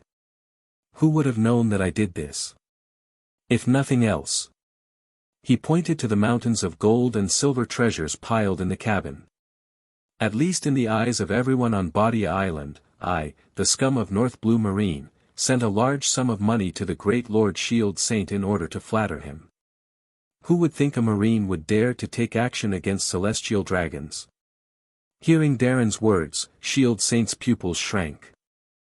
He endured the dizzy feeling caused by massive blood loss, gritted his teeth and said. Darren, I don't understand why you want to attack me. He suddenly seemed to realize something. Is it that little girl? From Darren's silence, Shield Saint got a definite answer. Just because of a civilian. His face was full of disbelief. Just a lowly commoner. Why do you have to do this? Darren quietly looked at the ferocious-looking celestial dragons in front of him. The blood on the floor had spread under his military boots. That's not just a civilian. He suddenly said. Those are civilians under my jurisdiction. Shield Saint roared. Why do you care so much about a civilian's life and death? Besides, don't think I don't know. Do you think you are a good person? Who in the entire North Blue doesn't know that you make money from lowly civilians by supporting the mafia? After all, you are no more noble than me. Darren suddenly laughed. He crossed his fingers. The steel wrapped around Hilda Saint's right arm suddenly strangled and contracted with force. Snapped. A bloody severed arm rose into the air. Aw! Hilda Saint's whole body twitched in pain, and yellow urine gradually leaked out from the crotch of his luxurious silk robe. You're right, I'm not a good person, that's why I'm here. Darren said calmly. If I were a good person, I probably wouldn't dare to come. Of course. I actually don't want to come, let alone deal with disgusting celestial dragons like you. I just want to live my life peacefully and run the North Blue Fleet. But I took the money from the father and daughter. Did you receive the money? Shield Saint gasped frantically, and his eyeballs almost bulged out of their sockets due to the attack of pain. How much did you charge her? I am celestial dragons, I have plenty of money. As long as you let me go, I can give you whatever money you want. No, it's not just money, I can give you whatever you want. Women, not just humans, I can also get you women from other races. Power. I can promote you to Marine Vice Admiral immediately. I can give you whatever you want. Darren suddenly sighed. Can you give me whatever I want? Celestial dragons gasped weakly, a look of joy flashed in their eyes, and nodded with a smile. That's right, you just need to talk, just talk. Anything will do. In true celestial dragon style. I do have something I really want. Darren looked at Shield Saint, tilted his head, and a sinister smile gradually formed on the corner of his mouth. I want to kill you. Shield Saint was taken aback, but the next second, he laughed wildly. Kill me, you have to die too. Darren, you didn't expect that. The official ships of the world government are loaded with secret surveillance phone bugs. At this moment, the world government has already seen the picture here. You are dead. Ha ha ha ha ha ha. His frantic eyes stared at Darren, trying to find terror and fear in the latter's gaze. But he failed. Smile. Colonel Marine still kept that annoying smile on his face. A wave of extreme uneasiness surged into Shield Saint's mind, making his heart beat wildly. Hilda Saint, compared to other celestial dragons, you are the smart one. Darren spoke with great interest. I can give you a chance. As he spoke, he didn't see any movement, and all the steel binding Shield Saint loosened. The celestial dragon slid from the wall like a puddle of mud, panting. Darren pulled out a military phone bug and tossed it casually. Try it, if you can dial in the signal. Facing Colonel Marine's half-smile look, Shield Saint's heart trembled. He gritted his teeth and tried to dial the phone bug in disbelief. 1 second. 2 seconds. 3 seconds. The military phone bug remains asleep. No response. All the blood on Shield Saint's face faded instantly, leaving only paleness. The communication signal was blocked. Impossible. He murmured blankly. At such a moment, his soul seemed to be pulled out of his body, and his expression was dazed and dull. The communication signals of the phone bug are all blocked. How is this possible?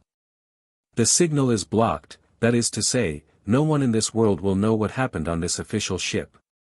Shield Saint trembled all over, and deep despair finally emerged in his eyes. Darren watched him silently, a ghostly arc flickering between his fingers. He's not an idiot who would act recklessly because of a momentary passion. From the moment Shield Saint didn't give himself face and insisted on taking the little girl away, he decided to kill this ugly pig. So while he was capturing the little girl, he put his life in the latter's hands. In this way, Shield Saint's route will be known. And by handing over the security mission, he also successfully obtained the intelligence of the CP members in the escort mission. In this way, there is only one last problem left in killing Shield Saint. Monitor. In the official ships of the world government, monitoring phone bugs are generally installed to ensure the safety of celestial dragons. It's just that this doesn't make any sense to his own ability. At the level of development of his own magnetic fruit, he can create a magnetic field centered on him with a diameter of about 100 meters. Under the action of the magnetic field, the signal of the phone bug will be completely shielded. The range is enough to cover the entire official ship. This is his inspiration from Doflamingo's birdcage. And this is Darren's greatest confidence in daring to attack celestial dragons. No. Why? Since you know I'm stalling for time, why don't you just kill me? Shield Saint suddenly raised his head to stare at Darren, roaring frantically. He doesn't understand. Obviously this guy possesses the strength to easily kill himself, and he also has insight into his intentions. Why didn't he just kill himself? Darren narrowed his eyes, and a teasing smile curled up on the corner of his mouth. Because killing you simply and neatly would be too cheap for you. While speaking, the despair on the faces of the father and daughter on Badia Island flashed in his mind. At least, before you die, I want you to taste the taste of despair. After the words fell, Darren slowly drew out his pistol. In the desperate, bleak eyes of the celestial dragons. The muzzle of the pistol. It rested lightly on his forehead. No. Shield Saint's eyes finally filled with unprecedented fear, and he screamed in horror. I am celestial dragons, if you kill me. Boom. Gunshots. Darren pulled the trigger without hesitation. The bullet passed through his forehead and exited the back of his head, puncturing a large hole in his skull. Large pieces of liquid, red and white mixed together, splashed out on the bulkhead in the shape of a fan. Shield Saint's body twitched, and the light in his pupils quickly dissipated. Damn, took money, just because of a untouchable. He fell slowly.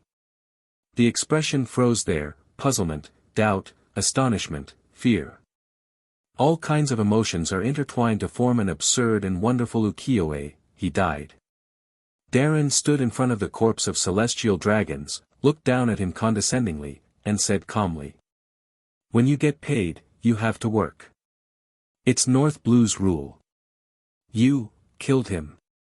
The naked and scarred woman looked at the celestial dragons lying in a pool of blood with a horrified expression. Her voice trembled and her face turned pale as she looked at the spreading blood. She just felt that everything in front of her was extremely unreal, like a dream. You killed the celestial dragons. She murmured repeatedly, reached out and touched the blood flowing on the ground, feeling the warm touch of the blood. The corner of his mouth curled into a smile little by little. You killed him.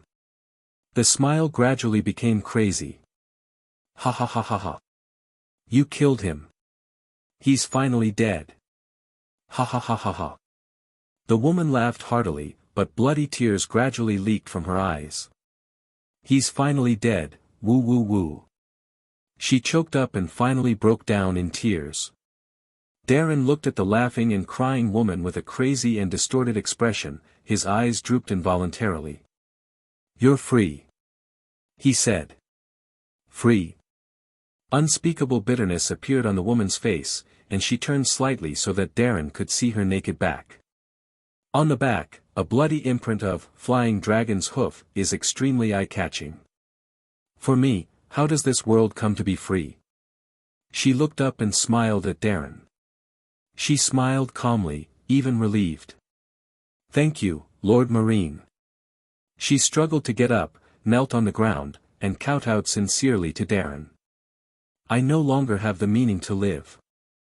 In this world, all the people I cherish have died in his hands. Please do what you have to do." Darren gave her a deep look.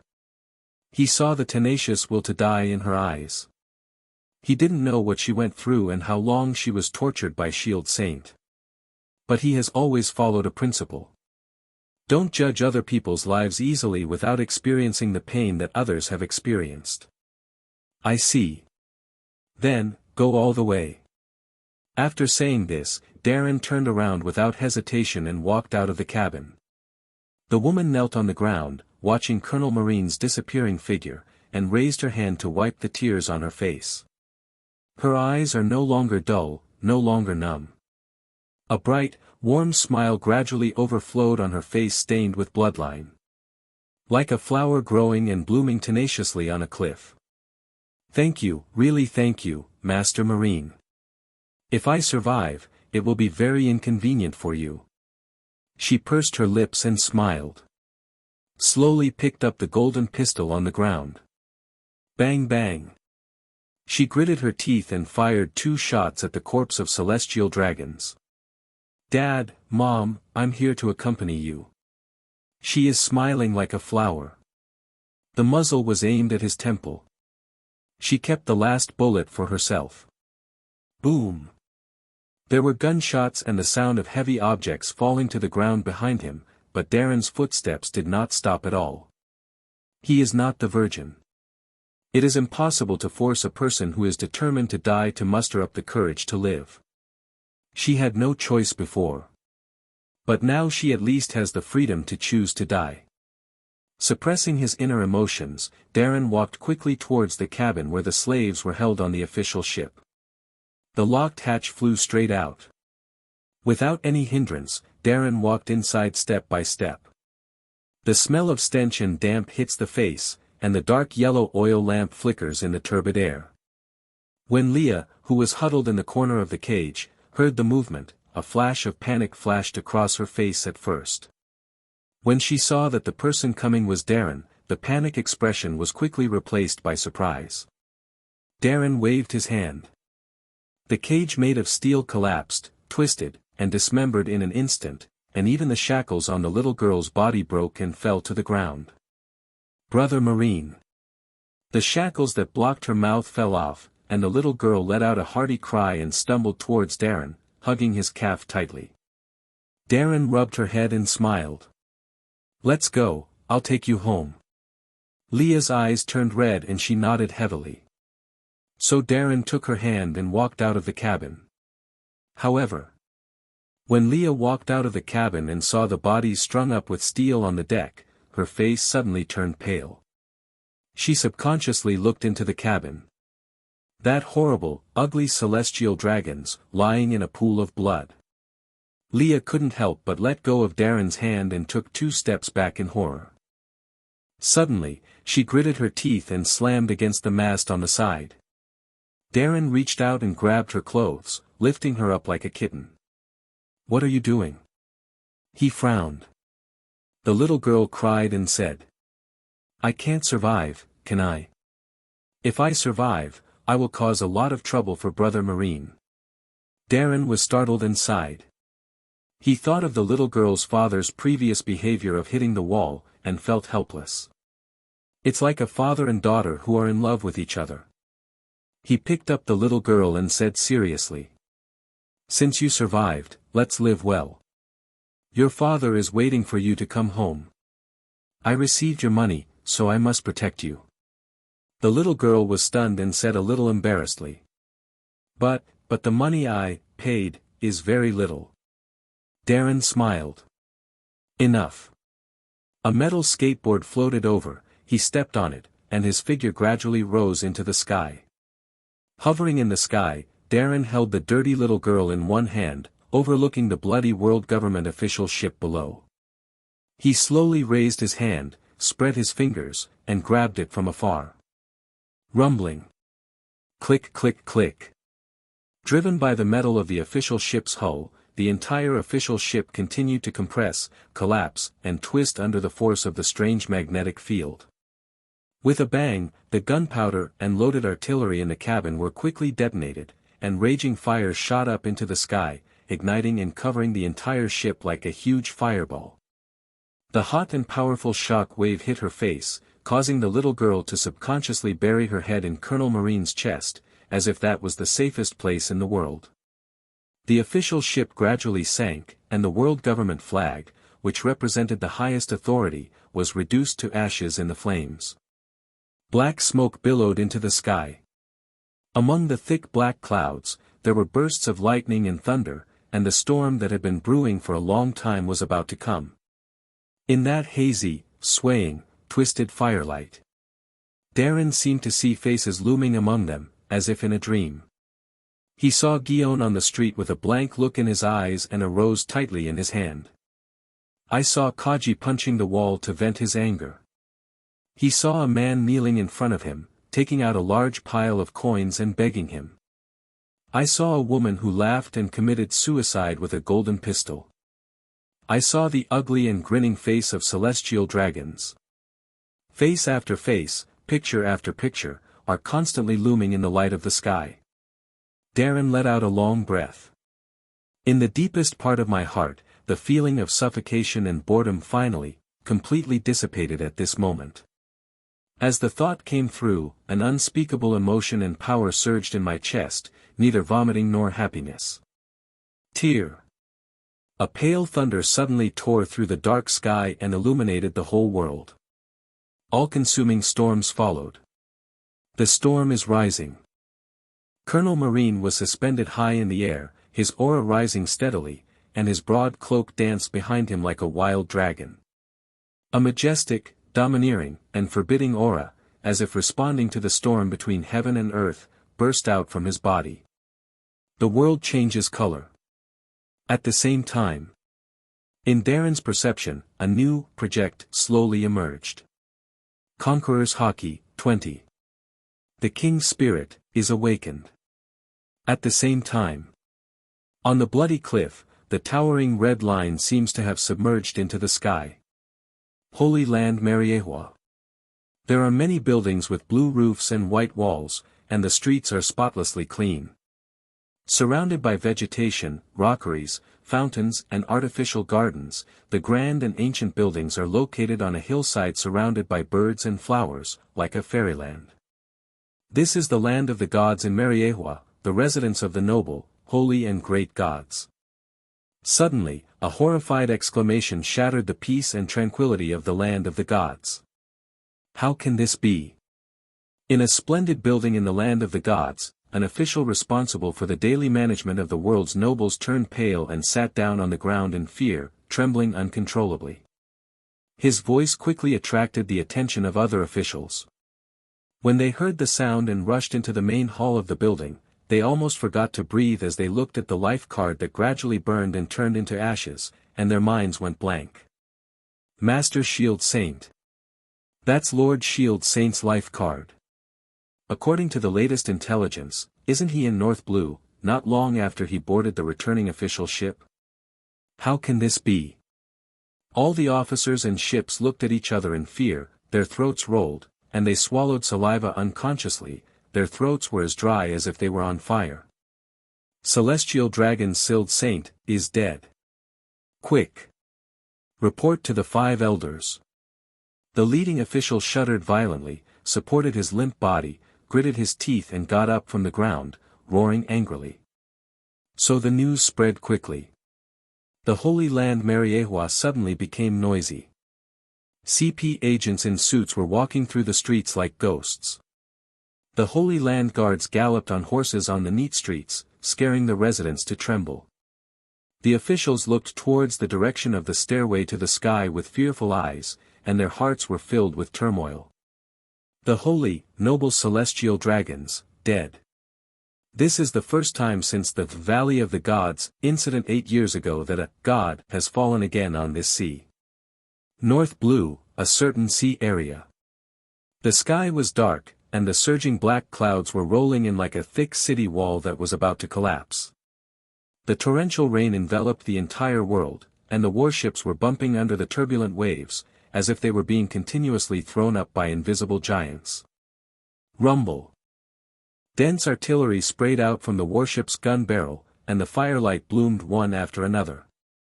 The black gun barrel had been burned by the high temperature until it glowed red. The roar and explosion of the cannonballs burst into violent flames on the distant sea surface, and magnificent columns of water rose into the sky. Burndy Waldo. You can't run away. On the warship, Sengoku, wearing black-rimmed glasses and a black beard tied into pigtails, stepped on the bow of the ship, stared at the pirate ship in the center of the distant artillery bombardment, and roared loudly. The majestic torrential rain poured down from the sky and bounced off the deck, shrouding the warship in a layer of white mist. Many Marines on the deck faced the heavy rain and quickly loaded ammunition into the heavy cannons. Every time a cannonball was fired, the warship trembled. Jia ha ha ha ha. Sengoku, if you want to arrest me, you are still far away. On the pirate ship, a tall figure stood on the bow of the ship, smiling ferociously with his arms folded. He was wearing a bright red captain's coat and a horn helmet. His gray-green beard trembled slightly with his laughter, and he exuded a deep and powerful aura. World Destroyer, Burndy Waldo. The captain of the Ward Pirates, with a bounty of 200 million Baileys. The legendary Great Pirate, a man on par with Whitebeard and Roger. Cannonballs exploded around the pirate ship, raindrops of sea water splashed up, and thick smoke billowed. But Burndy Waldo didn't care. He just stared at the warship with violent eyes, and a cruel smile suddenly appeared on the corner of his mouth. In terms of firepower, I have never lost to anyone. His figure disappeared from the place like a ghost. There seemed to be a ghost shadow moving through the dense rain curtain, so fast that a long vacuum area briefly appeared in the rain curtain. Next second, Burndy Waldo has appeared on the other side of the deck, holding a cannon with both hands. Boys, adjust your course and let those world government losers see how powerful our Ward Pirates are. He shouted loudly. Roar. The crew members of the Ward Pirates had fanaticism in their eyes, and they raised their arms and shouted. In the rough waves, a pirate turned the rudder of the ship. Attention! Full right rudder. The moment the voice fell, the hull of the pirate ship made a creaking sound, and it tilted significantly amidst the violent storm and bombardment. The deck suddenly became flooded, and the pirate clung tightly to the slippery railing to avoid falling into the sea. Heavy rain splashed on the deck. Burndy Waldo's hands grasped the cannon firmly like iron pliers. As the hull shifted, the fixed artillery barrel gradually aimed at the huge warship. Didn't you just sink a Celestial Dragon's official ship, and chase me for a day and a night? He made a sound of disdain and grinned crazily in the rain. Come on, Sengoku. Let me show you the power to destroy the world. He jerked the cannon's fuse. Boom! A dark cannonball burst out of the barrel and cut through the rain. Momo 50 times cannon. Following Burndy Waldo's cold shout, some invisible power seemed to spread out. White air waves spread from the cannonballs that roared through the sky. Then an incredible scene happened. I saw that the flying cannonballs suddenly expanded and doubled, but the volume increased dozens of times in the blink of an eye. The black cannonball with a diameter of more than 20 meters increased its jet speed. After reaching the highest point of the parabola, it fell crazily towards the warship where Sengoku was. It was so fast, fell so hard, and was so big that it even rubbed against the air to create bursts of fiery red air waves. From a distance, it looked like a meteorite breaking through the clouds and falling from the sky. This is Burndy Waldo's ability. Momo fruit can increase the speed and size of objects. And because of the doubling of speed and volume, the power of the amplified cannonball will also increase exponentially. It can be said unceremoniously that once this shell hits and explodes, its explosion power is enough to easily wipe out a town. The crimson light continued to expand above the head, but a huge shadow suddenly enveloped everyone on the warship. The waves of the strong wind fell from the sky, and the entire warship sank, and the deck even made a crackling sound. Damn! Sengoku roared with red eyes. If this shell hits the warship, I am afraid that the marines on board, including himself, will perish in the raging waves of the sea. The military boots stomped heavily on the bow, and Sengoku's figure flew up like a cannonball. A magnificent and bright golden light suddenly lit up in the sky. The Marines were shocked to see that their Marine Admiral transformed into a huge golden war Buddha in an instant, blasting a palm towards the huge shells falling from the sky. Big Buddha shock. Boom! The vast golden shock wave hit the shell heavily. After the world fell silent for a brief second, an earth-shattering explosion exploded high in the sky. A fireball with a diameter of more than 100 meters rose up, and countless shell fragments fell towards the warship like a dense rain of fire. Sengoku, who regained his human form in mid-air, changed his face slightly, and shouted angrily. Porcellino! Got it! A rambling voice came out in the torrential rain, and then a flash of golden light roared into the sky. 8-foot Chiongoyu. The light bullets all over the sky were like a torrential rain, constantly washing away the falling fragments of shells, and the torrential flames completely illuminated the dark sky. In the billowing smoke, Sengoku's figure landed steadily. The strong wind blew away the gunpowder smoke, his eyes fixed on the pirate ship fleeing towards the distant storm. He gritted his teeth, just about to give the order to pursue. A hoarse voice suddenly sounded behind him. Stop chasing, something went wrong. Sengoku frowned. A member of CP-0 wearing a mask with a strange pattern walked out of the cabin quickly. This time, the crusade against Burndy Waldo was jointly led by the CP department and Marine, and the intelligence sources mainly came from the CP department. Retreat? Burndy Waldo has been cornered by us, and the North Blue's famous chaotic sea is ahead. In such weather conditions, he can't escape. Sengoku retorted. Unexpectedly, that CP-0 shook his head. Burndy Waldo doesn't matter anymore. He pulled out a military phone bug and handed it to Sengoku. An old, gloomy voice slowly came from the military phone bug. Sengoku, retreat now. Sengoku was taken aback, subconsciously said. Master Five Elders, the operation is about to succeed. The great pirate Burndy Valdo has entered the ambush circle according to our plan. Just give me a little more time.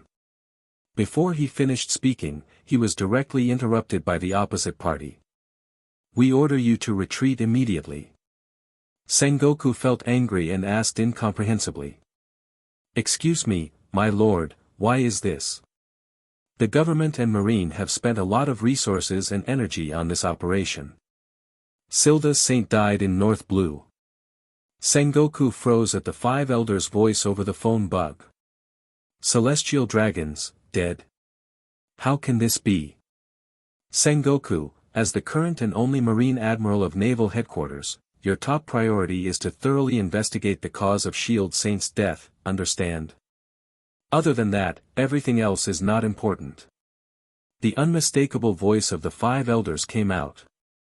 On the deck, Sengoku, who was soaked by the torrential rain, took a deep breath, and the blood in his heart seemed to be extinguished by the cold rain. I see. He gritted his teeth. Seeing this, CP-0 put away the phone bug, turned and walked into the cabin. At this time, countless golden photons continued to gather around Sengoku, and quickly reformed into a human form. He is tall and unusually tall, wearing a yellow and white striped suit, exaggerated toed sunglasses, and a beard. Rear Admiral rank, Marine New Generation, monster. Porcellino. How about I keep going, Sengoku Admiral? Looking at Sengoku's livid face, Porcellino spoke slowly. Sengoku glanced bitterly at the ward pirates, who had gradually disappeared into the distant storm, and suddenly punched heavily on the railing, smashing the railing to pieces. No need, let's go back. He gritted his teeth, and popped out these words between his teeth. His face was extremely ugly. As his adjutant, Poliucelino's strength is quite good, far exceeding the level of the general vice-admiral.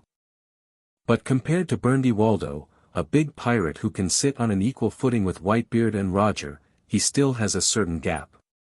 Let him chase alone. If he misses and falls into the hands of Berndy Waldo, it will be an unbearable loss for naval headquarters. A future marine admiral, a guy with monster-like talents, can't be surprised. What Sengoku didn't expect was that after using so many resources and energy, he was just a little bit short of being able to arrest Berndy Waldo, but in the end it ended up like this, a near-failure ending. He is not reconciled. But Sengoku also understands that he cannot refuse the orders of the world government. A celestial dragons, died in the same sea. Admiral is the only one in naval headquarters now, and he has to put down all the important tasks in his hands and go to investigate clearly. Only. Who in North Blue dares to take a shot at the celestial dragons? Sengoku stood in the torrential rain, and the rain slapped his slightly pale face. His expression was cloudy and uncertain, and he fell into deep thought. It was late at night.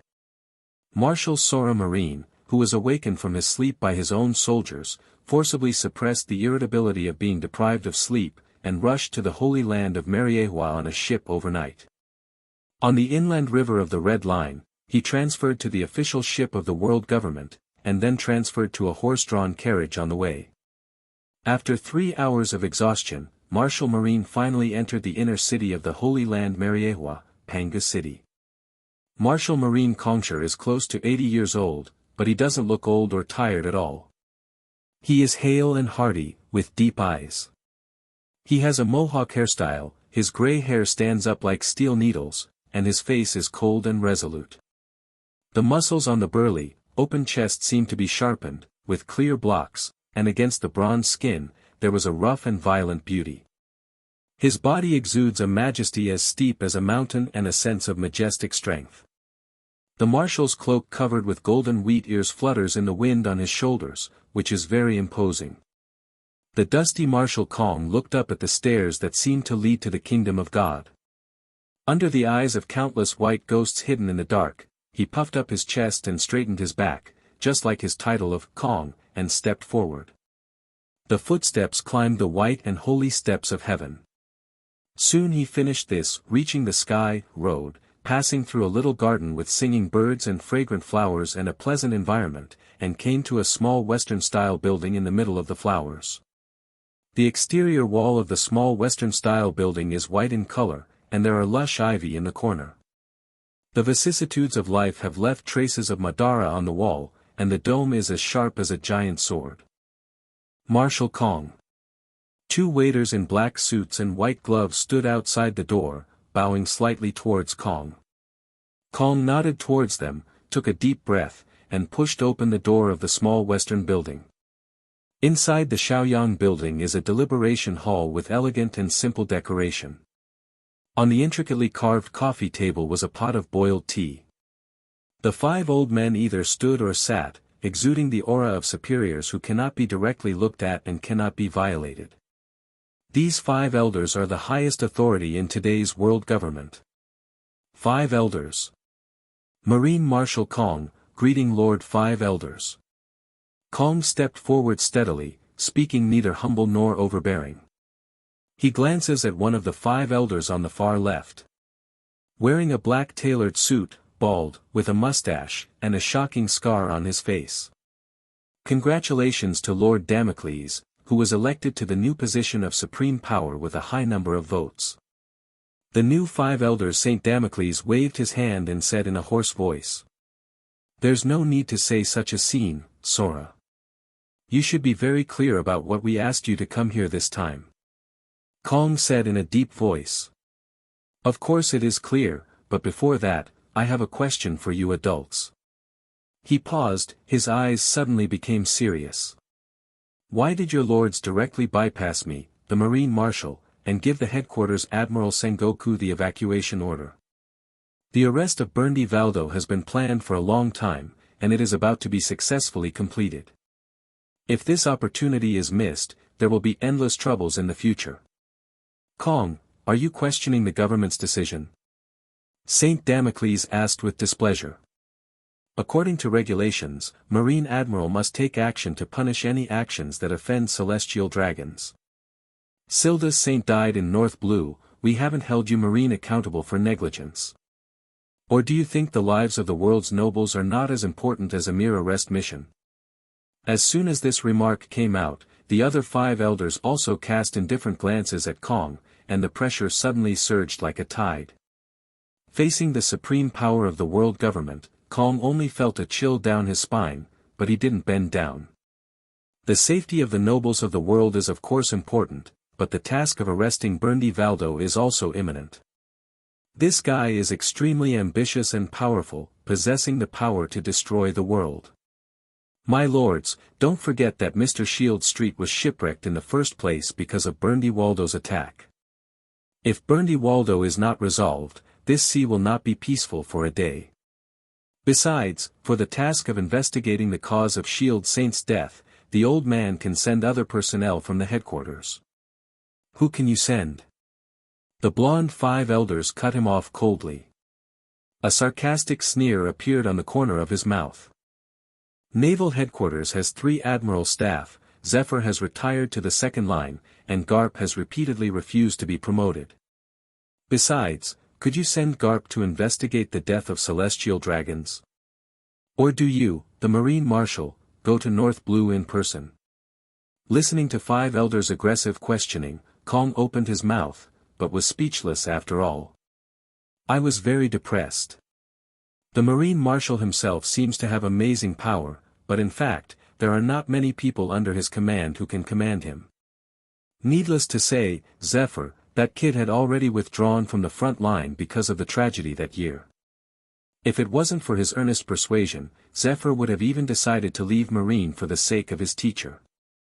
Although Zephyr retains Admiral's military rank, he has basically left Admiral's military affairs and devoted himself to teaching in the officer training camp. Even if he is the Marine Marshal, it is not easy to go against his personal wishes. As for that B********************* D Garp. Let him investigate the death of the celestial dragons. What a joke. When the B*********** D heard the news, he probably just celebrated with donuts and laughed and said, good death. So it seems that Sengoku is indeed the only option. Thinking of this, Kong couldn't help but gritted his teeth and clenched his fists. The degree of danger of World Destroyer, Berndy Waldo is extremely high in the evaluation of Naval Headquarters, even surpassing Roger and Whitebeard. After all, Roger and Whitebeard are stronger in strength and influence, but they will not take the initiative to attack civilians and towns under normal circumstances. Although the former likes to act rashly, he would not take the initiative to attack civilians under normal circumstances, and he also cooperated with Marine in the Valley of God's War. The latter has little ambition, traveling around the New World, inviting new members and forming a so-called family. But Berndy Waldo, the lunatic, was different. His slogan is, destroy everything that stands in my way, and his methods are cruel. In order to achieve his goals, he does not hesitate to attack towns, civilians, and even Marine base. He has great ambitions to subvert the world government, and with the terrifying and destructive power of Momo fruit, he is far more harmful to world peace than Whitebeard and Roger. Obviously, it is only a little bit short, and this guy can be arrested. Damocles Saint looked at Kong's uncertain face, and said slowly. Sky, CP's forces have infiltrated into the Ward Pirates, and Berndy Valdo can't escape anywhere. Kong was taken aback when he heard that. CP has infiltrated Berndy Valdo's subordinates. The bald 5 elders, who was wearing a training suit and lowered his head to wipe his samurai sword, said calmly. That's all for this matter, we don't want to waste any more words on this matter. The death of celestial dragons involves the face of the world government. The truth must be thoroughly investigated. You Marine must fully cooperate and give us an explanation. Other than that, block the news, this incident must be kept secret. I see. Kong knew that at this point, it didn't make any sense for him to continue arguing. Not all celestial dragons are snotty, bossy, arrogant and incompetent. Born with unimaginable powers, such a superior identity and background are born to be breeding grounds for idiots, bastards, personality disorders and egomaniacs. But among the celestial dragons there will still be a small elite with talent, wisdom and force. They have received top-level education since they were young, guided and cultivated by the best teachers in various fields, and have passed through multiple screenings, and finally gradually occupy part of the core positions in the world government after they grow up. Otherwise, if all the celestial dragons were pigs with that kind of psychological pervert, the world government would have been finished long ago, and it would be impossible to sustain a rule that lasted for 800 years. The 5 elders, who represent the highest power of the world government, are the elite of the celestial dragons' elite. Their origins will naturally allow them in high positions to maintain the celestial dragons' dominance and status in turn. This is inevitable. Celestial dragons are supreme, gods of the sea. This is their bottom line and iron law, no one can break it, and there is no room for bargaining. It's just that Kong vaguely sensed something from 5 elders' last sentence. Block message. North Blue. The area where the world government official ship sank.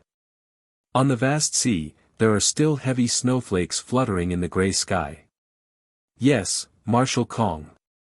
According to the route provided by the government CP department, I have arrived at the scene of the crime. On the warship, Sengoku held a military phone bug in his hand and made a report with a gloomy face. He adjusted his black-rimmed glasses and quickly glanced at the sea. There weren't a lot of obvious signs at the scene. Yes, I understand. After hanging up the phone, Sengoku couldn't help but let out a long breath. The diving team has been dispatched. The adults take this incident very seriously. A ghostly figure wearing a silk robe and a strange pattern mask appeared next to Sengoku, and a hoarse voice came from under the mask. Sengoku nodded, but felt a little disapproving in his heart. The sea was rough, with only a few shipwrecks floating on it. Occasionally, burnt and rotted limbs could be seen, making it impossible to confirm their specific identities. The Holy Land Mariehua has determined the actual time of the crime based on the moment when the Hilda's Saint Life card was burned out. A full 3 hours had passed between the time of the incident and when Sengoku and the others arrived at the scene. 3 hours, the turbulent sea is enough to swallow up all the evidence and traces that may be left behind. At this point, even if we send out diving troops, what's the use? Because a dead celestial dragons went to such great lengths, and even let Bernie Waldo go for nothing, Sengoku felt a little unhappy in his heart. However, no matter how absurd it is, this is an order issued by the world government after all. No matter how dissatisfied or disapproving it is, Sengoku will do his best to fulfill it conscientiously and responsibly. The government has issued a gag order. After all, once this incident is exposed, it will weaken the government's majesty and affect the government's face.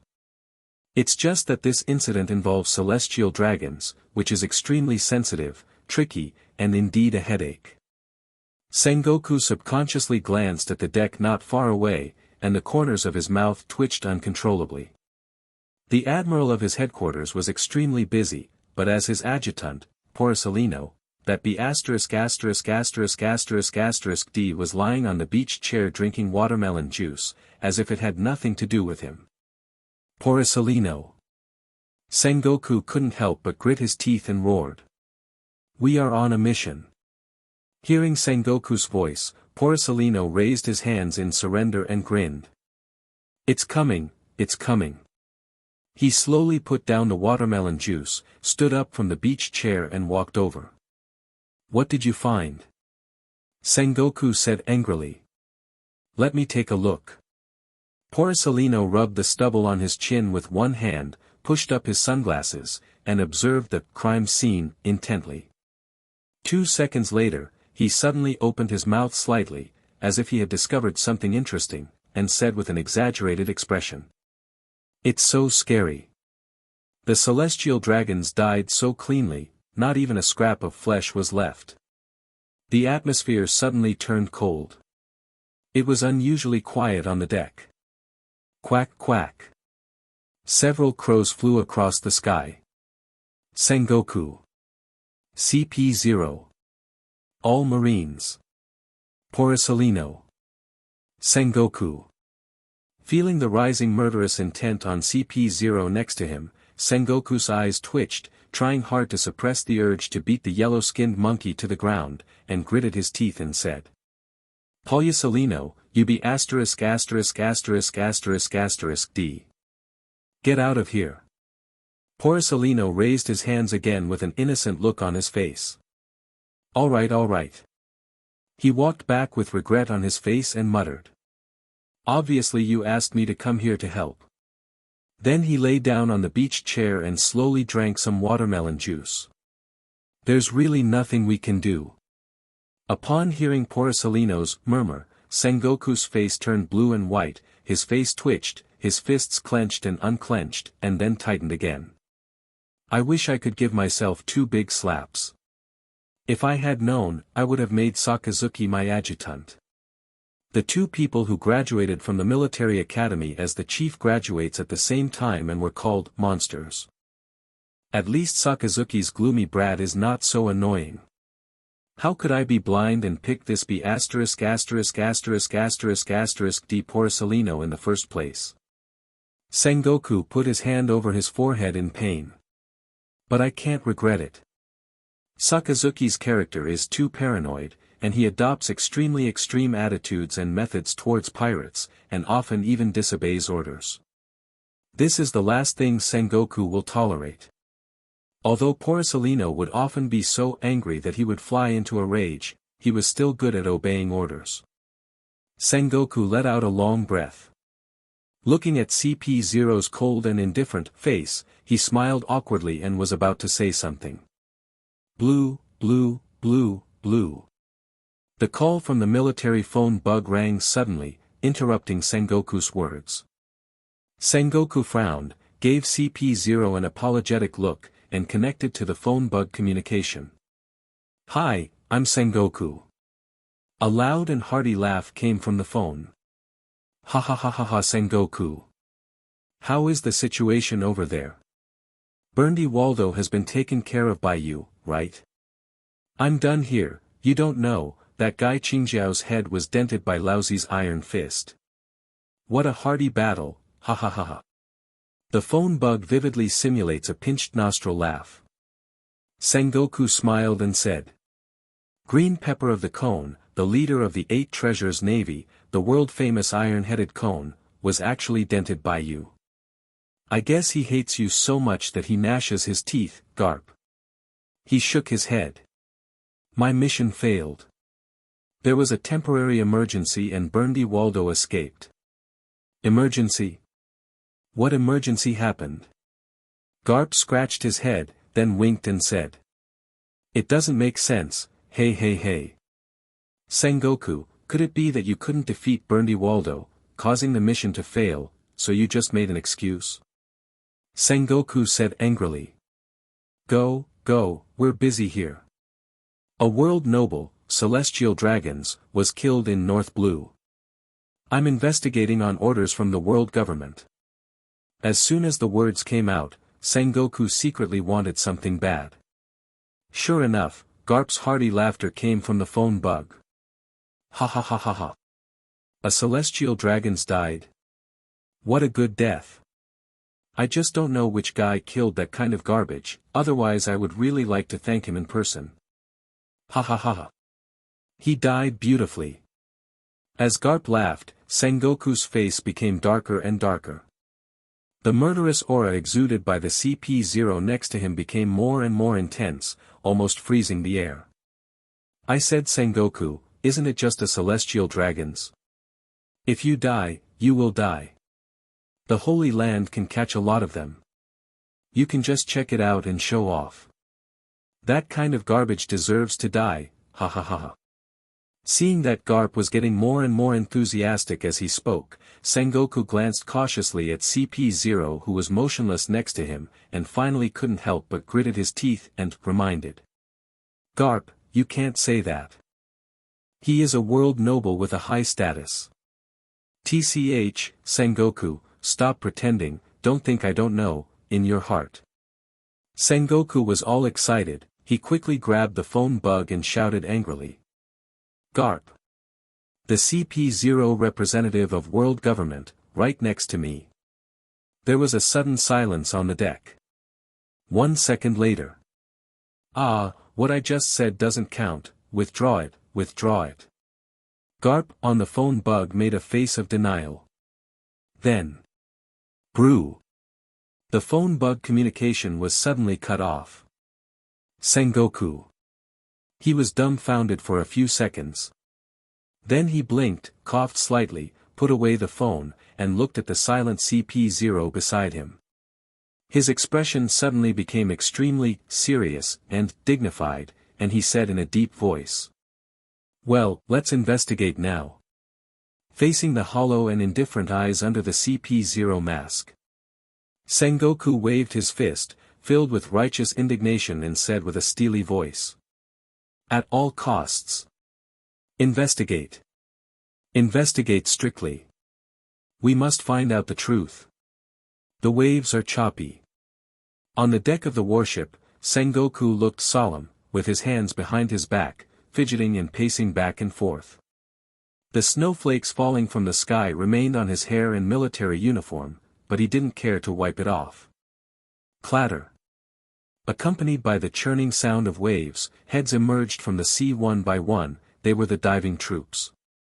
Reporting to Sengoku Admiral, the official ship has been completely destroyed, and most of the wreckage has been washed away by sea water, and no meaningful residue can be found. But what is certain is that the hull of the official ship was destroyed in a very short period of time, and the shells and gunpowder loaded in the cabin were ignited, causing a fire and explosion. A member of the diving team, dragging his wet body, quickly boarded the warship and reported to Sengoku with a salute. Sure enough. Sengoku's heart sank slightly. Although judging from the traces left on the sea surface, he had already guessed that it would probably be such a result, but people always have a fluke mentality. Sengoku frowned, and looked at the silent CP0 members. Where's the monitoring phone bug on the official ship? If I remember correctly, according to normal regulations, the world government's official ships are equipped with monitoring phone bugs to ensure the personal safety of celestial dragons. CP0 pondered for a second, didn't speak, just turned around and walked towards the cabin. Sengoku was taken aback when he saw this, and instantly understood what was happening, and quickly followed. After they entered the cabin, closed the hatch, and made sure that no one was around, the CP0 members slowly took out video phone bugs one by one from their pockets and placed them on the table. The official ship is indeed equipped with surveillance phone bugs. Under normal circumstances, as long as someone boards the official ship, they will immediately enter the surveillance video of the phone bug. CP0 said in a low voice. The mask with strange pattern stared blankly at Sengoku while speaking, which made Sengoku feel inexplicable discomfort. This is the live video at that time. Sengoku subconsciously stretched out his hand, wanting to turn on the video phone bug and play the video. That CP0 suddenly took a step forward, pressed Sengoku's hand, and said coldly. This video involves the privacy of the world government and the world's nobles. No matter what you see in it, you must not spread it outside. Sengoku glanced at him. Of course I know. Only then did CP0 retract the hand wearing the white glove. Then, as the projection of the video phone bug started, a hazy white light soon lit up in the dim cabin. Several surveillance images from different angles were presented in front of Sengoku at the same time. The first to catch the eye. It is a harbor like a white crescent moon. Because of the clearing, the originally bustling port looks a little deserted. The sky in the background is gray and snowy, exuding a sad atmosphere. Sengoku saw from a surveillance screen that several CP-1 members in black suits were moving heavy boxes into the main cabin. Immediately afterwards, Celestial Dragon's Shield Street, wearing a glass cover, swaggered onto the official ship under the escort of several CP-1s. The sails on the mast of the official ship were raised, flapping, and sailed out of the harbor under the drumming of the sea breeze. In a series of monitoring pictures from different angles, Sengoku saw a little girl whose eyes were red from crying, her hands and feet were shackled, and she was roughly dragged into a separate cabin by CP members, where she curled up in a dark corner desperately and helplessly. He saw the relaxed-looking CP-1 members on the deck, smoking cigarettes and teasing each other. He saw mountains of gold and silver in the main cabin. He saw celestial dragons tormenting a woman with long whips and dancing to saxophone music. A few short frames. He saw heaven and hell on earth. Extravagance and bloody cruelty. Glamorous and hopeless cold. Just a wall away. A picture of strong contrast is presented in front of Sengoku at the same time. What he didn't realize was that his fist had been clenched tightly at some point.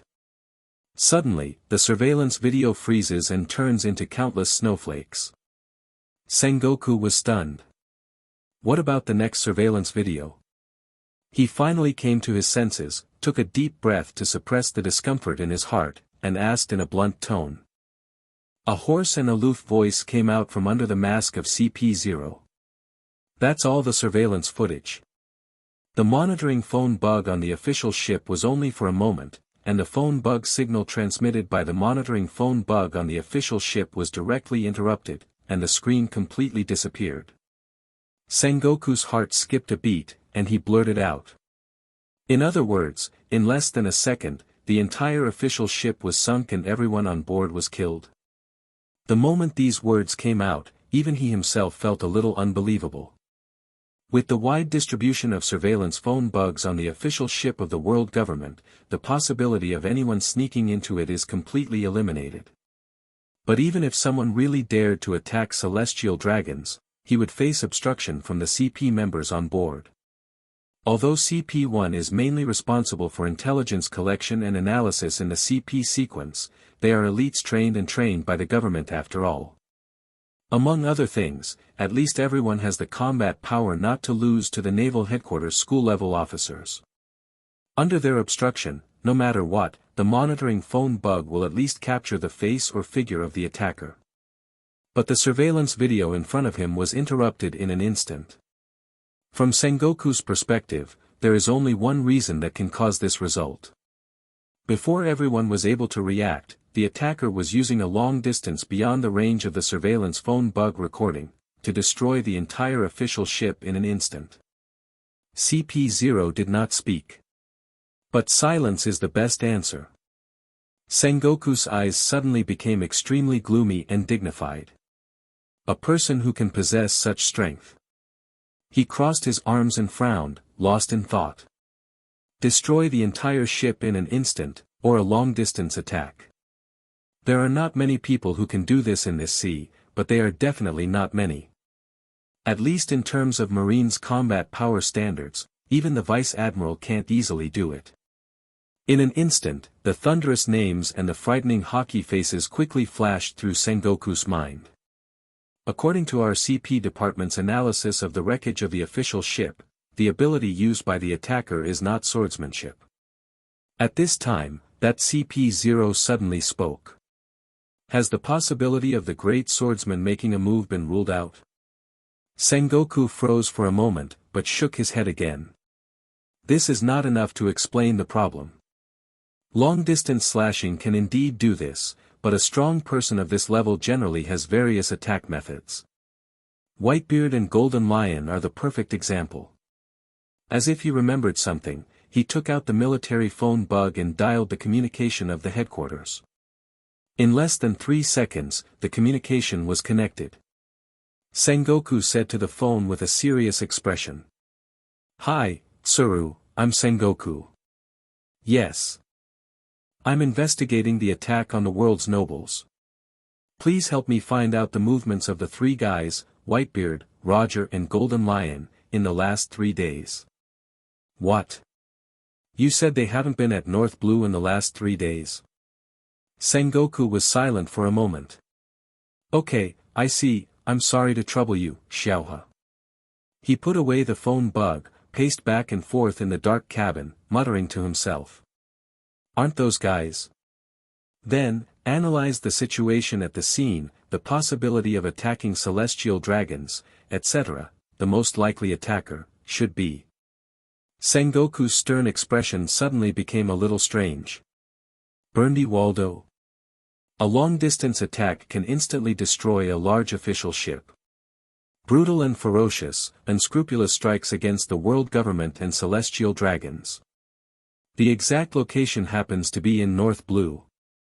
If the time of the incident hadn't happened during his pursuit of Burndy Waldo, Sengoku would have been able to determine that world destroyer, Burndy Waldo, was the attacker. Have you lost your train of thought again? Sengoku rubbed his temples. At this moment. Tuck tuck tuck. There was a sudden knock on the door. Sengoku was taken aback, and through observation hockey perception, it was confirmed that it was Polyasolino who knocked on the door. He hesitated for a moment, turned off the video phone bug, and responded. Come in. Polyasolino pushed the door open and entered. Sengoku Admiral, I might guess who attacked the official celestial dragon's ship. He walked into the cabin slowly. CP0 raised an eyebrow. Sengoku's eyes lit up when he heard that. Do you have any idea? Polyasolino smiled all over his face, puffed out his chest, and said solemnly. Sea King's creatures. He held his head high, with a proud face. Sengoku. CP0.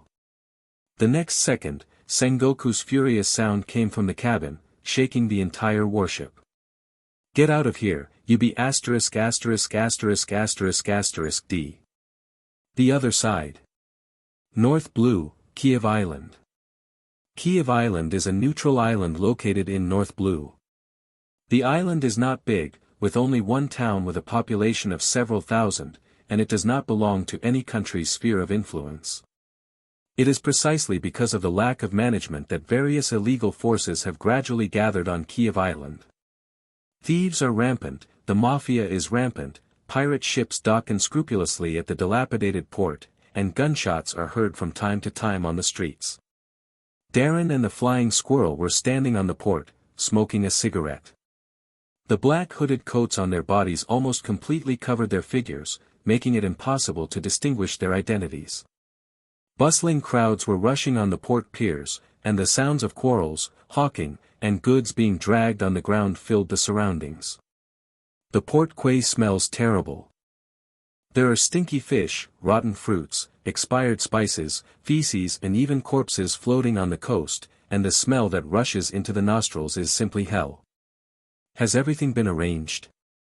Darren squinted his eyes and stared at the merchant ship that was gradually sailing out of the port, and asked while puffing away his smoke. Yes, I didn't show up. It was handed over to the caravan through a mafia force controlled by us. It is impossible for anyone to find out about us. She will go to a new place and start a new life. The flying squirrel whispered with solemn eyes. Under the seemingly calm face, his heart was beating extremely fast. Don't be so nervous. Darren noticed something strange about the flying squirrel, turned around and patted his shoulder with a smile. Besides her, there was no one alive on that ship. Even if the higher authorities really launch an investigation, they won't be able to find any clues. To this world, the little girl selling flowers has sunk into the sea along with the official ship. The flying squirrel took a long drag on the cigarette and couldn't help but roll his eyes. You put it lightly. Thinking of the heaven-defying feat accomplished by this guy, Flying Squirrel is still so nervous that his palms are sweating even now. Those are celestial dragons. The God who possesses supreme power and status. But then again, after learning that Darren's God-killing operation was successful, he also felt indescribably happy. In his mind, he couldn't help but think of the innocent and clear smile on the little girl's face when they parted just now. Maybe the risk is worth it for that smile. Darren, you are right. Those celestial dragons really deserve to die. Where's her father? What should we do? The flying squirrel exhaled a long puff of smoke and asked in a deep voice. Darren pondered for a moment. It is estimated that it won't be long before the higher-ups will send people to Badia Island to investigate, so the truth cannot be told to her father yet. We need his cooperation in a play. The flying squirrel's pupils shrank slightly. Investigation? Didn't you say they couldn't find any clues? Darren sneered. They couldn't find it. I used the ability of magnetic fruit to directly block the signal of the surveillance phone bug. Even if the government investigates the surveillance video afterwards, it will only find that the line was suddenly disconnected. In this case, the conclusion they derived from this would be that the entire official ship would be destroyed in an instant. As a result, the focus of their investigation will naturally shift towards those powerful people with terrifying strength. He is just a merely colonel in the headquarters, and there is no way he will be suspected under any circumstances. But no matter what, the investigation team has to put on a show before they can give an explanation to the government. The flying squirrel suddenly realized, and then frowned. Do you think the government will continue to investigate? Darren shook his head. It's impossible, they don't have such patience. The most important thing is that this time the Celestial Dragons incident is still kept secret. No one knows about it except the members of the investigation team and the senior management of the headquarters. Since no one knows, there is naturally not much political pressure on the government. This time the Celestial Dragons incident is different from the Sabaody Islands incident in the original plot. In the original plot, Straw Hat Luffy fought against the Celestial Dragons in full public view. Everyone on the island knew that the Celestial Dragons were offended and attacked, and the world government was forced to take severe measures due to political pressure. Marine Admiral was dispatched, and Kizaru's crusade against the Straw Hat pirates ended in failure, and he could only capture 500 unlucky pirates. But this time is different. No one knew a Celestial Dragons died. The clues and evidence were also completely blocked by himself. The final outcome of the investigation will be a hasty conclusion. Listening to Darren's analysis, Flying Squirrel couldn't help but sigh. I really don't know how your head grows. You are obviously from North Blue, but you understand and analyze the top management so clearly. It's just that if the investigation is completed by then, Cake and Guillaume will probably guess something. Aren't you afraid that they will expose the secret? He turned to look at Darren, his tone vaguely concerned. No matter how you say it, for North Blue Marine, the two people from Guillaume are outsiders, after all. Not to mention they didn't have a good impression of Darren from the start. Darren smiled. Even if they guess something, they don't dare to say it, let alone know how to say it. He looked at the dirty and black harbor in front of him with a comfortable expression, as if he should be here. They are good people, better than me, better than you, even better than most people in this world. They are too clean, too clear, which is their greatest strength and their greatest weakness. I did what they wanted to do but didn't dare to do, so naturally they wouldn't say anything. And once they make their choice. Colonel Marine's eyes suddenly became meaningful. They're tied to our boat. The flying squirrel was shocked, took a deep breath, and couldn't help but smiled wryly. Are you using them all? What a devil you are. Darren smiled nonchalantly. Flying squirrel, do you know? Life, and I mean real life, has never been a war between good and evil, but a trade-off between the greater and the lesser evils. The world has long been turned upside down, and there is no soil for pure justice. The vast majority of Marines either swallow their anger and become watchdogs of the government, or they can only watch crimes happen, unable to change, and finally unable to rage. Unfortunately, I don't want to be a dog, and I don't want to be a bystander. He turned his eyes and looked at his adjutants, comrades in arms and partners who had followed him for many years. His eyes were extremely fierce. All of this will change one day. But before that, I have to be a devil. He exhaled a smoke like a dragon, and said with deep meaning. Because we are already living in hell. The flying squirrel listened to these words in a daze, and remained silent. After speaking, he showed a relaxed look again, stubbed out his cigarette, and stretched his waist greatly. Let's go back to and meet our Sengoku Admiral. He said with a smile. Badia Island. A huge warship with many scars docked slowly. The bow of the warship is in the shape of a giant Buddha, and there are marine soldiers stationed on the deck with chilling expressions, which seem to be the most elite troops in marine. The civilians and caravans on the port stared dumbfounded at this huge ship loaded with super-large artillery and exuding a formidable atmosphere of war, and subconsciously backed away, shocked in their hearts. It's like a war fortress floating on the sea. Sengoku led a group of marines off the deck, and the masked CP-0 member was hidden among the crowd. This island. Sengoku couldn't help frowning when he looked at the blue-roofed and white-walled architectural style on Badia Island. A soldier came to his side and whispered something in his ear. I see. Sengoku sighed in his heart.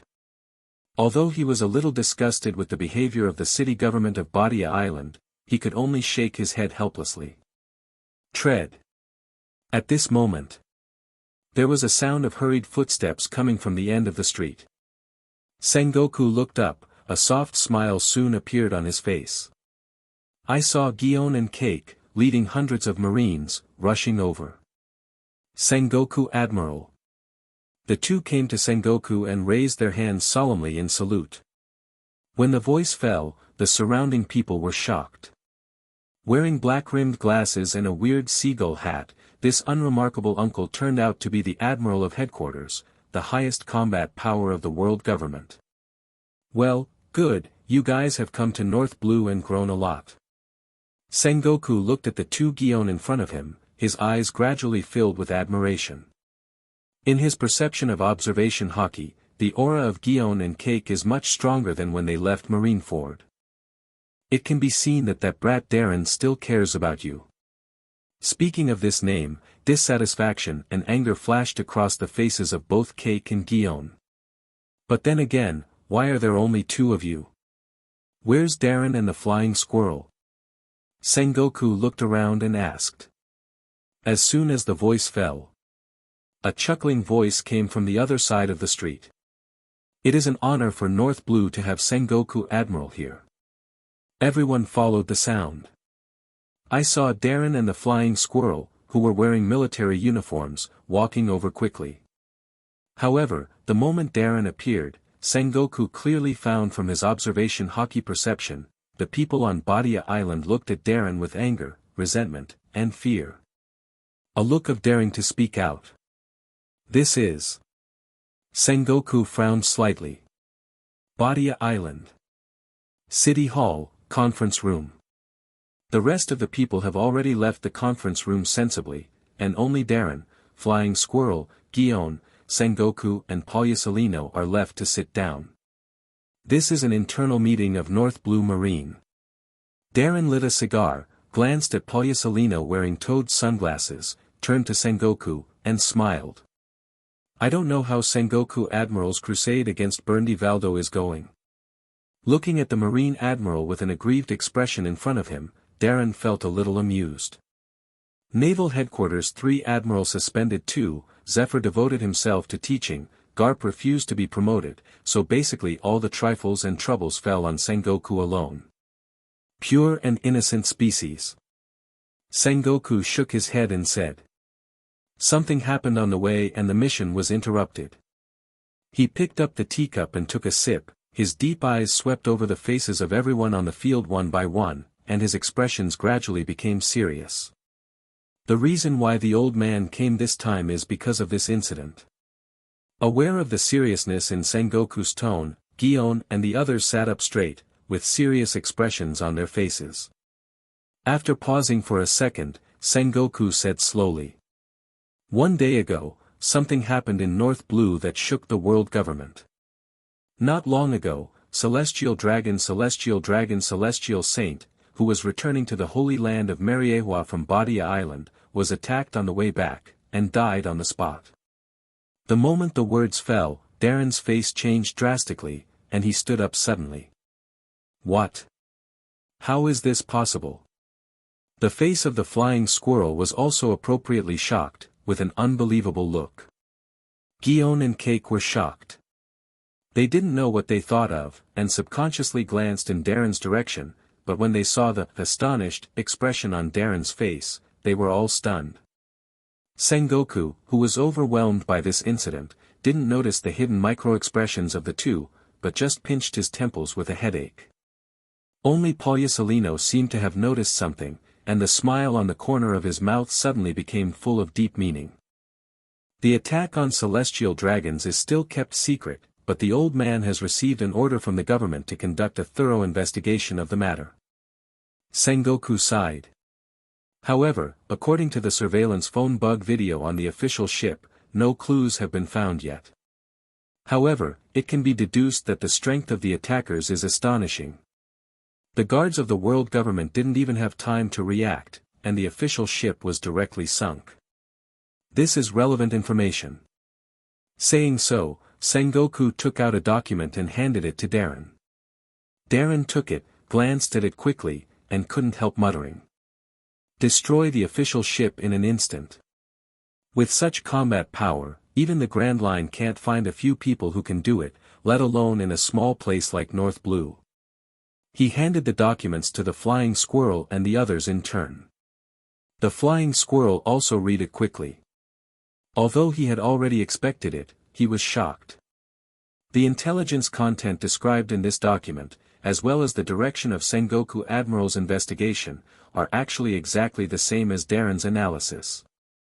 Sengoku Admiral, have you identified the suspect? At this time Darren said in a deep voice. Since this happened in North Blue, I must bear some responsibility. I and North Blue Marine are willing to cooperate with you unconditionally. Satisfied with Darren's attitude, Sengoku nodded and said. Well, it was indeed a wise decision to hand over North Blue Marine to you. It's just that the old man has already investigated suspects with this ability, but there is no harvest yet. This time, the old man came to Badia Island to further investigate. After all, considering the cause and effect, Shield Saint himself set off from Badia Island to return to the holy land of Mariehua. I see. Darren suddenly realized and nodded in agreement. You are in charge of guarding Shield Saint himself on Badia Island. Sengoku tapped his fingers lightly on the conference table. Before Shield Saint sailed, did you find any strange people or strange things he encountered on the island? After the words fell, Sengoku saw Guillaume and Cake's expressions change, as if hesitating to speak. To be honest, Sengoku Admiral. Darren spoke slowly at this moment, with a particularly complicated expression. Before Lord Shield Saint set sail, something did happen. Oh. Sengoku raised his eyebrows, what's the matter? Guillaume and Cake suddenly turned their heads and looked at Darren in astonishment. Colonel Marine sighed. That was a very unfortunate thing. He considered his tone, and slowly told about the father and daughter who sell flowers on Badia Island. Boom! The huge fist fell, and the conference table in front of Sengoku shattered and shattered. Damn! He stood up suddenly, clenched his fists tightly, trembling visibly to the naked eye. I also don't know who is scolding that sentence, damn. In his mind, the image of a thin little girl being roughly dragged into the cabin, shivering and curled up in a dark corner flashed by. Guillaume and the others looked at Sengoku Admiral's angry expression and dared not speak. It took a while before Sengoku forced himself to suppress his anger. This meeting will end here, the old man is a little tired. After being silent for a while, he dropped this sentence in a hoarse voice, turned and left without saying a word. Guillaume and the others hurriedly followed. In the huge conference room, only Darren and Polyasolino were left. There was a smile that was not a smile on the faces of the two of them. Sassy ignores Dana, Polyasolino Rear Admiral. Darren laughed suddenly, broke the silence, took out a gilt cigar, and threw it to Polyasolino. Polyasolino took it, sniffed it under his nose, and said with a smile, "Haven't seen each other in a few years, you still enjoy life as always, Darren." Darren lit himself a cigar and shrugged. "Being a Marine is tough enough, there's no need to wrong yourself, isn't it?" Polyasolino took a deep look at him, and suddenly grinned. "It can be seen that you are doing well in North Blue." He paused, his tone full of meaning. "Darren, this is just the beginning, right?" Darren smiled calmly, "Who knows? I don't like trouble either. Well, I learned this advantage from you."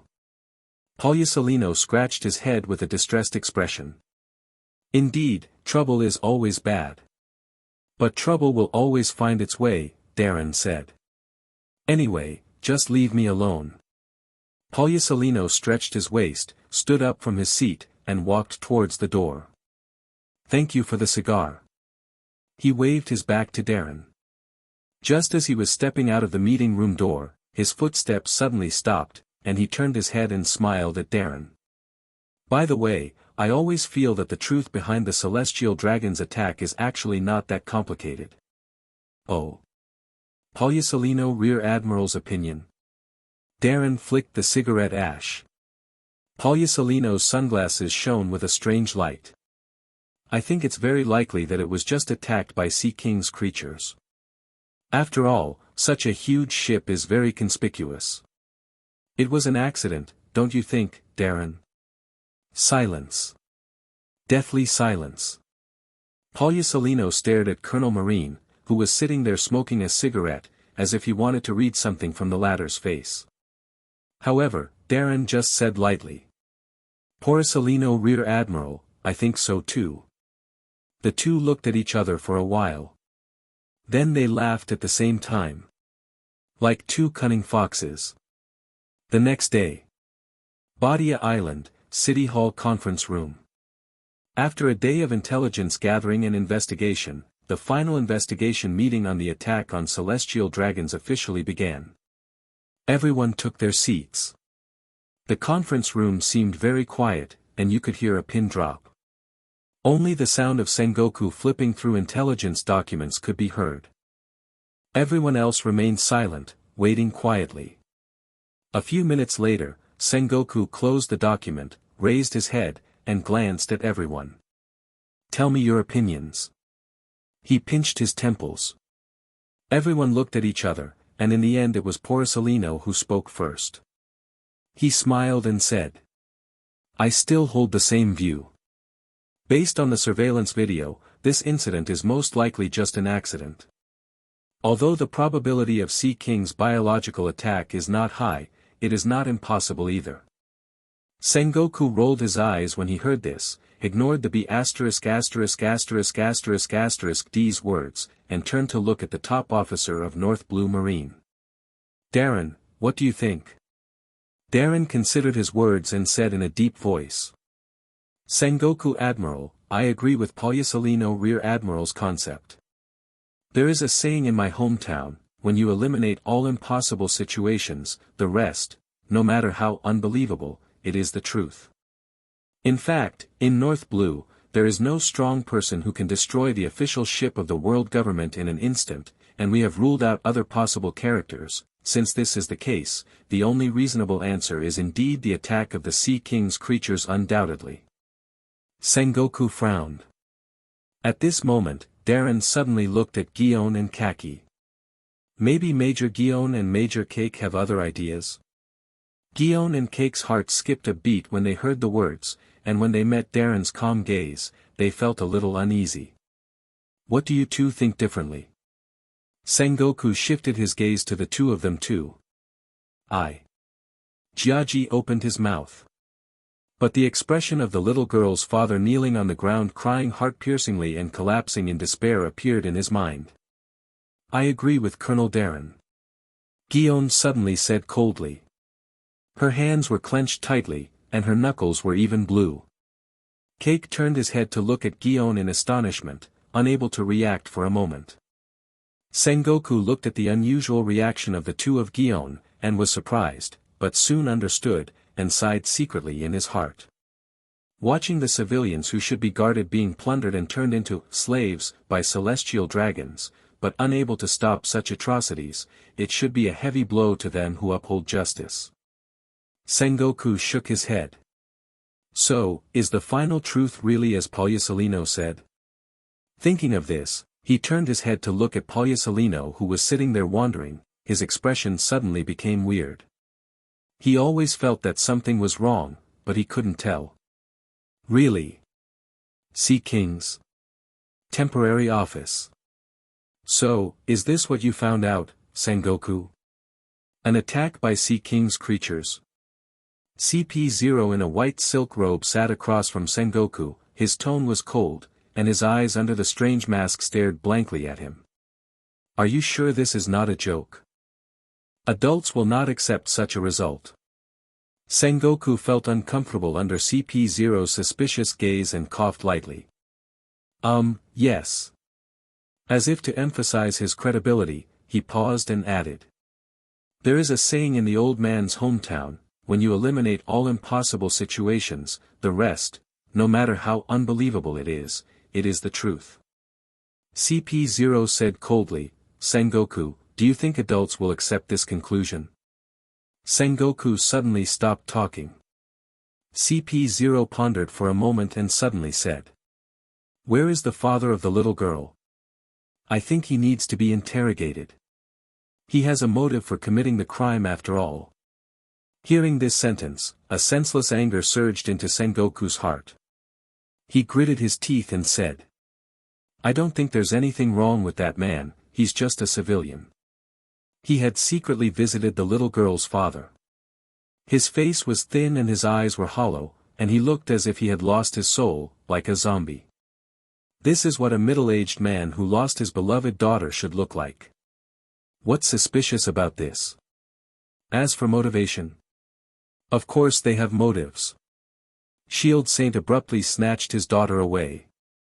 If the former were not celestial dragons and were heavily protected, that man would definitely tear Shield Saint into pieces even if he had a chance. However, CP0 was unmoved, and just said coldly. This incident involves the nobles of the world, so we cannot be too cautious. Sengoku, don't forget this is an order from the government, you are Marine Admiral, you should obey it unconditionally. This old man is carrying out the government's order. Sengoku interrupted CP0 unceremoniously.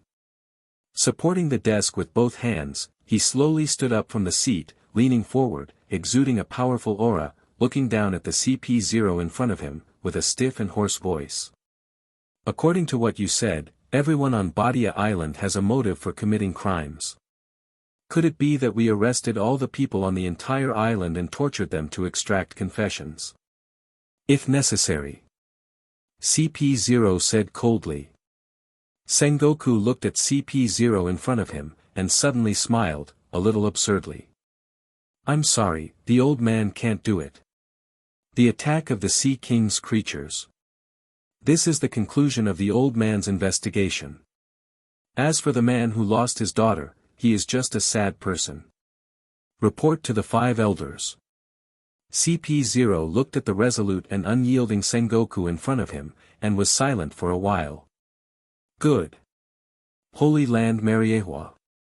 World Government Headquarters, a small western building. The boiling tea is constantly emitting hot steam.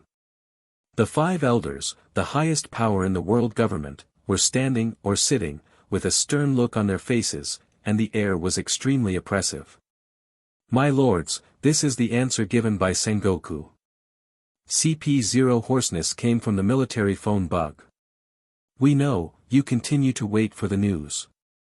The blonde 5 elders said blankly. Yes, my lord. The phone bug communication was interrupted. It's ridiculous. Damocles suddenly sneered. Actually, it's not impossible. The blonde 5 elders said abruptly. Of course the old man knows that there is a possibility, but the Shield Saint family will not accept this result. Saint Damocles shook his head. The other 5 elders fell silent when they heard the words. Although they, as 5 elders, represent the interests of the noble celestial dragons in the world. They don't really care about the celestial dragons who eat and wait to die. What they care about is to appease the anger of the celestial dragon's family in the Holy Land. Although Shield Saint himself is a waste, his family has great influence in the Holy Land Mariehua. To put it bluntly, to find out the truth is to give them an explanation. Perhaps, we should expand the scope of our investigation. Saint Damocles said suddenly. As soon as this remark was made, the other 5 elders frowned. There was a cold glint in the old eyes of Saint Damocles. The old man has experienced countless wars in his life, and he has learned a lesson. That is, there are no so-called accidents in this world. The rest of the 5 elders raised their eyebrows. You mean? Saint Damocles sneered and said. Sengoku's findings are absurd, but at least one of his words makes sense. When you eliminate the impossible, the rest, no matter how unbelievable, it's the truth. Since pirates and civilians are excluded, there is only one possibility for the last possible action. The other 4 were startled. Could it be? Yeah, I suspect, of course it's just a possibility. Saint Damocles narrowed his eyes.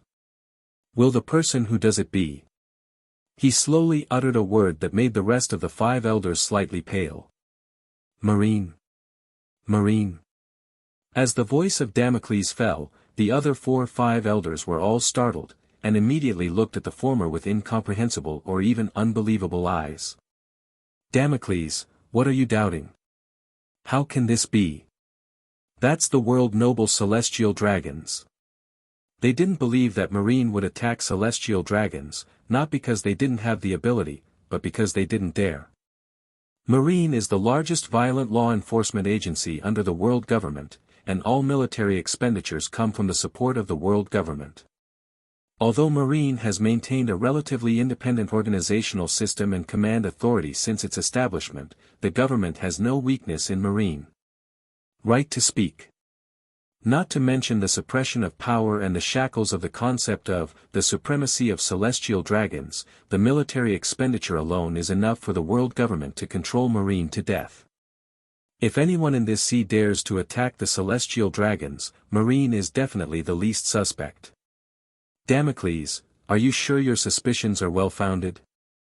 Once the suspicions are established, the nature of many things changes. This is an extremely sensitive topic. At this time, the bald 5 elders, who had been lowering his head and concentrating on wiping the long knife in his hand, suddenly spoke hoarsely.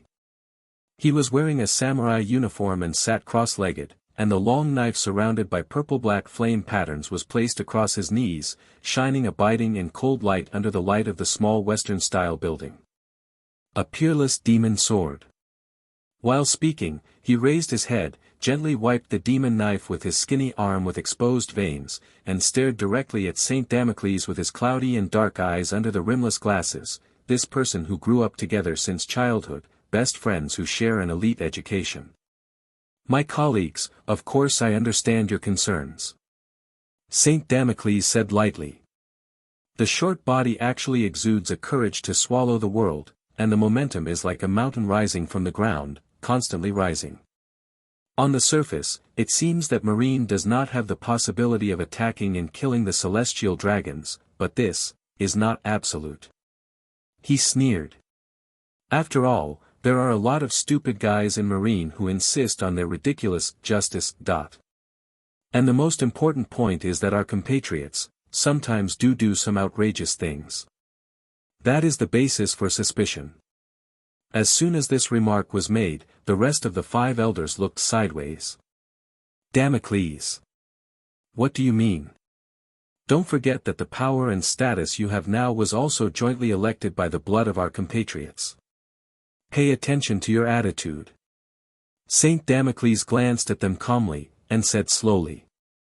I don't mean to belittle it, I'm just discussing the facts. This old man is from the weakest clan among the 19 celestial dragons clans. He has climbed all the way to his current position. He knows and understands our compatriots better than anyone else. Don't you all think so? The others fell silent when they heard the words. In fact, they are also aware of the inferiority of the so-called celestial dragons. A person who has great wealth, supreme power and status from birth, directly stands on the top of the world without any effort. Efforts, conduct, hard work, these are naturally out of the scope of their life goals. What they need to do, what they are keen to do, is to keep looking for all kinds of fun, and the bottom line is broken again and again, and finally even reaches the level of sickness, distortion and absurdity. Sometimes the five elders can't see the bad behavior of the world's nobles, and feel disgusted. It's just because of the face of the same clan and the political pressure of the Holy Land, it's hard to express their attitude, and they just turn their eyes and close their eyes. Damocles. There is no problem with investigating Marine, but the investigation must be cautious. At this moment, five elders Saint Solomon, who was wearing a samurai uniform, lightly pressed the handle of the demon sword, and said in a hoarse voice, "And there must be a limit." Seeing his close friend take the lead in expressing his opinion, Saint Damocles laughed. He understood very well the meaning behind the words of Saint Solomon. It mainly contains two meanings. First, it can be investigated, but it must be investigated carefully and secretly. Second, there must be a degree, and it is almost enough, otherwise there will be a backlash. So he said slowly. It's natural, because the matter of letting Sengoku retreat has already made Sora quite dissatisfied. If we let Marine know that we are investigating them at this time, I'm afraid there will be quite a backlash. Of course, there may be no results in the end of the investigation. After all, we are only considering a potential possibility, and the old man will not hold on to this matter. The other five elders exchanged glances when they heard this. So, what about the specific candidates? I'm afraid the CP department is not easy to use, it's too conspicuous. Once the CP is used, the Marine side will also be vigilant. It's best to find someone within Marine for this matter. So, who would be more suitable? They discussed each other word by word, and finally their eyes fell on Saint Damocles. The name Damocles is a symbol of wisdom among the elite celestial dragons in the Holy Land. It was precisely because of such a name that they finally agreed to Saint Damocles' proposal to investigate Marine. Seeing everyone's eyes turn towards him, Damocles, the newly promoted highest authority in the world government, raised his head proudly, with a proud smile on his lips. When it comes to candidates, several conditions must be met. He analyzed it clearly.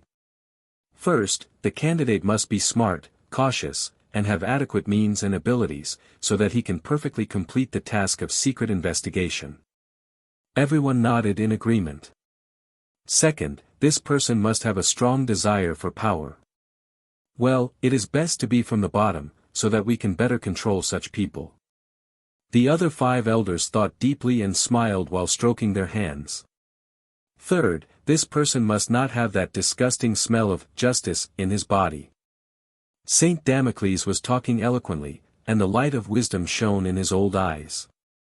And the most important thing is that the ideal situation is for this person to have a very bad reputation among the people, have a bad reputation, and be groveling to the world's nobles. Only in this way can he be ruled out as a suspect in the first place. In summary, as if he had a pearl of wisdom, he quickly picked up a Marine officer's file and started flipping through it. At a certain moment, snapped. Saint Damocles slapped his hand heavily on a certain page of the file. He's the best choice. The other five elders looked around, stunned for a moment, and then smiled with satisfaction. Well, he is indeed Damocles. I agree with this choice. Seconded. Agree. That page on the file. It was a Marine officer with short black hair, handsome appearance and arrogance. Name, Rogers Darren. Position, Admiral of North Blue Marine, Colonel of Naval Headquarters. Evaluation, extremely lustful for power, greedy for money and lust, exploiting the people, very bad reputation, nicknamed Marine Scum. Listening to the voices of approval from other colleagues, St. Damocles smiled proudly. He looked at the photo of the black-haired Marine on the file and felt that there was some connection with him, a familiar feeling. As he said before, his family is the weakest among the 19 celestial dragons. From an early age, he was determined to be different. Therefore, he diligently received the best education, experienced the cruelest training, and participated in bloody and ruthless wars incognito, suffering hundreds of major and minor injuries. He is familiar with strategy classics and has a quick mind. He has climbed up step by step with his powerful force and unparalleled ingenuity among the celestial dragons, winning one merciless power war after another. And now, he has finally ascended to the position of 5 elders. He has to prove himself. Prove that you are better, wiser, stronger and more majestic than the other 5 elders. Only then can I, without the support of the Council of Elders, sit more securely in the new seat of 5 elders. Finally become the leader of the 5 elders. And this time the celestial dragon's attack may be a terrible disaster for others. But it was his chance. Looking at the photo of the black-haired Marine with a smile on his file, Damocles seemed to see fate smiling down on him. North Blue, Badia Island. A private mansion. This way please, Colonel Darren is waiting for you in the living room. Flying Squirrel looked at the CP0 members who came to the door in front of him, raised his hand and made a "please" gesture. This mansion is very large, covering an area of more than 2,000 square meters. It has rockeries, gardens, fountains and even training venues and other facilities and buildings. The Flying Squirrel led the CP0 members through the lush garden, and cold sweat broke out on the palms of his hands wrapped under leather gloves unconsciously. CP0 personally came to the door and asked to meet Darren by name. Could it be that the government noticed something? The Flying Squirrel forced himself to calm down, subconsciously quickened his pace, and soon arrived at the door of the living room. Colonel Darren. The Flying Squirrel raised his hand in salute. In the living room, Darren, who was smoking a cigar with his legs crossed, stood up from his seat with a smile on his face and walked over enthusiastically. When distinguished guests come, it would be a shame to welcome them from afar. The mask with strange patterns covered CP0's expression, and a cold voice came from under the mask. Colonel Darren, I am here on behalf of one of the highest powers in the world government, Sir Damocles. Oh. Darren raised his eyebrows, motioned for CP0 to sit down, walked to the bar, poured 2 glasses of whiskey, and added a few ice cubes to the glass. He had heard of this man. This newly promoted 5 elders comes from a weak celestial dragon's family, but with their strong strength and resourcefulness, they won the majority of votes in the celestial dragon's meeting in the Holy Land, and became the highest power in the world government in one fell swoop. I have to say, it is indeed a touching and legendary story. That's the name, it sounds a bit taboo. According to legend, the sword of Damocles represents great power, is very unsafe and can be easily taken away. Or simply put, the fear of the end of the world.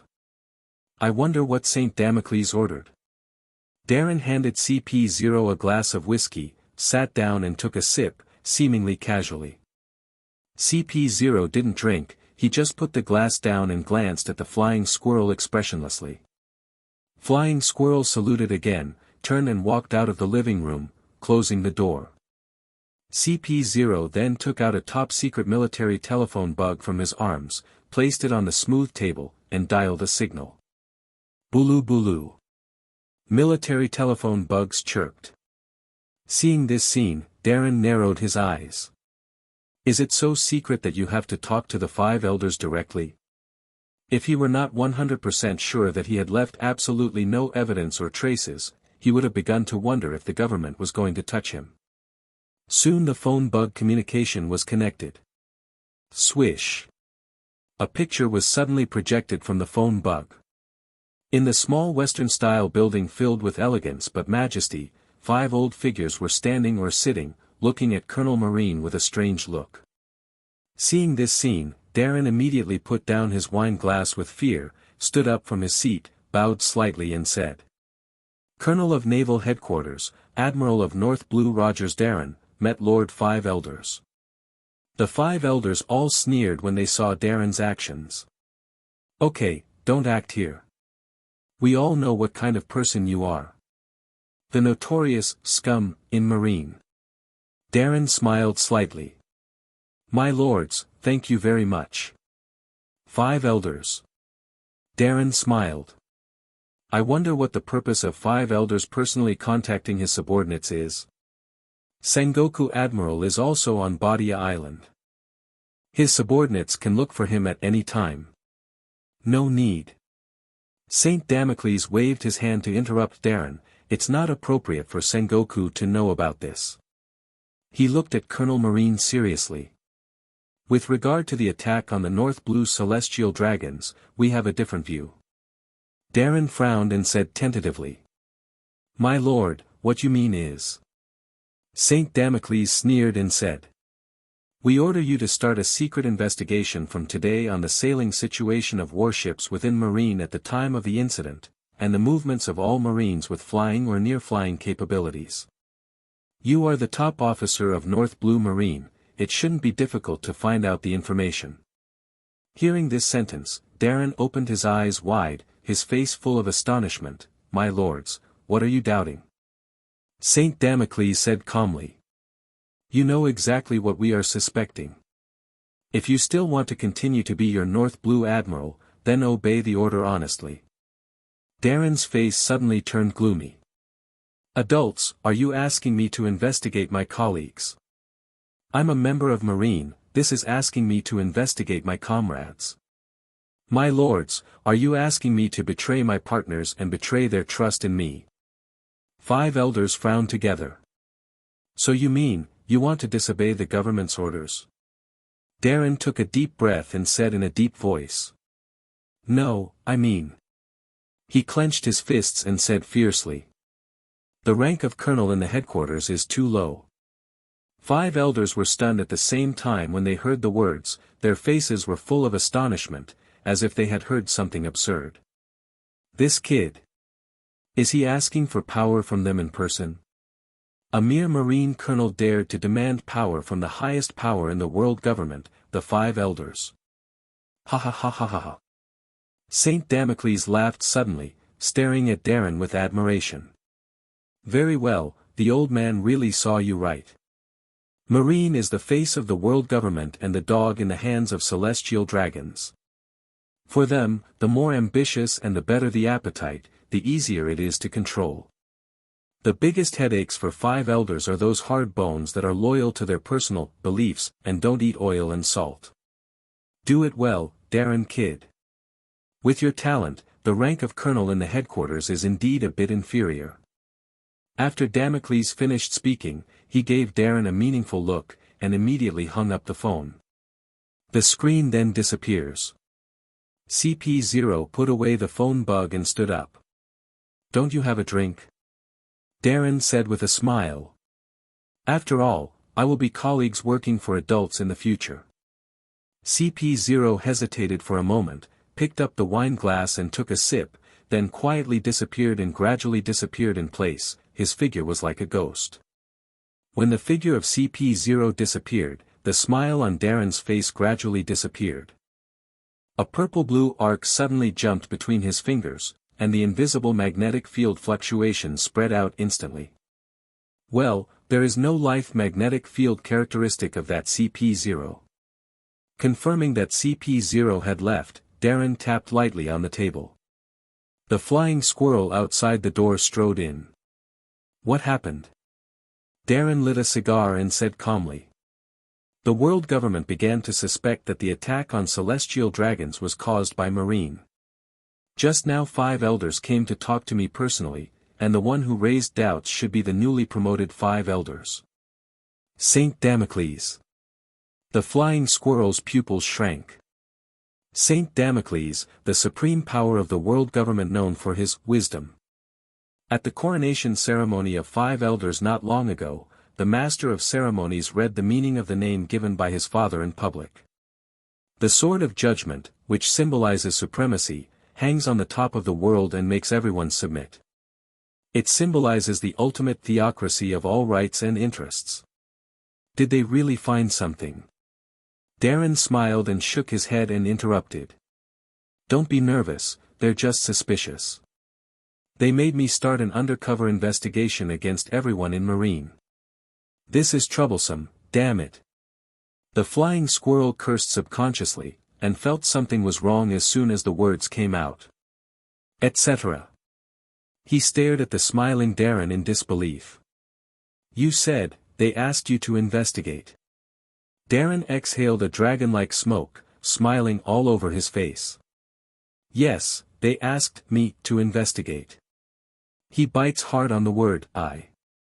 It was indeed a wise decision. Darren blinked. After all, a notorious, bad Madara, bullying and power-worshipping Marine, scum, would never attack the celestial dragons anyway, would he? When the flying squirrel heard this, his face flushed red, and his expression was extremely weird. What is this? Directly ruled out the correct answer. So, what are you going to do? Are you really going to investigate Marine? The flying squirrel frowned into a Chuan character, subconsciously lit a cigar, and looked at Colonel Marine in front of him with some concern. Although this is an order directly issued by the highest authority of the world government, the object of the investigation is after all Marine who belongs to his own people. No matter how he says it, the flying squirrel still somewhat resists this so-called order in his heart. Check, why not check? Darren lifted the wine glass to his lips with ease, took a sip, and said with a mocking smile. That's a direct order from the great and venerable Lord Five Elders, and of course it must be done beautifully for them. It's just that now that the investigation of the celestial dragon's attack is in my hands, we can take the initiative.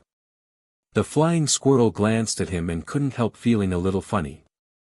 It has to be said that the Lord Damocles, who is known as the most resourceful in a century, was able to keenly perceive the clues of this attack, and indeed possessed extraordinary wisdom. But not much. Let the murderer catch the murderer.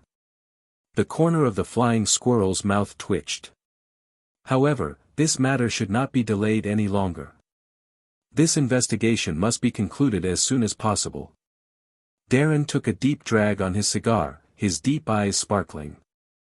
After all, CP0 and the investigation team will not leave North Blue until this case is over. I don't like the feeling of being watched.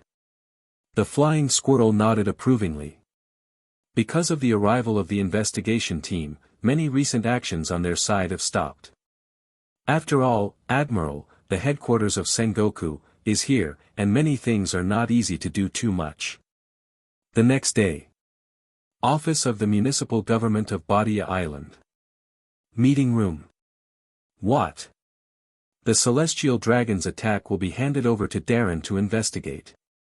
Sengoku looked at the government order document that CP0 took out in front of him, his face was full of astonishment, and he couldn't help but exclaimed. Guion and Cake turned their heads and stared at Darren dumbfounded as if they had heard something ridiculous. CP0, wearing a mask and a white silk robe, read out the government's order in an indifferent tone. In view of the heavy military affairs of the Admiral of Headquarters Sengoku and the imminent pursuit of the great pirate Burndy Waldo, the investigation of the Celestial Dragon's attack will be handed over to North Blue Marine's highest officer, North Blue Admiral Rogers Darren, effective immediately. After reading the document, CP0 gave Darren a cold look. The task is urgent.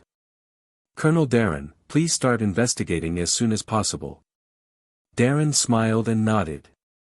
Do not worry. CP0 nodded, just about to leave. Sengoku suddenly expressed his dissatisfaction. Haven't I already submitted the results of my investigation? This incident was a complete accident. The person who attacked Hilda's saint was Mr. C. Kings.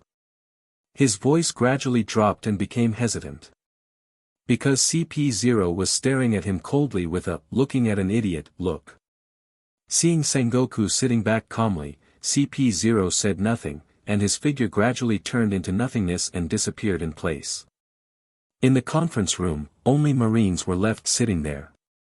It was quiet and silent. Cake and Guillaume exchanged cryptic glances. Why did the investigative powers fall into Darren's hands? Jia Ji's eyes widened. How do I know that this is a direct order from the government? Guillaume Lu frowned. Jia Ji raised his eyebrows. Could it be that he was not the one responsible for the murder of celestial dragons Hilda's saint? I always feel that things are not that simple.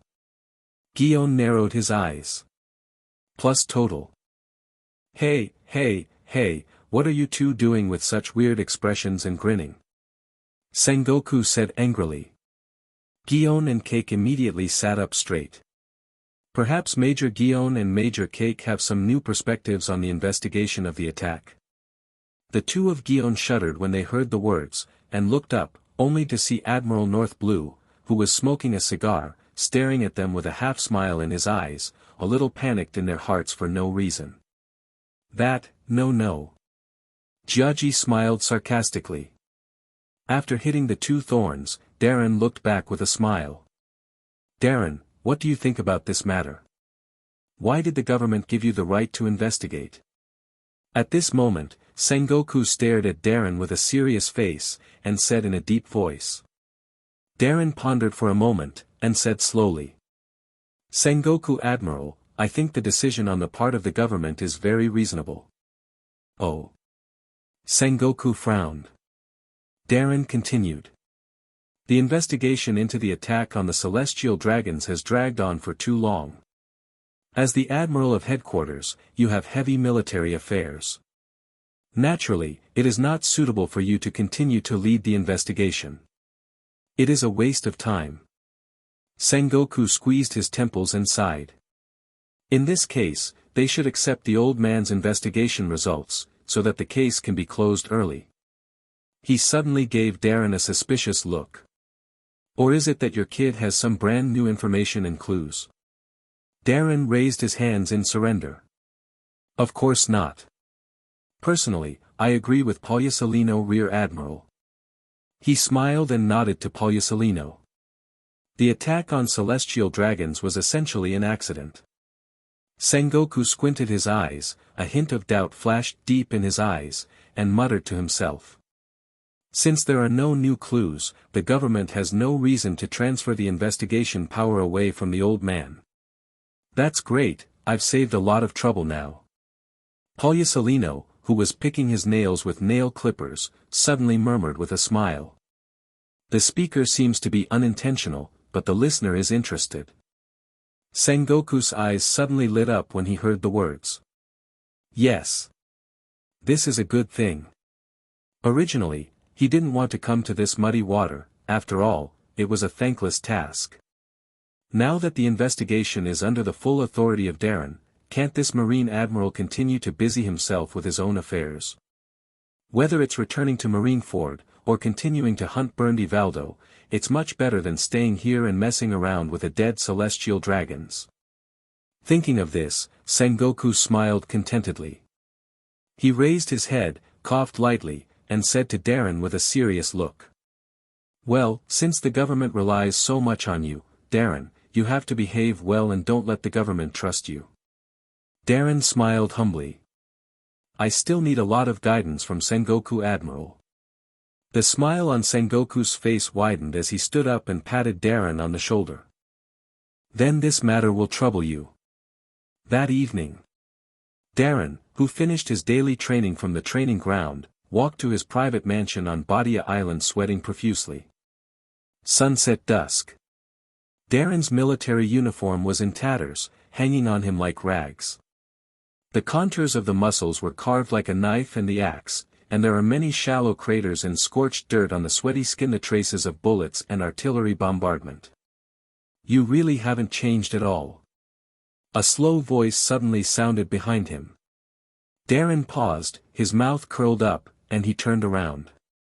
A tall figure stood under the slanting sun, with his arms crossed, his body leaning against the wall, his wide cloak was blood-red in the setting sun. He looked at Darren's bloodline Madara body covered in scars, his eyes under the dark glasses flashed a treacherous smile. Live like a wild animal every day, aren't you tired? Darren tossed a cigar casually, lit one for himself, smiled and said. Not everyone has the talents of a monster like you, Polyasolino Rear Admiral. Upon hearing this, Polyasolino raised his hands in a sign of surrender. How come, you are a man that Sakazuki approves of?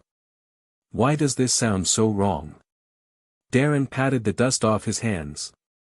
Polyasolino took a deep look at him, and suddenly grinned. So the government is getting suspicious? As expected of a guy as shrewd as a monkey, he noticed something so quickly. Such a thought flashed across Darren's mind. As a time traveler, Darren has a certain understanding of the original plot. But Polyasolino is still someone he can't see through. Even when this guy was working at North Blue, Darren worked with him for a while as his subordinate. But he still couldn't understand Polyasolino's position. Ambiguous justice, is it justice? Of course, what is certain is that this guy hides extremely deeply, and he will never get into any trouble. Countless thoughts flashed through Darren's mind, but the smile remained on his face as usual. I'm just following orders. Polyasolino opened his mouth slightly exaggeratedly, scratched his head and said. This is really strange. He gave Darren a meaningful look in his eyes. But this is understandable, after all, your suspicion is the least. This be ********** D who doesn't think it's a big deal to watch the excitement. The corner of Darren's mouth twitched slightly. He was sure that Polyasolino might have guessed something, and he was testing himself further. What I have to say is that Polyasolino's smile really deserves a beating. Of course. Darren smiled faintly. Since you're testing me, I won't make it easy for you either. It's just that I thought about it later, and I seem to remember something else about the celestial dragon's attack. Oh. Polyasolino asked in feigned surprise. What is it then? He looks at Darren, teasing. I thought you thought like I did, that the celestial dragons were attacked by creatures from the Sea Kings. Who knows? People change their minds. Darren shrugged. Polyasolino tilted his head. So what are you thinking now? Darren raised a finger with a smile. First, in the attack on the celestial dragons, the attackers had powerful attack power and could destroy the official ship in an instant. Polyasolino looked at Darren, nodded and smiled. Yes, it is. Darren ignored the guy's thoughtful eyes and just raised a second finger. Second, based on the timing of the crime, the attacker must have been in North Blue at the time of the crime. Polyasolino didn't say a word, still had that goddamn smile, looking at Darren. Darren raised a third finger. Thirdly, I have sent someone to check the warships and ships registered in North Blue, and found nothing unusual, so the attacker probably has the ability to fly at high speed. To sum up, Polyasolino Rear Admiral, who can meet these three conditions, I think of a person. Oh. So who is it? Polyasolino asked with a disapproving smile, but found that Colonel Marine was staring at him. The smile on his face froze for a moment. Ha ha ha ha ha, just kidding. Darren suddenly laughed. I don't know why, but seeing the yellow-skinned monkey look deflated, he felt an indescribable sense of comfort all over his body. Of course I'm on your side, Polyasolino Rear Admiral. After saying this, Darren turned around and walked into the private mansion, beckoning gracefully from his back. Rest early, Polyasolino Rear Admiral. Tomorrow you and Sengoku Admiral can set sail again, and I will send you off then. At sunset. Polyasolino stood motionless. The exaggerated sunglasses clearly reflected Darren's receding back, and the cool breeze ruffled the wide cloak behind him. It's just getting more interesting, Darren. He muttered to himself. The corner of the mouth slowly raised an arc of interest again. The next day. Badia Island, Port. The North Blue Marine team headed by Darren has blocked the port and held a grand and lively farewell ceremony for the Admiral of Headquarters. Flowers piled up on both sides of the street, Marines lined up in square formations, and salutes were fired. The salutes and fireworks rose into the sky, colorful, which made the accompanying Marines on Sengoku's ship watch with great interest and pride. "You brat, clean up these useless things." Sengoku scolded Darren complainingly, but his old face was smiling like a chrysanthemum. Darren bowed gracefully and said, "This has nothing to do with the subordinates, it's all spontaneously organized by North Blue Marine to show their admiration for Sengoku Admiral." "You kid." Sengoku smiled and waved his hands, feeling that Darren was getting more and more pleasing to the eye. "Can do things, know how to work, have a sincere attitude, can share your worries, are smart and considerate, and the key is to have a good image, which is pleasing to the eye. Look at your adjutant again. Before my boss boarded the warship, he was already lying on the beach chair on the deck basking in the sun and drinking watermelon juice. Who the hell is Marine Admiral?" Remembering that he had to face Polyasolino's wretched face every day after setting sail, Sengoku's mood suddenly changed, and he sighed with dismay. "Day by day beside you, you will be very angry, and you will say, 'It's so scary,' when you see everything, you will get angry when you look at it. I was really blind to choose this guy as an adjutant. Blue, blue, blue, blue." At this time, the phone bug in Sengoku's arms suddenly called out. He froze for a moment, took out his phone bug, and connected to the signal. "Sengoku." A hoarse voice came from it. Hearing this voice, Sengoku's heart sank suddenly, and he said solemnly, "Lord Damocles, regarding the attack on the celestial dragons." Subconsciously, he thought that 5 elders had come to urge an investigation, and he opened his mouth to defend himself. "No, that matter has been settled." In the phone bug, Damocles Saint is obviously in a good mood, rarely smiling. North Blue Admiral Darren has filed a closing statement and we are all satisfied with his findings. "Sengoku, you've done a great job," that boy Darren pointed out in the investigation. "Without your guidance, he would not have been able to find out the truth behind this incident." Sengoku.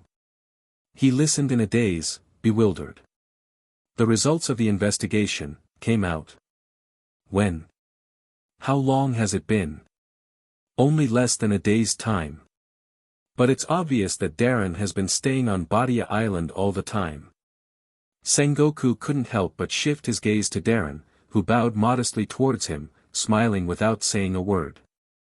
"Sengoku, did you hear that?" Before Sengoku could respond, Saint Damocles on the phone bug said something displeased. "Listen, I heard it." Sengoku snapped back to his senses and replied. "Well, this time, the government is very satisfied with your performance." Saint Damocles came out with an appreciative voice.